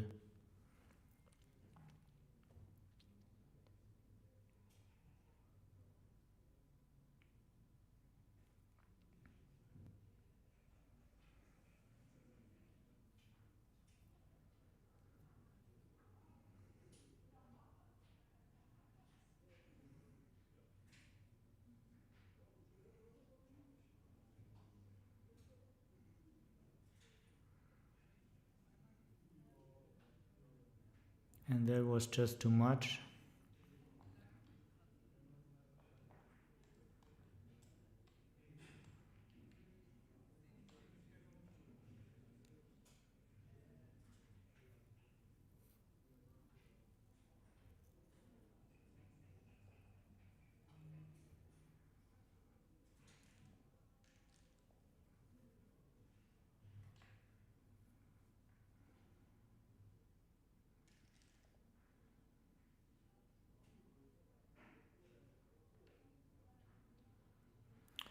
No, because this can result into a counter prime, and a prime against prime game has a lot of equity.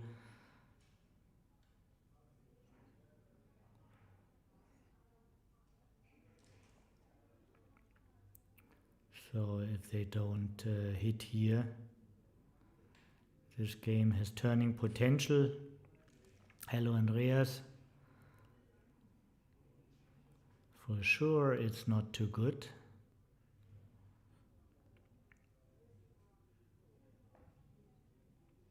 With a little bit of better timing, it could have been a take.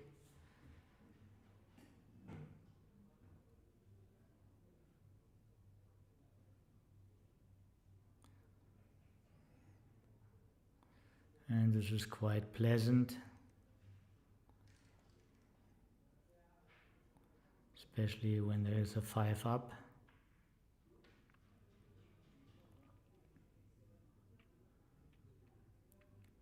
Getting a 2 cube is nice at a two-way score because it will never turn into a 4 cube.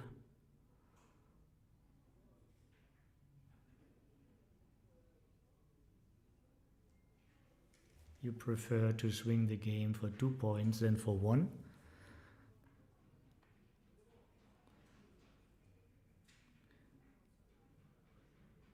Now just make sure you're not losing a gammon here.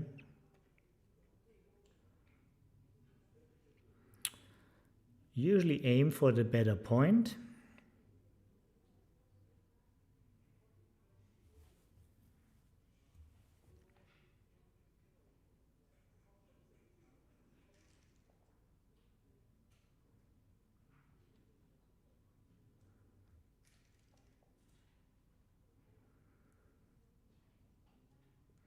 Very good sequence for Zara and Dirk. Could be a very short match.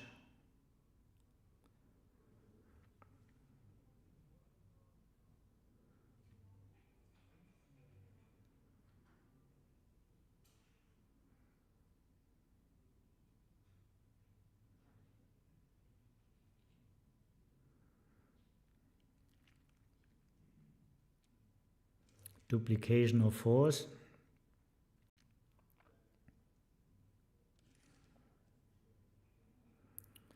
So it seems like this roll was cocked. The dice were cocked. To me it appeared normal, but of course I have way better vision seeing the board live.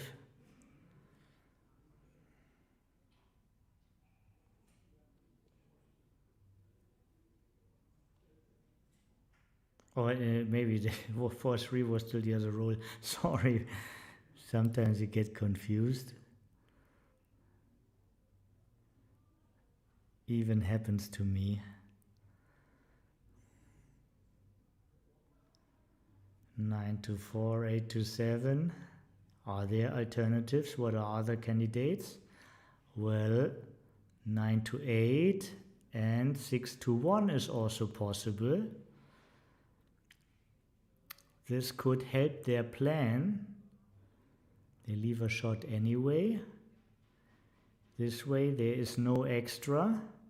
Plus it could help them to break contact.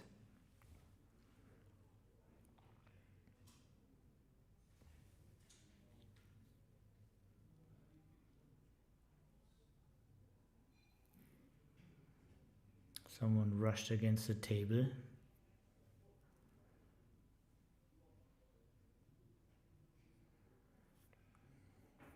Magic Matic recalibrates everything.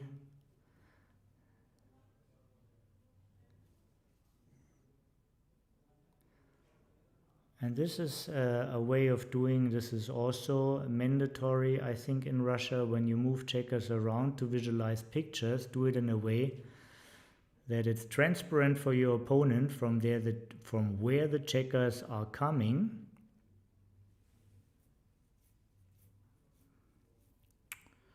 Certainly a good role.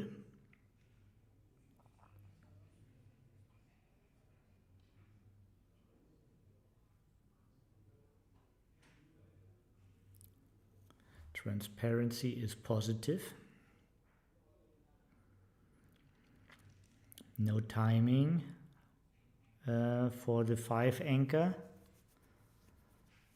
but enough timing for the outfield anchor. Don't want to provide extra shots.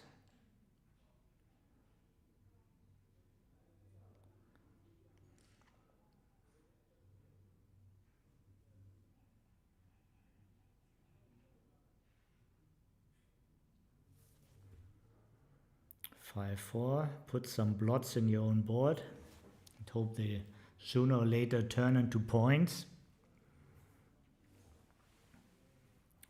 Can't run, can't leave shots. Yeah. All kids play the same here.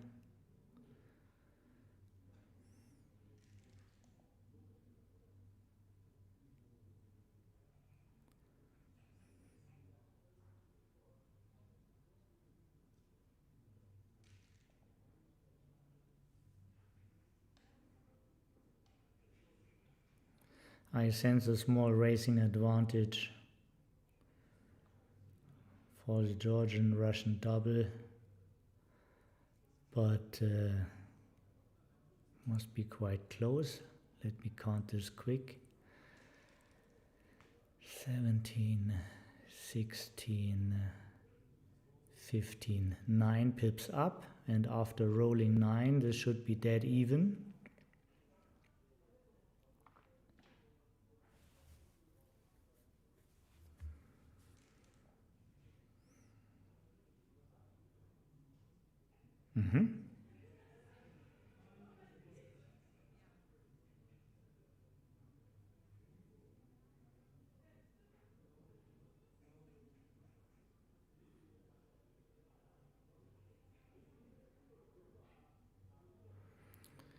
Should be still even.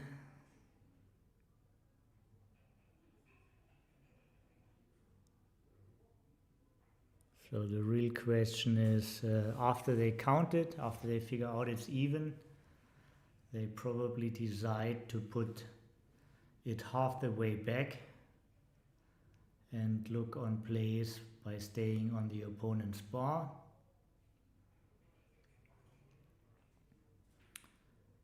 Good for the race is also making 4 crossovers, leaving the midpoint, who is less essential in this position now.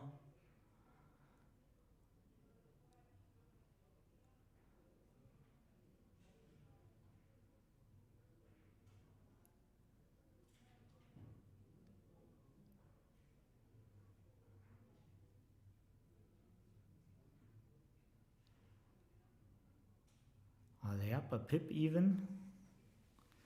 It's either even or they up a pip.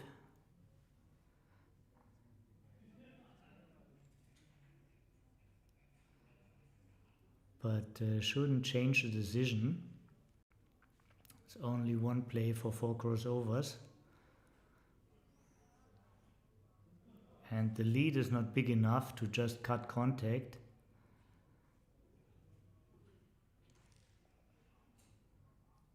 With any roll the lead is gone, and this is the extra profit you get out of that sequence.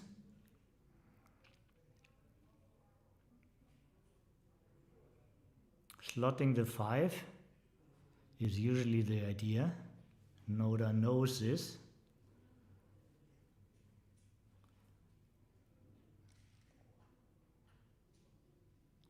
Wow! What a huge difference. Just imagine they would have went all the way. They would have never get this shot, they would have never hit. And this could be a very short game. That makes a heavy 8 point.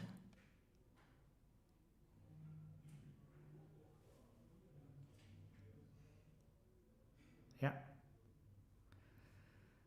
Duplication of threes, everything active, closer to the target, closer to home. Not many rolls left to swing the game. Pick the checker up on the bar. No extras. 4-3, you're damn happy you did.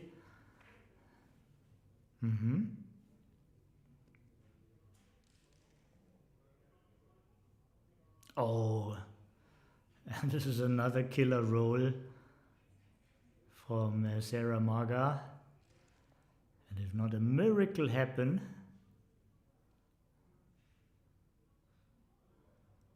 they have around 98% winning percentage in this game, and in the match it's way more.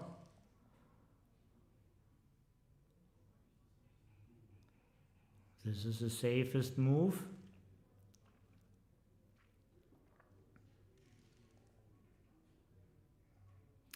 That's a shot. Now they might need a stress ball.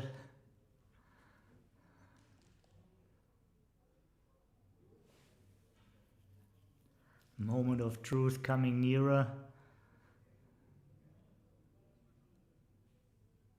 Yeah, they can play super safe, everything to the ace, right?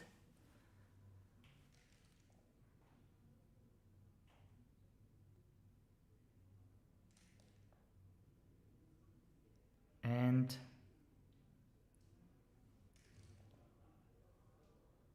yeah, this is the end. This is a handshake. So last 16 for Sarah Magar from Trier and Dirk Schiemann from Dienstlaken. And if I get it right, this is the last doubles match of the day. Sometimes I'm not getting the best informations here. I'm always trying to get them, but this should be it. At least there's a dinner break. If I get it right, there's only the fun event tonight. Don't think this is streamed. Denise, thank you very much. I had a lot of fun to host you today. Hope you all enjoyed. And I hope we see you again tomorrow. Good night, goodbye.